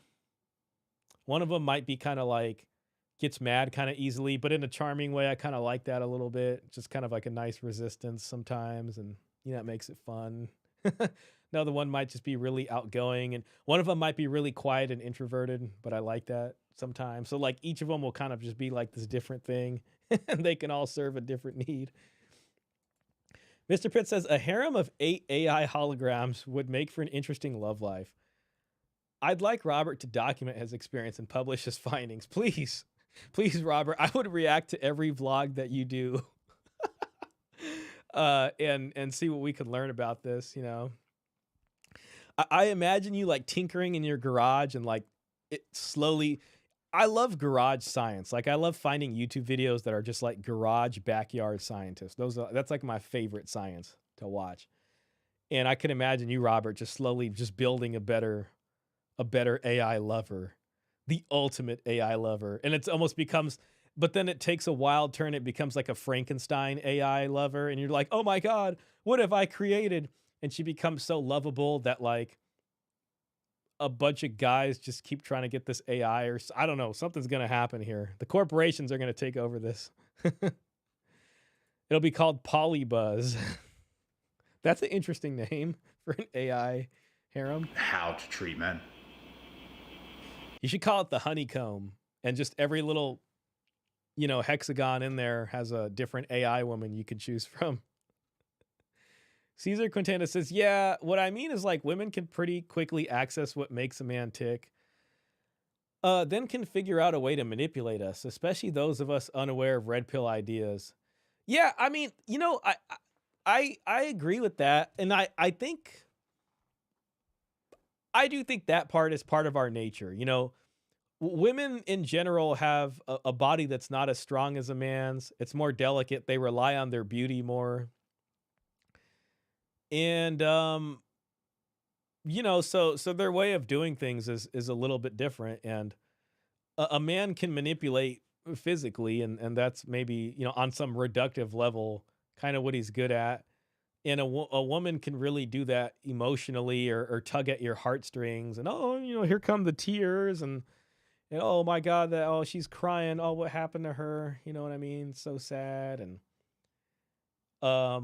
they really can figure it out. It kind of reminds me of that Travis Hunter story, that NFL guy and his girlfriend, and there's all this stuff coming out about her, and she used to have OnlyFans, and you see all these clips of them interacting, and it's just like really bad. And that, you know, she's got him figured out, you know what I mean? And he cannot leave that situation without having to go through a pretty bad heartbreak. So he's going to have to go through the pain. And if he doesn't want to do that, then I guess he's just going to be with her. You know what I mean? So that's a whole situation. Robert Spencer, I'm trying. Hey man, well, you got our support. Seriously, Polybuzz is the name of the site. You actually have a site or there is a site for that dedicated? And it's going to be... I respect you, sir. It's actually pretty hilarious. She'll be a real woman at the end of the day. Not like this new generation, bro. Not like this new generation. Manipulative, lying, evil, cunning, backwards in the brain type There of it modern is. women. There's just so many. Like, it's unreal. The way they act, bro, it's just like, you gotta be fucking kidding me. And you know, women are emotional. That's not the issue. It's not like they do the smallest thing or get emotional and it's like, oh my God, it's so messed up. No, bro, no. No, that's not what we're talking about. I've grew up with women. I've grew up with first cousins that were women, that were girls. I've been around it my whole life. Them being a And he's seen this in his own family, you know. That's one of the interesting things. I always thought, like, you know, you're kind of blessed if you grow up and you have like sisters or you have like female cousins, because you know, like they will kind of let you see things because they don't care like so much what you think. Okay, yeah, it's my brother, whatever. And then you might see them interacting with a man on their end, and you can kind of see the other side, like the guy seeing the mask, and that's your sister, so you can kind of see what's going on, you know, totally, basically. And you know, it's probably a blessing to be able to have female relatives that are around your age, so maybe you can learn that, or even have an older sister or something, and maybe just be able to see through behavior and watch, you know. Mr. Pitt says, did Travis Hunter's girl have an OnlyFans? I thought she only did exotic dancing. I saw something on Twitter and she did have an OnlyFans apparently. That's what I saw and heard. Let me see if I can pull that up. So there's a bit of a story there. Let's see. Travis Hunter girlfriend OnlyFans ? Shocking video exposes. Yeah, Travis Hunter girlfriend for having an OnlyFans in 2020. So she had one for a bit. Here's totalprosports.com. Oh, here's msn.com. Let's just go there. This should be pretty safe to show on YouTube. Social media sleuths. She definitely looks the part of an OnlyFans. Whatever. Social media sleuths have recently discovered an alleged 2020 OnlyFans account belonging to Travis Hunter's fiancée, Liana Lene, sparking fresh controversy around their relationship. Man exposes Travis Hunter girlfriend for having an OnlyFans in 2020. Okay, yeah, so here it is. Let me just make sure this is safe. Can't trust. Yeah, here it is. So this guy right here said, man exposes Travis Hunter girlfriend for having an OnlyFans 2020. I was bored, did some OSINT on Travis Hunter's GF Liana. Tell me why she was doing OnlyFans as of 2020, then deleted everything now that she was famous. So this guy found like actual proof of it. So this is the OnlyFans, and that's his girlfriend. There's his girlfriend right there. Yeah. And this is the computer things that he did to figure that out. So yeah, you know, it just kind of went on from here. The comments on this are hella funny. Oh my God. They're just like, how much can you sell this service for? Can you please do this for me? For my girlfriend? But yeah, so that's the situation. Hey, Christianity Unplugged, man. Welcome in, bro. Great to have you here. Watching in the morning. Oh, no worries, man. I appreciate you coming in and saying hi, man. No pressure at all. But it's great to see you, man. You enjoy your evening. And you know, if you feel like watching morning, I hope you enjoy it. And if not, you know, I know folks are busy out there, man. So great to see you in here, man. Appreciate you saying hi. Emotional is normal. That's tolerable. Every day of the week, that's tolerable. Some men even find that hard. I don't find it that hard to deal with an emotional woman. We're talking extra, extra, extra red flag emotional, bro. Emotionally erratic, outbursts, freaking out. And women are supposed to be the ones that are supposed to help you with your emotions. Isn't that what they sell themselves on? Being nurturing, emotional labor. Temper tantrums. Oftentimes, it's the guy trying to help her manage her emotions. Name calling. He's describing just straight childish behavior, essentially. Klaus says, at least she deleted her OnlyFans, not like the Nala girl. Yeah. I can't remember if she deleted it now, but yeah, in the beginning it was still there and still selling the Telegram stuff.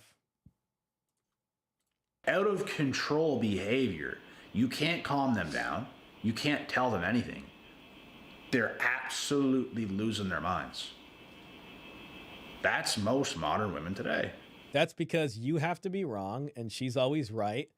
This is where you get happy wife, happy life. She's always right. All those mantras have helped create entitled narcissists, right? So it's like, well, she can't be wrong, so you have to be wrong. You know what I mean? And if you say she's wrong, then it's just like, you're just a terrible person.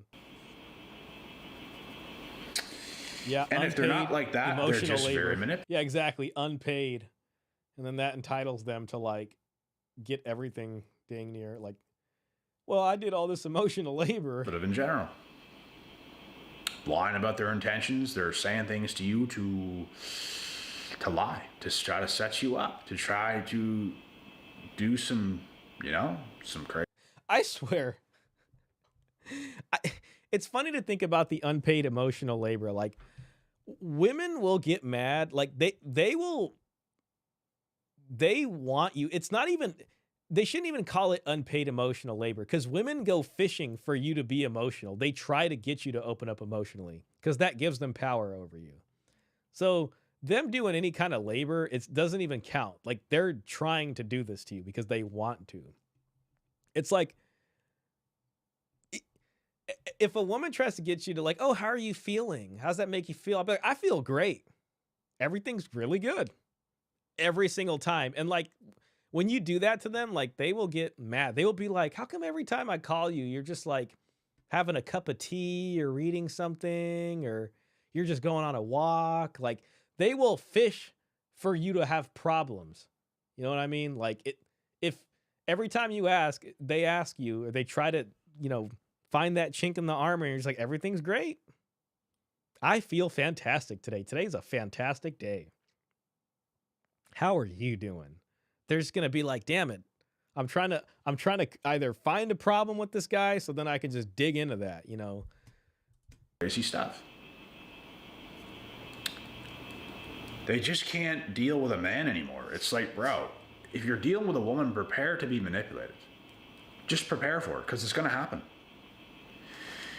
There's no such thing anymore as going on a date with a woman, going on a coffee date for the first date or something, and sitting there and just having a conversation, and it's good, and you keep seeing each other here and there, and have this second, third, fourth, fifth date, and things are being built up, and it's just like a normal occurrence. That doesn't exist anymore, bro, without some form of manipulation going on. Well, that's a problem too, because if you try that, listen, I want to believe it can happen, but it's just like, there's these other pressures. There's other people competing at the same time. There's all these dating apps. There's all these notifications coming in. And the unfortunate part about having that many suitors at once is the most manipulative person does kind of win in that situation, because they're dating multiple people. People are dating multiple people, and it kind of devalues maybe some of the stuff you're doing, especially if it's pretty, like, I guess, quote unquote, normal. It doesn't exist. They all do it. That's this new breed of women. Now, women who are in their 30s or something, or in their 40s, they might not be doing that so much. And it's because they can't. As women grow older, they get more desperate. And if women grow older and they're not getting more desperate, they're just kind of living like a little bit in denial, maybe. They tell themselves certain things to make themselves feel better from reality, which I could understand why they do that. because they want peace of mind. They don't want to move in life thinking they're not approachable to most men. They just want to believe they are, but I'm single and I want to be single and all this stuff. But at the end of the day, bro, they want what they want, and they just can't get it when they get up there in age. They get to a certain age and they just can't get it for themselves. So that's what it is. And that's not to knock them for it. It's reality. Reality can hurt sometimes. The truth can hurt sometimes, but it is what it is. So things definitely change. We're talking, when we say modern, bro, modern, what is modern? Modern is today. Modern is new. Modern is new. Modern is technology. We have technology increasing at such a fast rate and things we've never had before. What is new? Women between the ages of, let's say, 19 to 25, 26. Like, that's pretty modern. That's pretty new, right? Yeah. So you might come across a half normal one here and there, but it's pretty bad. And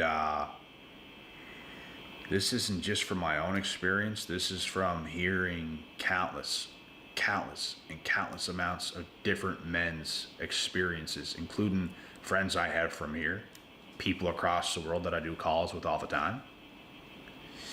You guys can find my information in the description box if you want to set up a one-on-one call regarding a situation, whether it be man or woman. But yeah, I have a close friend from here that lives nearby, and he's been in a situation fairly recently, 6 weeks into it, very, very good, and all of a sudden, drop The light switch. off just like that. Yep. If that's not You can go on a whole date. I mean, it's happened to me. You can have a great date. Everything's good. Maybe you guys even make out at the end of it and everything's cool. She's held it down, this, that. And then you just never hear from him again. It's happened to me, and it happens to a lot of people. It's just, I've just kind of come to accept that as just part of the deal. And for me, it's just like a gamble. It's like, well, I'm just gambling at this point. Sometimes you strike a little bit and that's that. manipulation, if that's not love bombing, I don't know what is. But it seems like a very common occurrence today, and that's why we are cooked when it comes to long term. I love that he says like we're cooked, and he also has the phone calls with people. Now, I'm sure if somebody needs someone to talk to, then that's still a good thing. But I love how it's like we're cooked. So then it's like we're cooked. There's really no solution, right? So you do the one-on-one call, and it's like, well, at least you got someone to talk about with how cooked it is. Bro, It's well done out here, actually. to get a woman of your caliber, to get a woman of your standard, to get a beautiful, younger, attractive female who knows how to act right, who knows her space, who knows her roles, who doesn't cheat, who doesn't mess around with other dudes, talk to other dudes, embarrass you. To have that alone is damn near impossible today, but that's the standard for long term. That's why we are cooked. We are not cooked in regards to getting beautiful women, dating beautiful women. See, that part resonates with me, because I've always said the short-term thing, okay, and especially when it comes to like the dating coaches and all that stuff, it's all maximizing short-term options. But the one thing I've always said is that the long-term is just no one has that figured out. But sometimes they'll sell it to you as if they do, and they really do not. All bunches of them. We're not cooked when it comes to that. When it comes to things becoming very real, when it comes to long term, when it comes to possibly marriage, having kids and all this stuff, and it working out, if you don't get lucky as hell, you're cooked. You're cooked. If you don't get lucky as hell, you are cooked. It's all basically luck at this point. Man, I saw a tweet from Andrew Tate, and I put it in the Discord. Let me see if I could pull that up. Man, I gotta respond to some of this stuff in here. Sorry, guys. Here it is. Here I am. Damn it! I wish I could make that bigger. Bollocks. Oh, damn it. Well, I can't make it bigger, but it's this right here. Andrew Tate posted this on the 18th. It is now the 21st. This was 3 days ago. And he says, being surrounded by hot girls isn't a flex anymore because everybody knows all women are soft prostitutes and money is easy to make. And then he quotes, I'm not a hooker. I just need a boyfriend who pays for my entire life and spoils me. You're a hooker with one customer, B. Shut up. And I thought that was funny because it's like, if Andrew Tate can't find a woman that isn't just using them for money, then that's that. The whole self-improvement, hyper masculine self-improvement, and not just self-improvement, getting out of a basement to having a car and a decent job, but the whole dream of self-improvement, the high value man thing. If the high value man guys are talking like that, then that's pretty much the end of that. You know what I mean? If this guy can't get genuine burning desire and he feels like he's getting used by women and that they're just transacting for money in a monetized way, then so be it. That's how I read that tweet. I mean, how else am I supposed to read that? I mean, if you're basically saying all women are monetized like that and that's what they're around you for is money, then that's kind of opposed to, you know what I mean? Let's say the genuine desire that typically they're selling when it comes to being a high value man and being pursued and the women all being attracted to you. So it just was interesting coming out of him. And then Richard Cooper's here. Few understand. Sign up for my courses now, and you can be one of the few, one of the high value that understand. So, just pointing that out. I was like, ooh, that's interesting. That's one of those rare times where it kind of comes out, huh? This is the world we're in, guys. This is it. You guys cannot sit here and tell me otherwise, because how is that the truth? When what's happened has happened. Is seeing believing? Women love the man they're with lesser than anything else. They love, let's say a man and a woman has kids, right? That woman loves her kids more than she loves her man. Every day of the week, she does.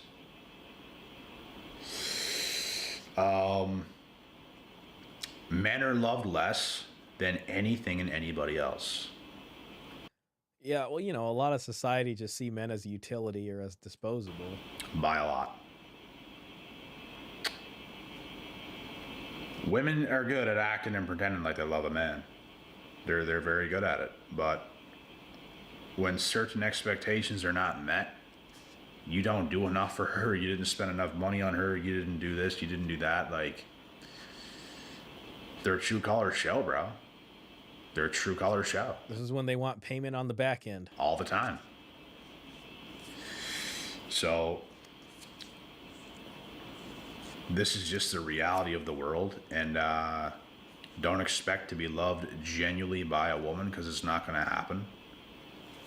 Women can love a man, sure, but it's not that deep. It's not that deep. It's almost just like a feeling to them, and it comes and it goes. So where Coach says, men are in love, women are in business. A lot of coachisms coming out of this. They can really love you sometimes. Oh my God, they're in the moment, and oh my God, I love my man so much. Oh my God. Kiss, kiss, kiss. It does not stay that way, bro. It don't stay that way. You can even convince yourself sometimes that your woman genuinely loves you. Like, I can tell my woman loves me, bro. Well, guess what, man? That was that moment. Man, it's like he's figuring out. It's just like society slowly saying you can't base a marriage just off romantic love. Bro, it's not going to be that deep. Women's feelings, bro, fluctuate like you'd never can believe. So, is it genuine love? Is it unconditional love? No, it's not. So, and it's not even something we should care about. It just is what it is, and I'm calling it for what it is. This is exactly why you got to stay kind of cold as a man. Like, you can't. Guys, I gotta remember to show you the Instagram reel that I found. Robert says payment on the back end. It's not that deep. I think in the sense of like, when you start the relationship on love, Coach talks about it a lot, but when she doesn't like you anymore, like, and when you see that with like a lot of like Tyrese Gibson or even like athletes or just whoever, regular guys, they tend to feel like you owe them something, like you use them and then they just want you to pay, whether that's through the courts or whatever. And typically that payment's going to be a lot higher than you thought it would be. Can't love a girl. That's where Coach says nobody's getting it for free. Too much. You can't love a woman too much because you're going to be so more invested into something that is not the same way towards you. And women don't even respect that. They can say they. Robert says, I definitely had payment on the back end after it being deep. Yeah, you go deep and the deeper, the bigger the payment. They can say they respect that. They can say they want that. Yo, Ahmed, what's cracking, bro? Welcome in, man. Appreciate you coming in and saying hi. We're about 4 hours, 40 minutes. So gonna be wrapping it up here in about 20 minutes, man, but appreciate seeing you. You give them that and you start to see bad behavior. So us as men, bro, at the end of the day, we naturally don't really give a fuck. Like, the only reason we even love women as deeply as we do sometimes is because they kind of get in our heads and it's this romanticized thing that's going on. Romantic. And they love. almost get us to that point. But in a perfect world for us, bro, we're not that. We are who we are. We do what we do. Yeah, I'm gonna have to watch it later. Yeah, man, no worries. If you got time, I always appreciate that. We listened to an interview with the guy who got in a terrible custody battle with his ex-wife who was trying to change his son's gender. It's a long story, but you might find it interesting. Hunters, we build shit. We protect, provide, we do all those types of things. We're not so lovey-dovey softness. And you can't let a woman pull you into that too much. You can't. It never ends well. Never did, never will. Look at the way your dad acts towards your mom. Is he all lovey-dovey and stuff with her? Like, the odd time he might do a little bit of something, but he is him, bro. Do not believe these younger modern women and these love fantasies they want to build up, because it builds up real quick, and oh my God, you guys are so in love, bro. Oh my God. And it comes crashing down like this, because they don't know what love is. They are delusional themselves. They believe in the Disney in the Disney shit, and it doesn't exist. So, yeah. Matt says, I don't even know his story yet, but I can feel his pain. Yeah, it's palpable. You guys got to stay awake today, bro. Especially that guy earlier that we listened to, the dealing with the custody battles. Pretty rough. Understand that this is what I'll try to find something more lighthearted next week. Maybe we'll do a scratching on chalkboard video. We are up against. This is what we have. So to be anything less than the best version of yourself, you're doing yourself dirty. That's the most important thing, is that you're being the best man you can be. That's it. The rest is going to be the rest. The results you get is going to be the results you get. That's the I'd like to think what he means by best man you can be does not mean the best, most efficient utility for somebody else, but whoever you want to be for yourself. Main focus. But anyways, guys, Let's just check out the comments, and then I want to show you that Instagram post. Let me bring that Instagram post down here. Okay. Let's see. Yeah, let's just check out the comments real quick. 3 things have effed up women and the dating scene. Okay, we got someone with the answer here. Feminism, okay, we mentioned that. Social media, Mr. Pitt mentioned that. And simps. I did bring up the simp economy. So it looks like, yeah, we're doing all right there. Women are damaged because there's no accountability in almost any capacity. Also true. It's easy to be so damaged when you've been given everything with zero accountability. Exactly. You know, I think that's one of the things that I also, I guess, didn't appreciate as a talking point in the manosphere is that, like, that women can't be held accountable or it's not in their nature and, like, it's all up to men. Like, I think women can be held accountable. You know what I mean? And it's just that you have to actually do that. And then when there's consequences, they'll behave better. Or at least be heavily incentivized to. A woman is never yours, it's just your turn. That is a manosphere maxim right there. As a 52-year-old man, now I like hearing from the older gentleman that's dated throughout the 90s and was married before. I can't run faster away from today's modern women. Man, this almost sounds like Robert right here. I find them boring, annoying, and absolutely repulsive, by the way. They act and dress. No manners. Nothing to offer me but sorrow. That's my opinion and story. And I'm sticking to it. Don't like it? Tough. Honestly, man, he's keeping it real. We are so cooked, bro. Oh, man. I feel bad liking that because I don't want to be negative about it.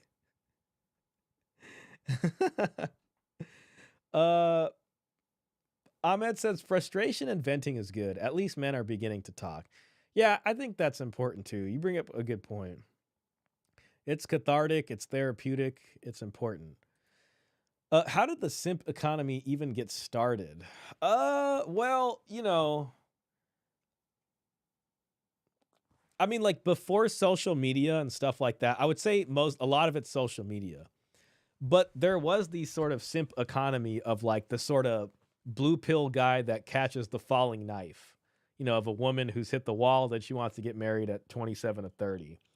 And prior to like red pill rhetoric and all that stuff, that sort of plugged in blue pill guy was available. And for some amount of time, feminists who kind of had their own strategic stuff going on were able to manipulate and you know do the whole thing and then settle down with the blue pill guy and then screw him over at the end. After that I would consider that part of the simp economy.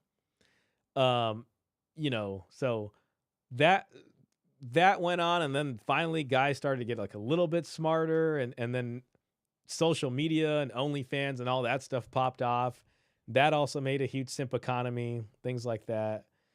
I'd like to think, I don't know if the simp economy will ever go away. I'd like to think there's been some change in the simp economy, especially with, you know, content like this. So, yeah, that's, you know, so I'd say, you know, it kind of started out of blue pillism, you know what I mean? Which is just guys plugged in, gynocentrism,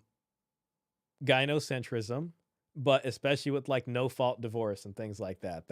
That led to the simp economy, because once you had no fault divorce and, you know, the welfare state and all that, men weren't really getting the other end of the deal held up. So you're kind of simping if you're doing something for nothing in return. So I'd say that's the origins of it, or that was the fertile ground to lead to the simp economy we know very well today. They're all a bunch of mattress backs constantly getting ran through with zero morals. They don't bring peace to your life, just chaos. What happened? Oh man, okay, we got some of that going on. Real women are extremely rare nowadays, for sure. At my gym, there is one couple, and the female flirts with different men. Oh, man. Her boyfriend doesn't say anything. The simping is crazy. Oh, man. That sounds pretty rough. They act very needy and love your attention and love bomb the hell out of you, but none of it's real. That's damn right. They're playing into your kind of chivalric, conditioning here when they do that. He is right. There is something seriously wrong with women in their late teens and 20s today, especially if they are beautiful. This is because they're so enabled. It's not an entirely new phenomenon. I started noticing it back around 2007 onward. Okay, the iPhone came out in like 06, 07, YouTube, right? So just so happens that's when the iPhone, there you go. That just so happens that's when the iPhone and social media took hold. Yep, I remember it well. This was back in the MySpace days. And then Facebook came out in like 07, 08. Man, that was some different times right there. All women love is the way they feel now, not 5 minutes ago and not 5 minutes from now. Terry, your video here resonated with me. My last relationship lasted 7 months. The first 4 were as you described, perfect. That was limerence. Then her true colors started to show. She became combative, selfish, narcissistic, controlling. I gave it another 2-ish months. Hey, good for him for getting out of there soon after. But decided it was time to part company after another fight about nothing. There were some red flags. I knew them at the time and acknowledged them, so I wasn't blindsided. But damn it, if it wasn't night and day. That's the light switch effect right there. I'm going to pull up this... Damn it, I don't know how to restart this. Somebody who's going through something right now that you're not going through, or you never know what I woke up to a random divorce, and I'm in the middle of some shit that's so crazy. Never thought I would not be married for the rest of my life. And they hit me for $1.2 million in legal fees. $1.2 million agreement in place right now. So that's all I wanted to share. The audio was pretty rough there. Sorry, guys. But yeah, that's Tyrese Gibson saying that he paid $1.2 million in legal fees with the prenup in place. So as of now, so I don't think that includes the child support he's paying, but just wanted to share that with you guys because I thought it's kind of interesting. So we got, I'm just always just like surprised at the amounts. You know what I mean? Of that it just costs people in these fees. That's the true crime. It really is terrible. It's just crazy. Sorry, I was just checking out this guy LFA, seeing if he had anything new. Okay, so we watched this guy's video last time. That was the newest one. So nothing newer. We'll keep an eye on him. We'll keep an eye on him for next time. But yeah, we're at 4 hours and 51 minutes. Mr. Pitt mentioned 5 hours, but I'm sure Mr. Pitt will let me get away with a good 7.5 minutes early. So yeah, I hope you guys had a good time. Next week should be pretty chill for y'all, especially you guys that are celebrating Christmas. I'm sure everybody's got a day off. So that's always a great excuse to get together with some loved ones and have a good time. I'm pretty excited. I got invited to somebody's house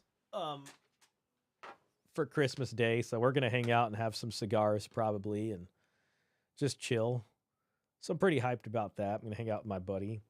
Tomorrow I'm going to my other buddy's baby shower, so I'm going to be working hard tomorrow, trying to get these photos for my buddy.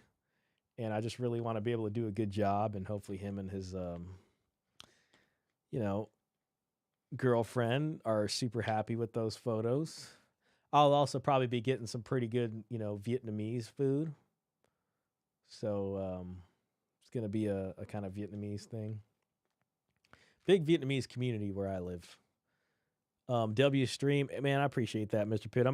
Appreciate everybody who came in and said hello, and of course I appreciate all the donations and the folks who sat here and watched this the whole time. I hope it was chill, man. You guys were able to maybe play some video games while listening to me in the background, or maybe get some work done if possible. I'm sure you guys do all kinds of interesting careers and things like that. So that's pretty sick. Mr. Pitt says, if you're gonna have cigars, try a Perdermo 10th anniversary Champagne Churchill. I'm gonna look that up. That sounds really good. I'm a pretty big lightweight when it comes to that type of stuff, but I like a more mild cigar. I'm also glad cigars are expensive because I'd probably have a problem with them if they weren't. Ooh. Yeah, that ain't bad. That ain't bad. Let's look at this. Let's look at this. Man, look at this beauty right here. Yeah. Yeah, it looks good. Mm-hmm. Yeah. Wow. Oh, dang, man. Some of these 7x54. It's got good reviews. Yeah, I like a good cigar, man. That is just I hate to admit it. I like that. And every now and then smoking some hookah with buddies is fun. You know, I don't want to make that a regular thing, but I do enjoy it. Catch you next time, Shah. Cool stream. Appreciate you, man. Oh man, with another donation. You're far too kind, Caesar. Far too kind. I will respect that donation and try to use that for something good here. Again, very generous, and man, I appreciate that. I'm very grateful again. I know you're probably getting tired of me hearing that, but I gotta say that. So I hope you guys all enjoyed yourself. I appreciate you coming in too, man. Mr. Pitt, it's a mild medium cigar. Yeah, it kind of looked like it because it looked a little lighter. Some of like the dark cigars, they seem to be like very, very strong. Cigars are kind of tough for me. I feel like they affect me in a certain way. It's great while I'm smoking it, but I feel like they make me feel warmer in the night. And it's like I'll smoke a cigar, I come home and I brush my teeth, immediately. And then when I wake up the next day, I feel like the cigar stuff is still kind of like filtering out of my gums. So I brush my teeth again immediately, try to clean my mouth as good as possible. And then that evening I brush my teeth again. And then the next day I feel like I wake up and the cigar has fully exited my system.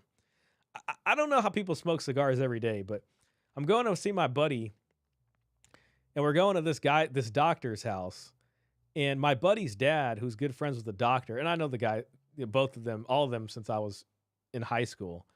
But my buddy's dad, every time I've ever seen him in my life, I've always seen him with like a cigar. Like somewhere in that night, he's smoking a cigar. And I really believe he smokes cigars every single day. I don't know how you can smoke cigars every single day. It's just like people who do that are on another level. Ahmed says, good night, brother. Enjoy the time off. Thank you, man. You have a great night as well, man. I hope everybody has a great night and a great week. I'll try. I got to get some videos out. I got no excuse for that. Maybe I'll even get a stream in again this week. Probably just going to be a standalone video. And I know everybody will be busy for Christmas with family and stuff like that. So anyways, I'll take leave, gentlemen, and I'll probably go have some more food and then just chill and watch a playthrough of Indiana Jones on YouTube, which is kind of fun to watch. So there's a new Indiana Jones game, and it's pretty cool. Anyways, guys, once again, grateful for everybody who watched. Take it easy, and we'll see you guys next week. Maybe we'll have something more lighthearted. And